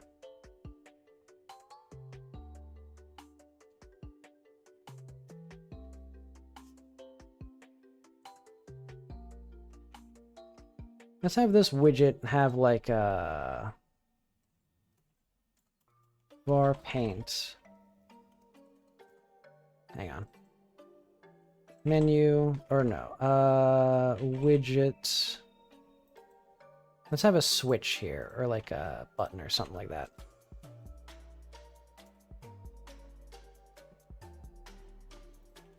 Label. And this will just be like editing.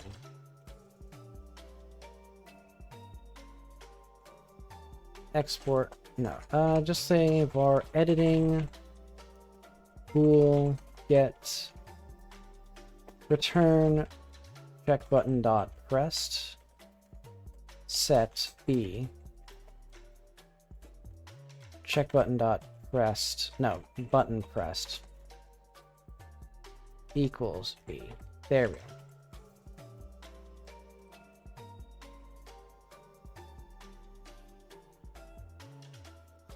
So that way we can set that manually.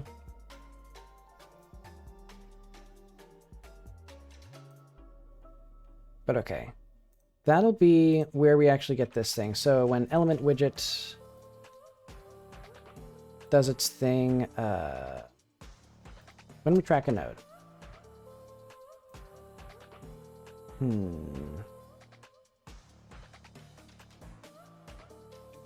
Let's get a var paint preview mesh instance 3D. So let's create our meshes.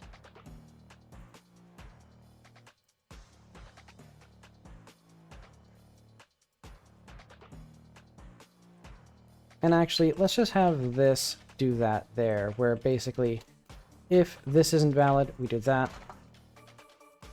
If not is instance valid. And we don't need a custom bounding box anymore because that doesn't work. Paint mesh, no. Preview. Paint preview. Okay. Let's call this preview paint. Then preview paint equals mesh instance new preview paint. Oh wait. Dot mesh equals sphere mesh. Why doesn't this exist? Hello? Oh, because it's called paint mesh. That's the issue. Okay. And this will be hidden. And actually here it's visible will equal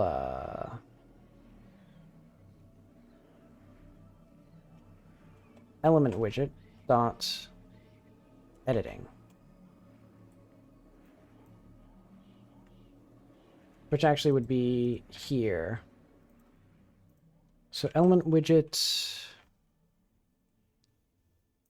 actually that's going to be return active element and that. Alright, welcome to the stream. I'll show you the general challenge. I'm making a terrain editor where I can move terrain. Oh wait, hang on. Oh, I see. It doesn't work anymore. Wait, why doesn't it work anymore? Huh, that's an issue. Sphere mesh not... Hang on. Close that.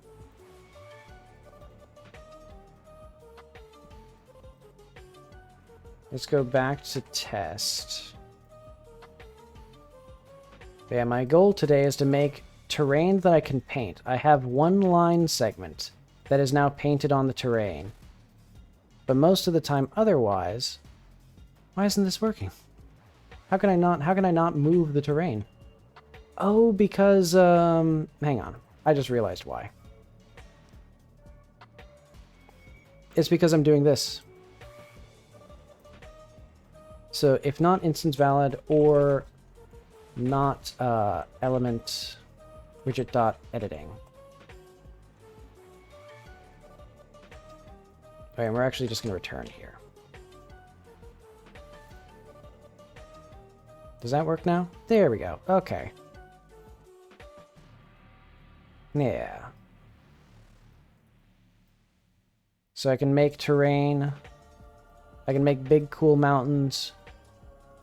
Or I can make little valleys. And eventually I'll fix the black weirdness there. But for now, it's okay enough.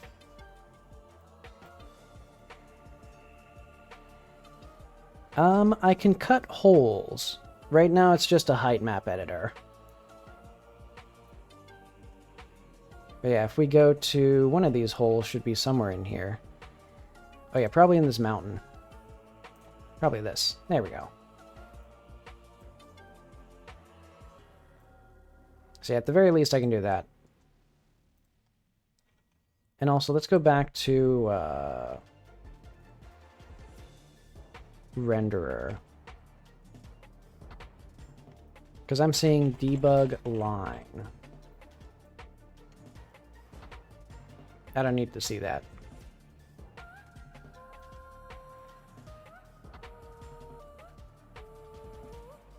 Yeah, previously I was just using like 3D meshes for the ability to have like seamless caves.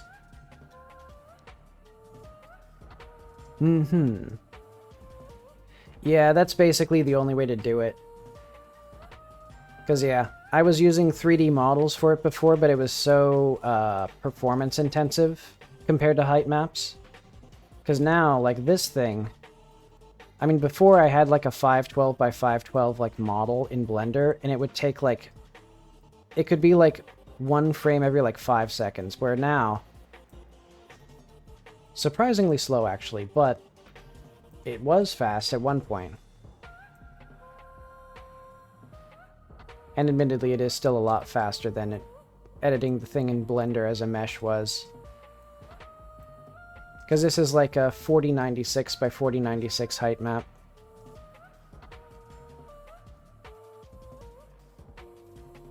Let's see. I guess that depends on what you mean by build it.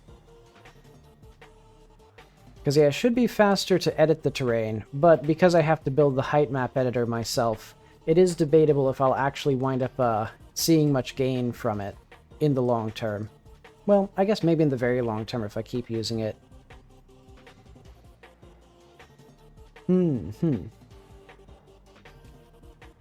I think it'll depend on if I do LODs properly. I think these height maps will be a lot faster to load because I only load one mesh and one image, but they won't be... it won't have a higher frame rate unless I also make sure that the height maps that are like really far away from you are lower resolution.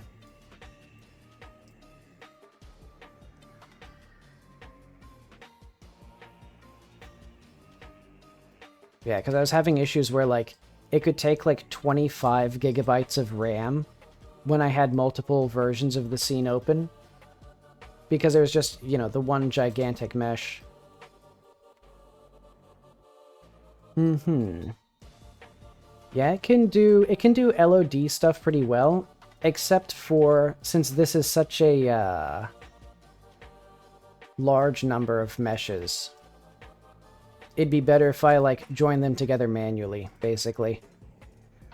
Though, actually, I could probably do some... what would I do, exactly?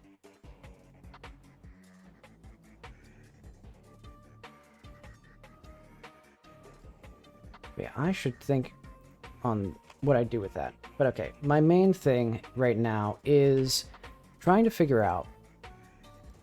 let's get one of my stamps here. So if I get this up, what I want is actually to have input event mouse motion, input event mouse button. Oh, I know what to do. And element widget dot editing.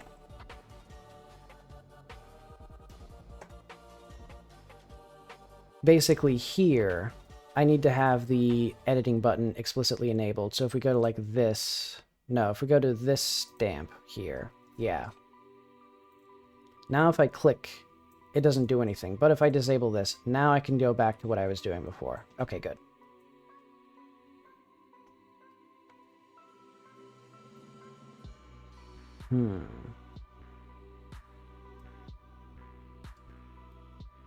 I'm thinking I do kind of like having these lines.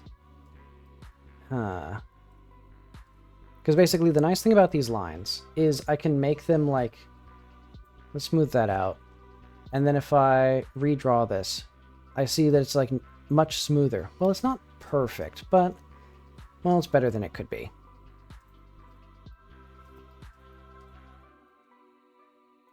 So I'm thinking of how I could use these for roads. Yeah. Yeah, that'll be good to test.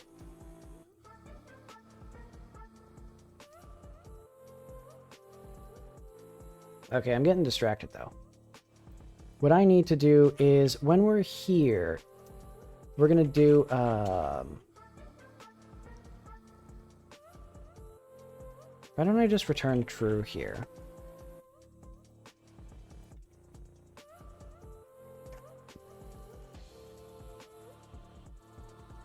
I'm gonna do like a update position, preview position, and actually this should be if element widget editing for all of this. So actually I had it correct before, but oh well. Event dot relative? So what is the relative here? The mouse position relative to the previous position. I think I'd actually need like dot absolute position.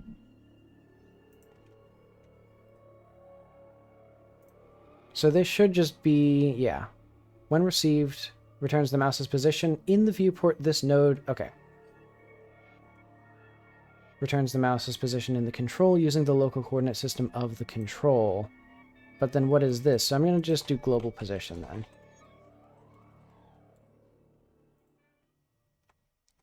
Because what that's going to be is function update, preview, position, mouse position, vector 3, no, 2.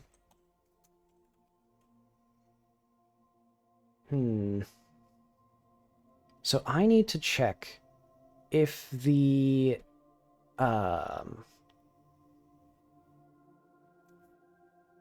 if we're open, or if we have the viewport open. So like what would that be? Because I basically need to make sure this window is active, so that way we can check like where we are here.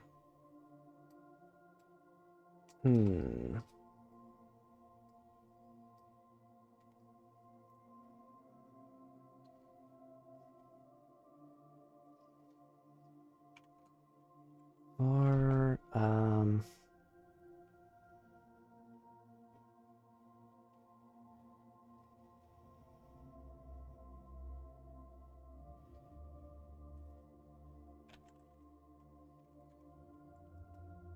view equals editor interface dot get viewport 3D. Huh? 0, I guess. Returns the specified 3D viewport from 0 to 3. The viewport can be used to access the active editor camera. I guess I'll just have that do its thing. If editor interface. Mode? What do we actually have here? I need to figure out how we check which mode we're in. And I'm not even sure what that would mean exactly. Because one of these things. Main scene? Play main scene. No. Main screen. Okay. Set main screen editor. So get editor main screen returns the editor control responsible for main screen plugins and tools.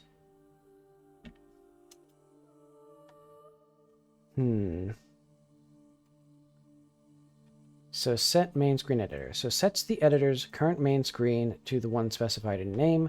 Name must match the title of the tab in question exactly. 2D, 3D script, game, or asset lib for default tabs. So can we get the main screen?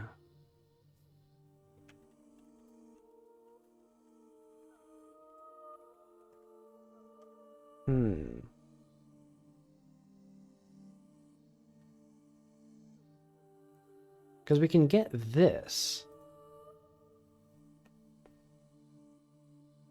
Use it with plugins that do that.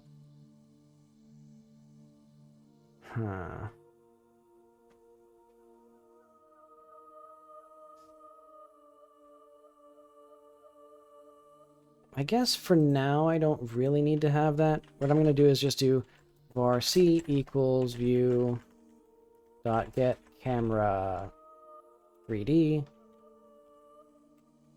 Camera equals this. If camera pass. And then we need our placer here. So I'm just going to do, let's see.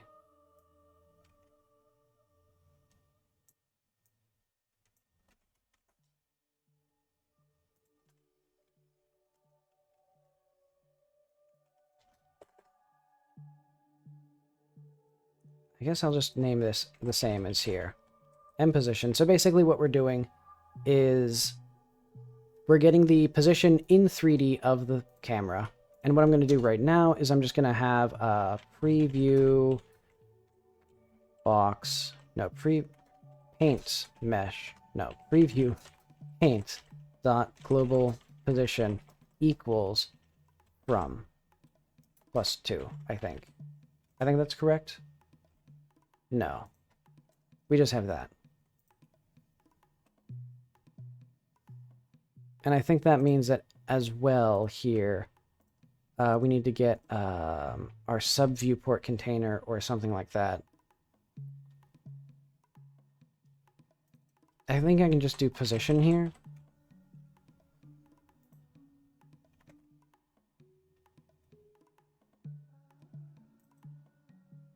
Yeah, because where do we get this M position from?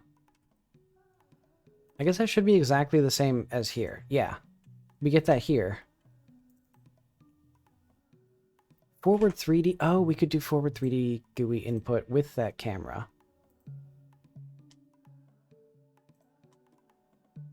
I didn't even think about that. Yeah. And then this would be input events. Yeah. So we don't even need to get stuff like this.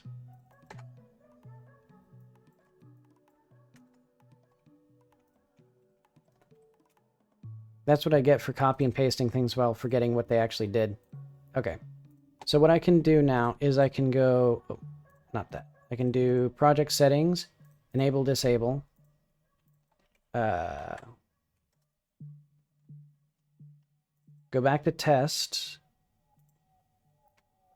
868 samplers were leaked. Probably need to get those somewhere.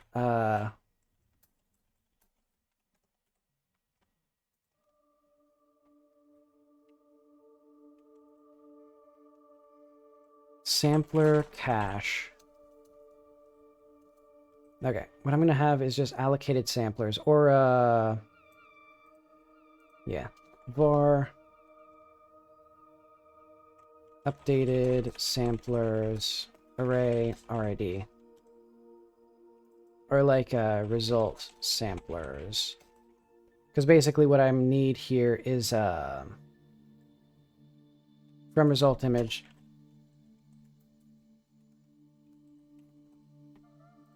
here.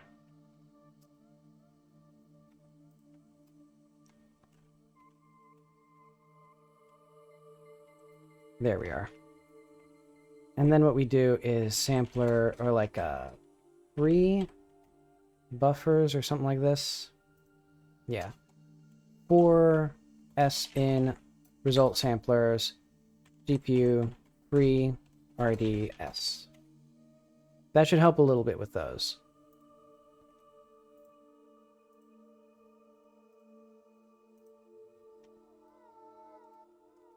And then we also do result samplers clear. But okay, that's neither here nor there. The actual thing that I need to do is check this. So if we then enable editing, I should have a little mesh somewhere here. It'll actually be pretty far away from me. Let's do, so times 1000. Where the heck goes that? Let's just do 100 here, maybe. Let's actually do like 25. Oh, I see. Not is inside tree is there. Because preview paint was never added to the tree. Right, because that needs to be added to the child somewhere.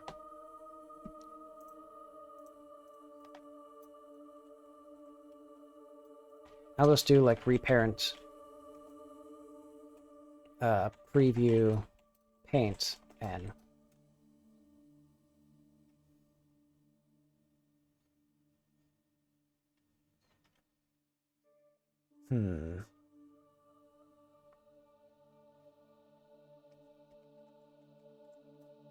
Okay, that's fair. So now what I should be able to do is we can try this again, where I enable editing. Oh, right. But that doesn't do anything. Wait, no, it should do something.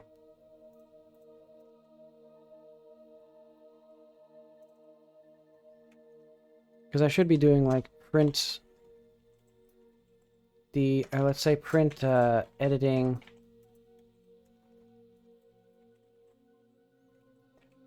and name.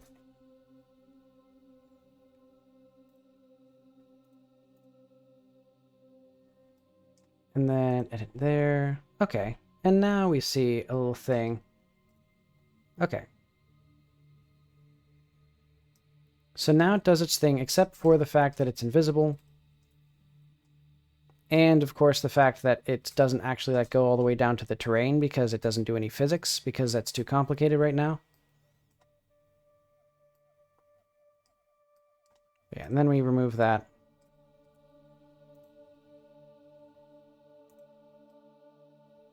And yeah, that fiddles with this thing. Also, why is there a stamp here? What is this? Oh, game is, uh-oh.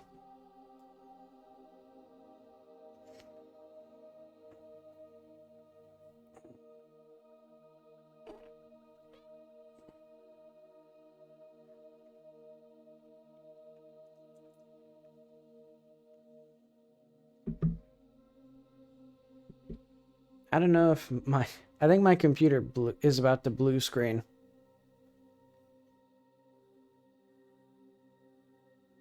Oh, okay. Godot just crashed.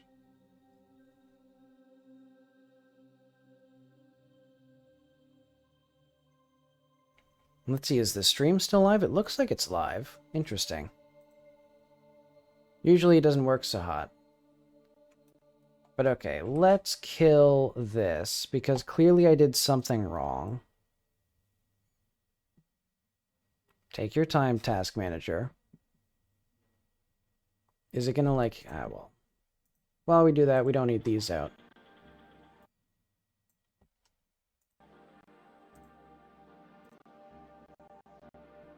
Is it gonna like run? Hello? Godot? Task Manager? Like, can it like find Godot? It took like 15 minutes for it to do that. Okay, there we go. And I'll also double check that the stream is actually live. Okay, good. It is live. That's surprising. Usually when I freeze, like, OBS is what crashes. Oh wait, I should probably not run that until I figure out what I did wrong. So that was somewhere in here, plug in... My brain's like falling out of my head. Okay. If not, instance is valid, or not that. We return false, actually. That might be the issue.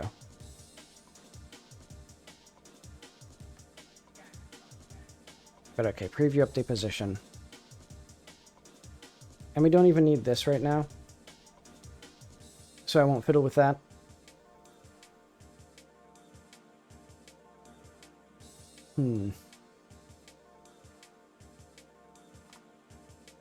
Okay, I don't see anything that should cause weird issues.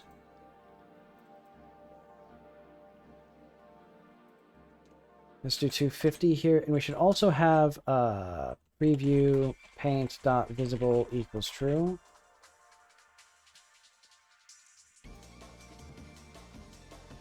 Okay, and then we can go back to the terrain.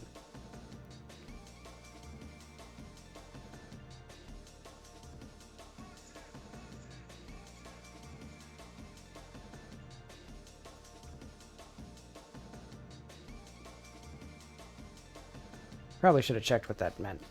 Or what the issue was with that. Why is this not... Hang on. Why did my terrain not work?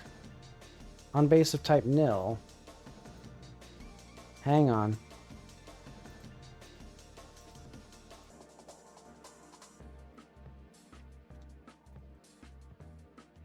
What happened to my widget? Nothing? It just didn't work? Okay. So this template should exist still. Add-ons, terrain, editor, element, widget. Okay. So it just didn't start right. Oh wait, no, I don't need that. That's for testing the actual scene thing.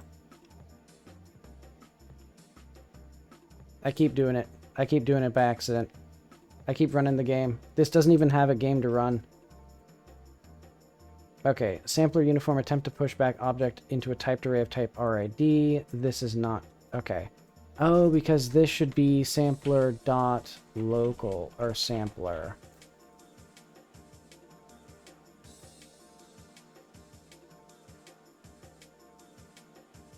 Okay.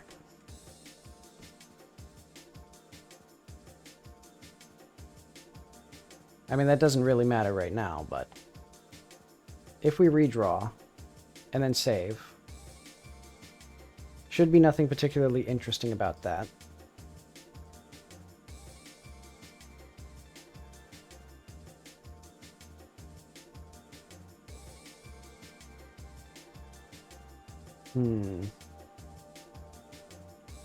Admittedly, I kind of like having these lines as... I'll think about it.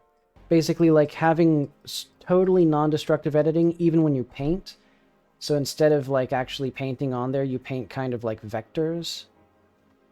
But that could be pretty difficult to work with, actually. I think it'd be good for the paths, though. I do really want to think about that.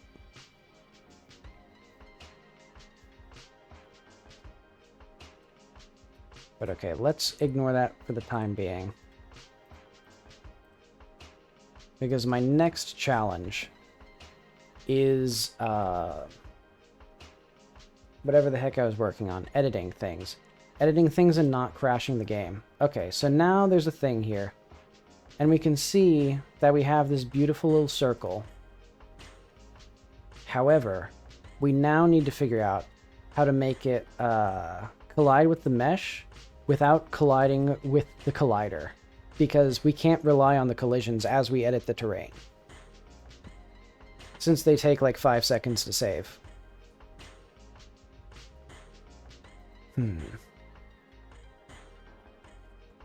So I guess because this was so difficult to make, preview, or like is a sphere that exists.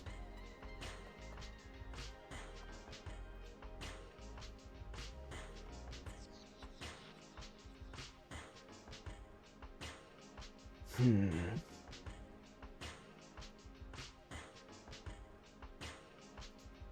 actually, I do kind of like the paintbrush being skewed like this, because that is accurate to what happens. Basically, these can be scaled, but all the objects within them respect their scale.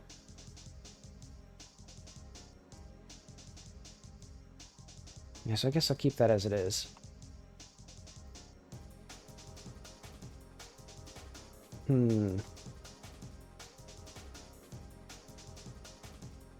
Can we get the depth from the buffer directly?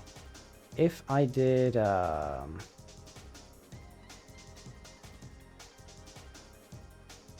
do we do that, actually?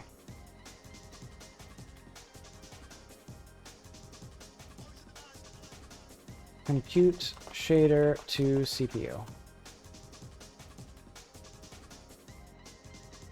Or no, Godot rendering device. I feel like I should be able to just read pixels.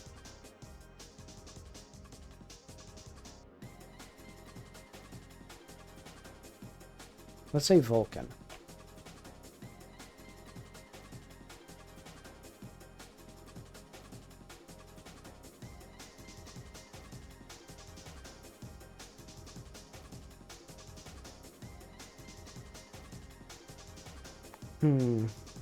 Everything you need for standard rendering. Access host read bit.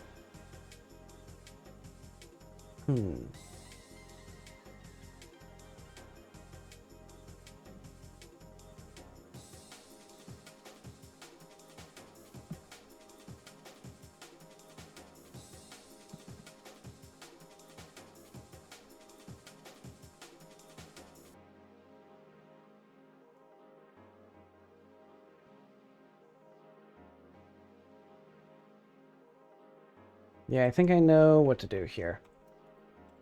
Compute. I need literally like I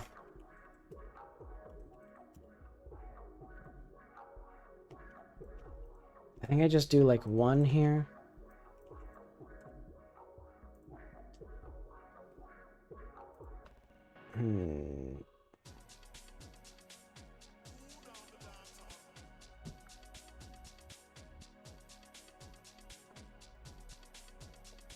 Let's say read compute shader results on CPU, and it should be like 1 number.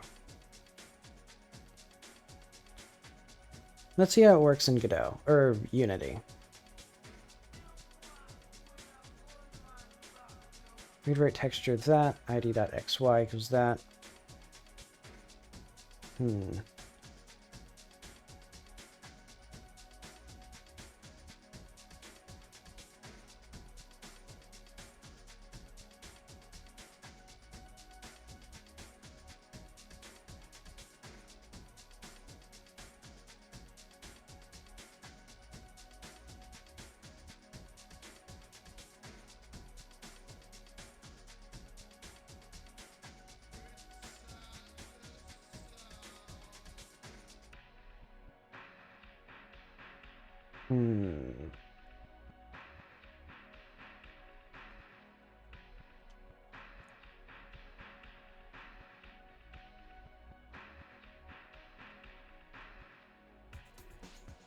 I think I want another rendering device specifically for reading just the depth buffer.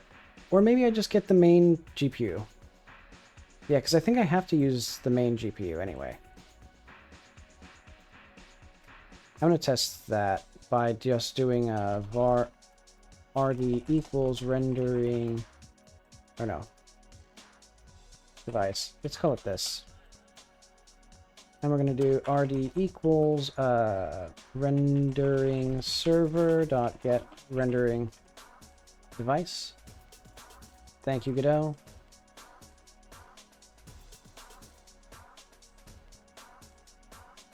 And then we're going to need several things. We're going to need like var depth, RID, var depth shader, RID, var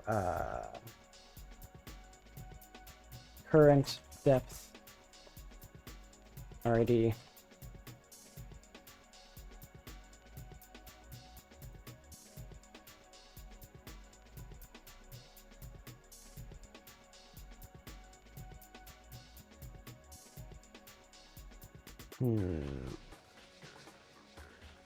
Uniform restrict writable. And this will be just R32F. Depth? No, write only. Okay, so read screen depth GLSL. Main. And I'll just do the same thing here with these push constants. Input. Thank you, Godot.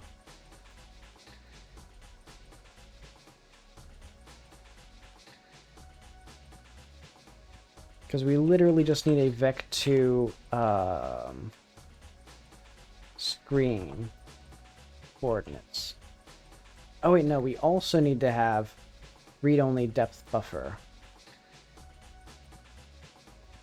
And that's going to be, I guess, R32F. Actually, what's the format of the depth buffer here?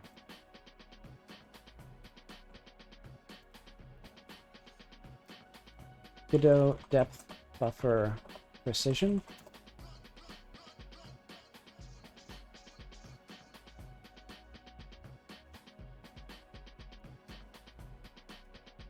I need to figure out how much the depth buffer is. No,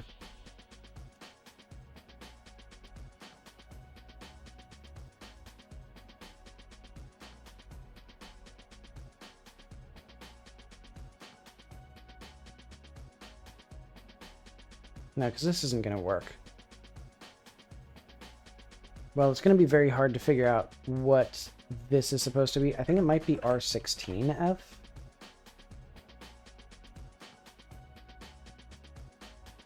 And then we'd have layout R32F. Set equals 0, binding equals 0, uniform. Restrict right only. Depth out. And it's just going to be depth out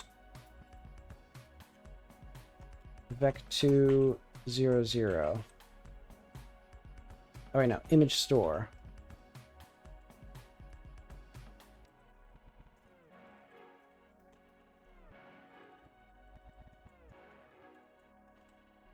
Depth out. And this is literally just a 1 pixel. Actually, can we just get a single floating point value as an output, or like compute shader output?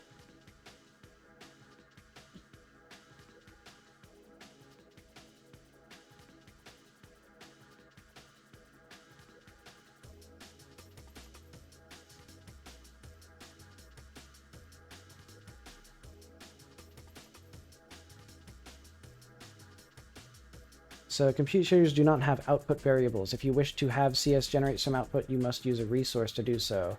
Shader storage buffers and image load store operations. Oh, I should use a storage buffer.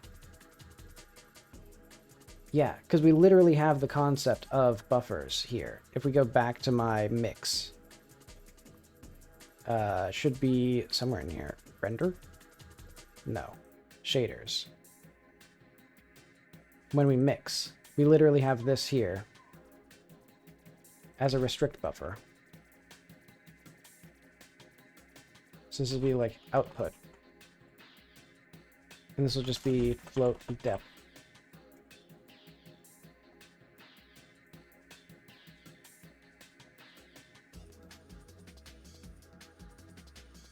And I'll just do like 1 here, so this will be depth texture.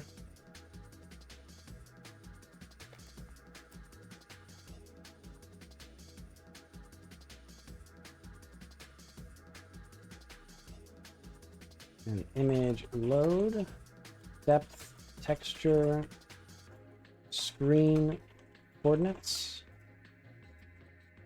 And actually that means that now we have or output bars depth equals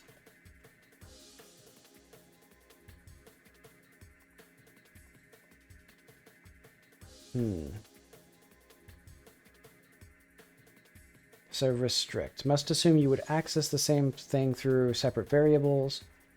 Okay, so we can just do restrict write only buffer, restrict read only buffer. Okay.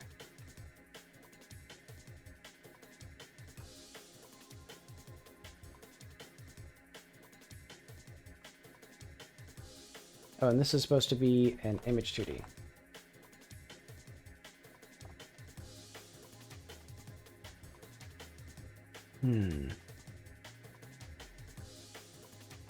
Does this work? Read screen depth.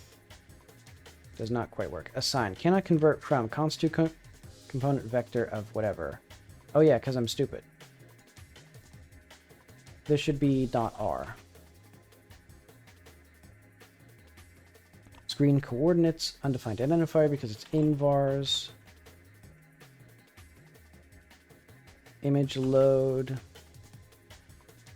No matching overload function found because I forgot what image load does. Oh, because it needs to have the...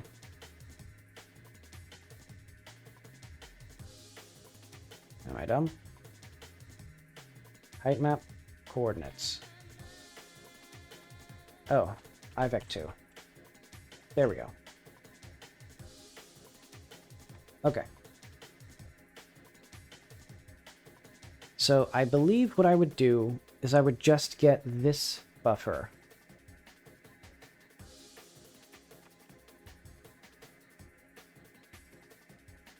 So if we go back to my terrain renderer,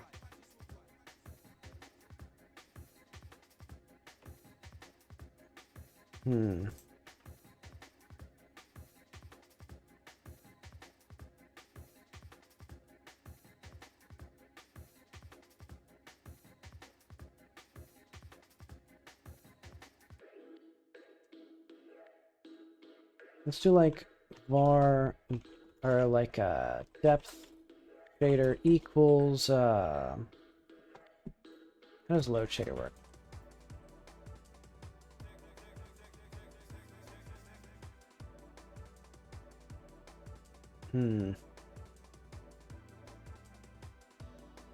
Yeah, I think I should just have this do its thing here instead.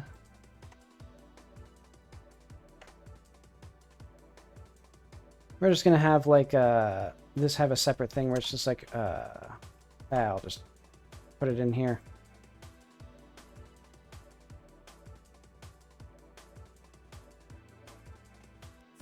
Because otherwise I have to do a whole bunch of other stuff here. But okay, read depth. So we don't need that anymore. Just going to do depth, texture, RID, depth, output, RID.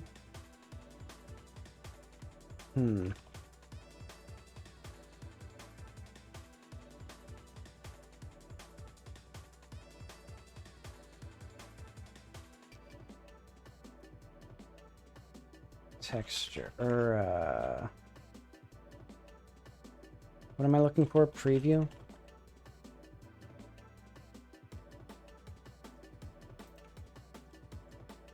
I'm kind of like... Well, I have been streaming for like 5 hours. I think I'm probably about out of juice.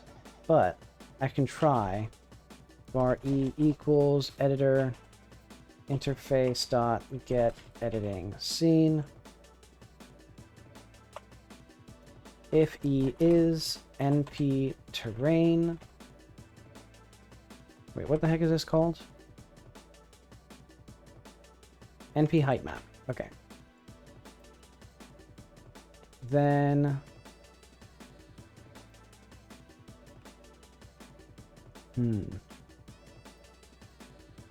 var m actually else that stuff there.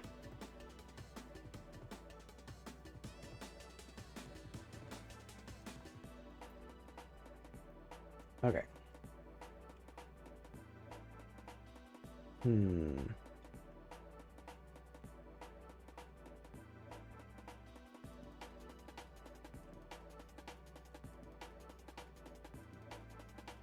So get depth M position.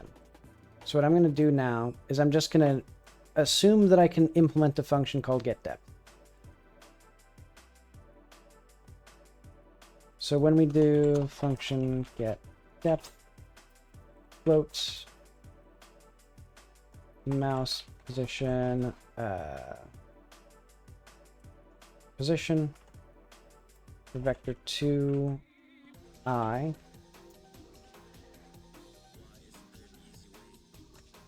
turn, I don't know, 0.5 for now.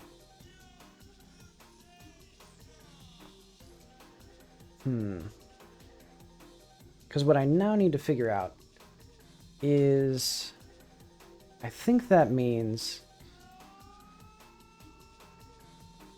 what does project ray normal mean? Returns a normal vector in world space that is the result of projecting a point on the viewport rectangle by the inverse camera projection. This is useful for casting rays in the form of origin normal for object intersection or picking. I believe I can just make it, and I'm just going to say 0 for near plane, 1 for far plane. And for now, we'll just do that. And what I'm going to have now is var distance equals 0.0, or it's just going to equal like 250. And what I'm going to do is now distance equals camera dot bar times that. Otherwise, the distance doesn't need to do anything, because now we're just going to have distance here. And I'm going to see if that makes any sense. Because now if we do editing here, seems like the main thing is that now it's so far away.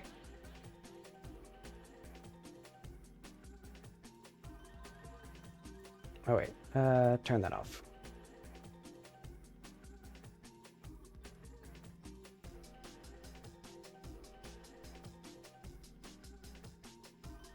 And I kind of want, hang on.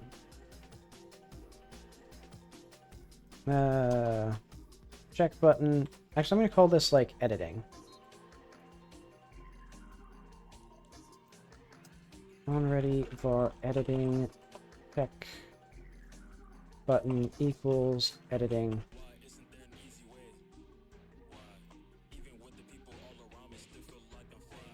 Oh wait.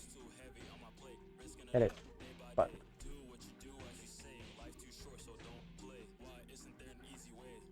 Okay, edit button dot rest connect on edit toggled. What I want is to change the type of this now to a menu button. And this is going to be our edit menu. Which actually I'm realizing, can we put pop-ups in here? Because what I want is like to have like parameters in here like this. Which I'm realizing I don't think that's what we can do. Maybe there's a different pop-up button. So a button that brings up a pop-up menu. Inside this, use get pop-up add item. You can also create them directly, which contains common properties.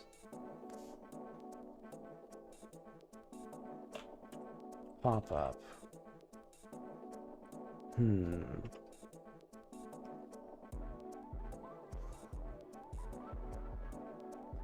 Because we do have things like color picker button,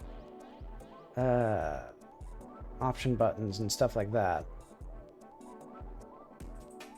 Which I suppose are exactly what I'd want. Except I want more options in there.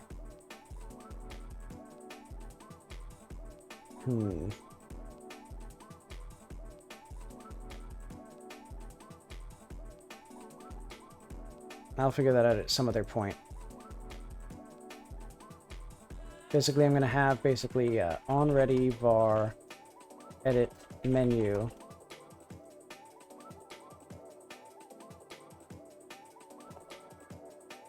equals edit menu. All right. Function on edit toggled value bool.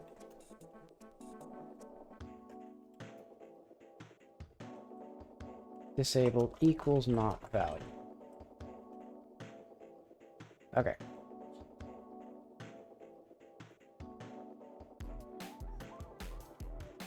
Editing. Or, paint settings. Okay.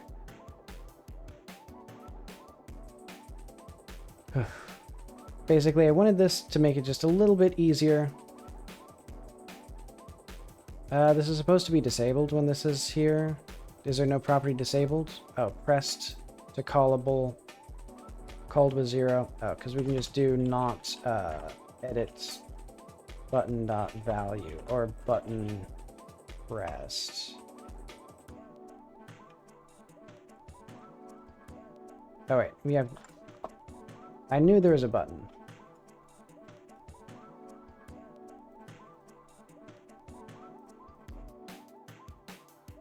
Okay, so now if we go back to here, and then I do here, and then we can click this, or click it off.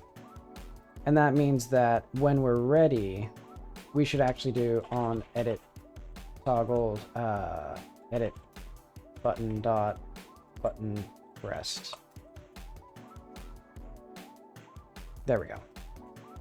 Yeah, because now we don't have paint settings unless we have that enabled. which admittedly we don't really do anything with it yet.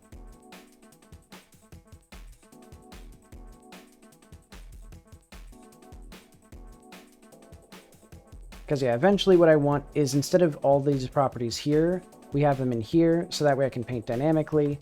But of course I haven't actually even done the thing that I need to do yet, which is to set the depth properly, or whatever I need to do properly. Because I think what I need is actually like 1.0 minus that.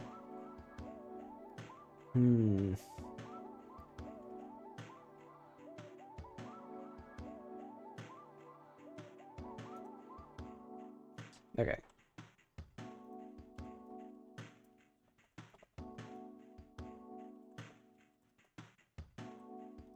Preparing to read depth.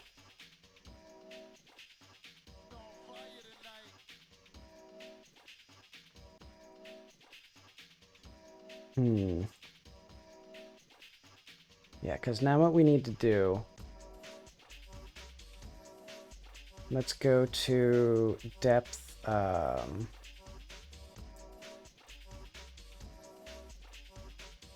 do we load this?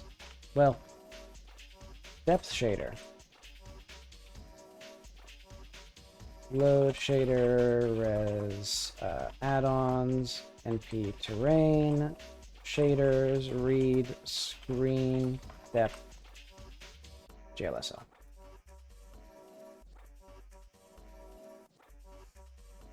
And then,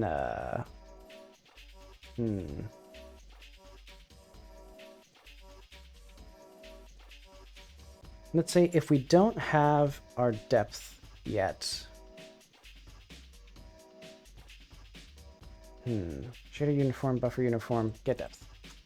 If not shader or depth output, pass.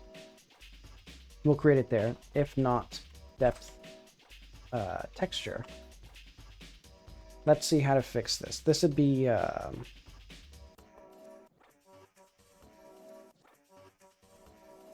depth.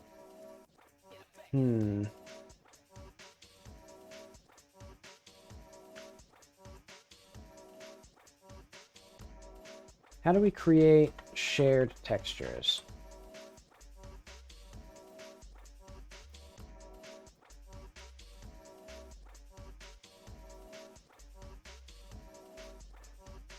Okay. So we need something similar to this, where we basically create it from an extension. And I assume we'd have our format here. Let's get the viewport.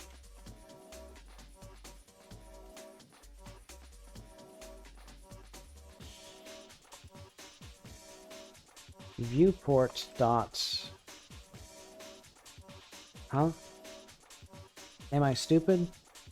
I am stupid, I think. What? Viewport. This is a thing that exists in the game. Okay. How do we get the buffers from this? Server dot buffers.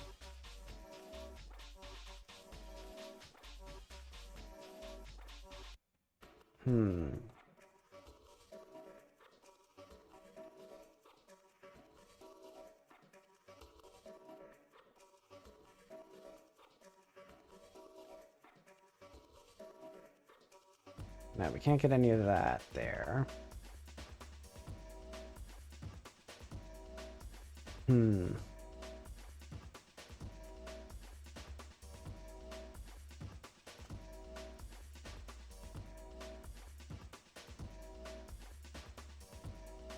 Ref counted render scene buffers, but where do we get render scene buffers? Render data. Where do we get render data, though? Abstract render data object holds frame data related to rendering a single frame of a viewport. Where is render data?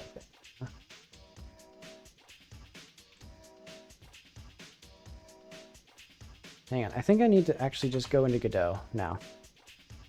Render data. Let's see.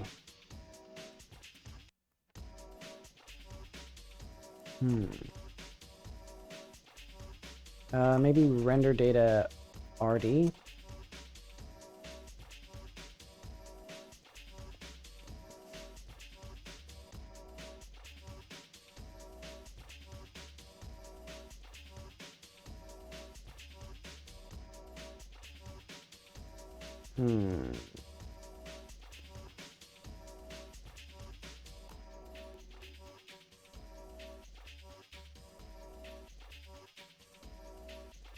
Because, yeah, who owns this?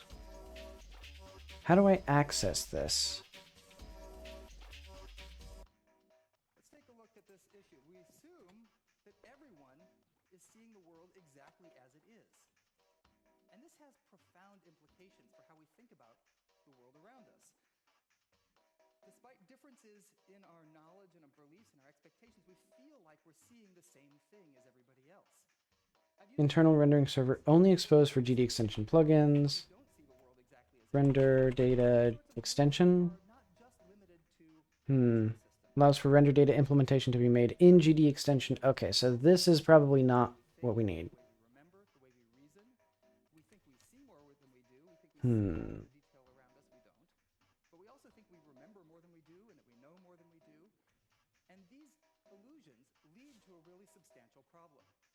Render scene buffers.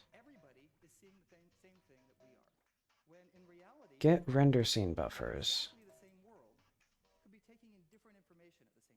Get render scene data.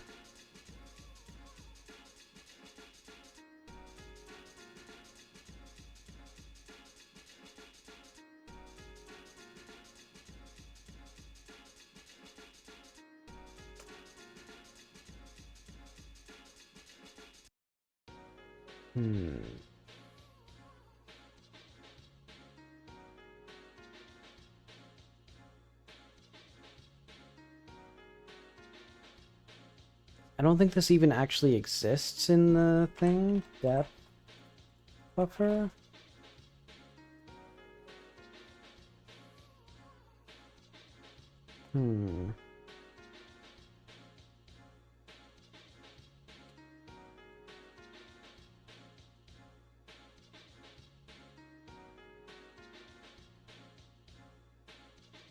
Yeah, because I think this doesn't actually get implemented anywhere except for, I mean, I guess I can just look up, like, get render scene buffers.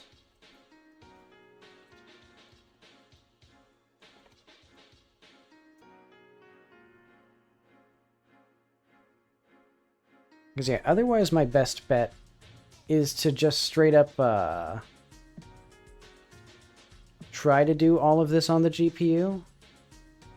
But I don't actually know how I would do that. I think we'd have a uniform that's submitted to the shader for the object. Or whatever it is. The, like, mesh preview thing. And that would set its value by reading the depth texture. And then I put the vertices there. I'm trying to think. I'm racking my brain. How would I actually do this? Because the issue is, we can set the preview to where we want. But then how do we know the X and Y coordinates that we're going to use to actually draw the vertex, or to actually draw the lines to paint on the terrain? Because I still need those sometime in the CPU. Unless, no, I can't just get, yeah, I can't get the position from the GPU still.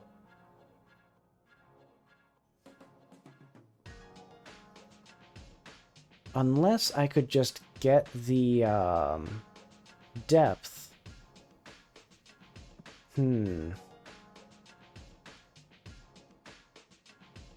what I could do, essentially, is just have a vector for position here.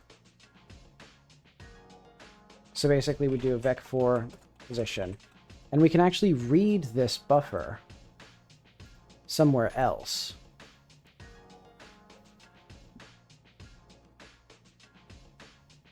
I think that's our best bet. Wait, no, but we still don't know how to actually read the dang shader. So I shouldn't fiddle with that until I actually know, first and foremost, how to actually get the depth buffer into a compute shader so that I can read it.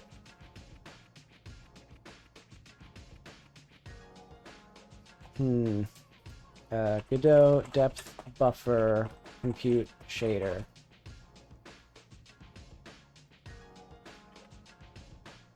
Does this say anything about compute shaders? It does not. Thank you, Godot, for wasting my time.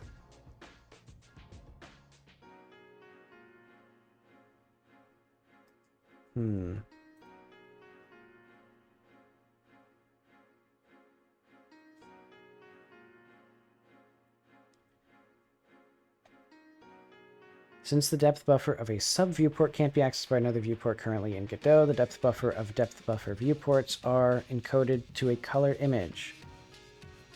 This encoded texture can be encoded by a shader or compositor effect to get the original depth buffer back. The encoding works by converting the 32-bit float depth buffer to... Oh, okay, they do use 32-bit depth.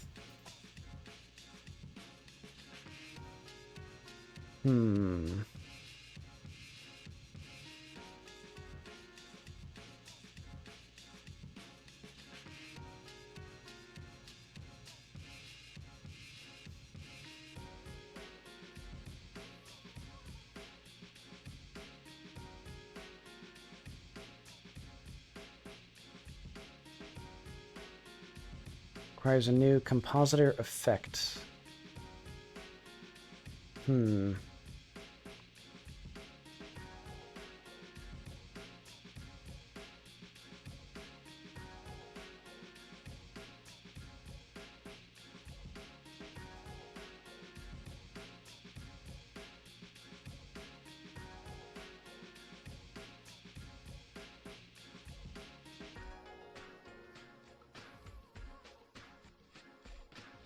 Alright, fair enough with that. So they're using a viewport to get a texture, which should be possible actually. But I don't want to have a plugin for my plugin.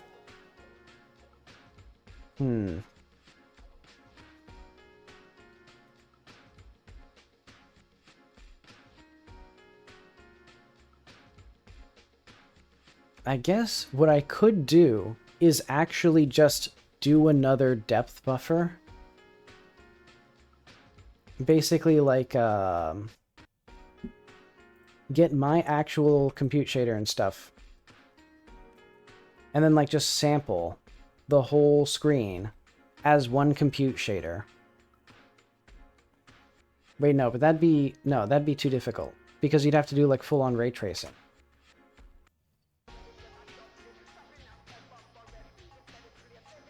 Yeah, you'd have to, like, step through everything.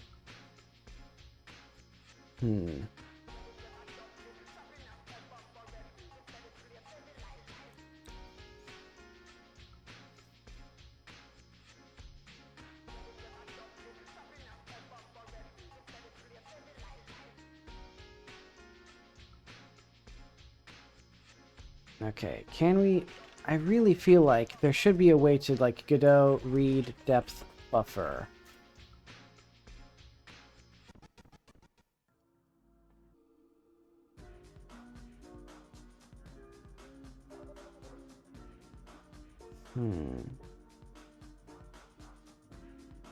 Because, yeah, this seems like the option that I need. Or, like, the only option that's feasible.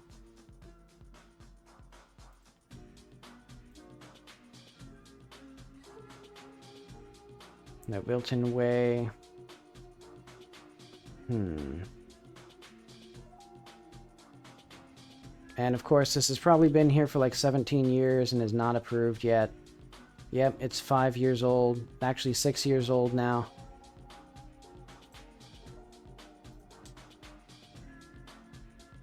A viewport that would output the depth information so that you get a regular viewport texture.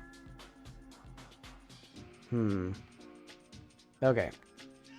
So it seems like the only way that I can do this is by getting a viewport of the same scene and then rendering that as a viewport texture. And that's going to be hard to figure out. Because basically I have to just manually render the depth of this buffer into its own texture. How do we make sure that it matches the camera?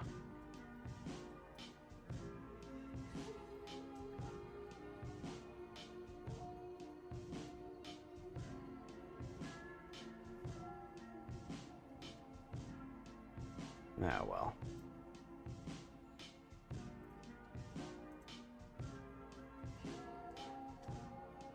Wait, what? Why did this not work? Huh? Is something not working now? This thing...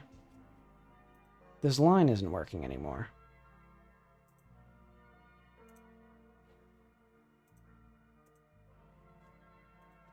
Is my output broken? Huh.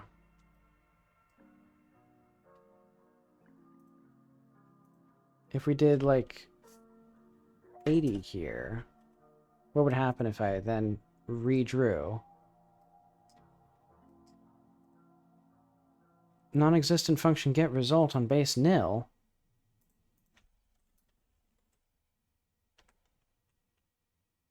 What? Has my test just not worked?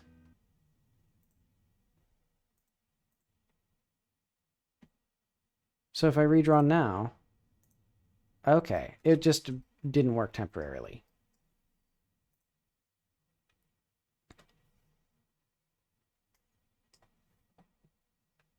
Okay, well, I'm going to leave that as it is, because that's probably enough work for me today. Ugh, okay. But I will be back on Wednesday, as typical. And I guess I'll do more then. Okay, thanks for stopping by. See you later.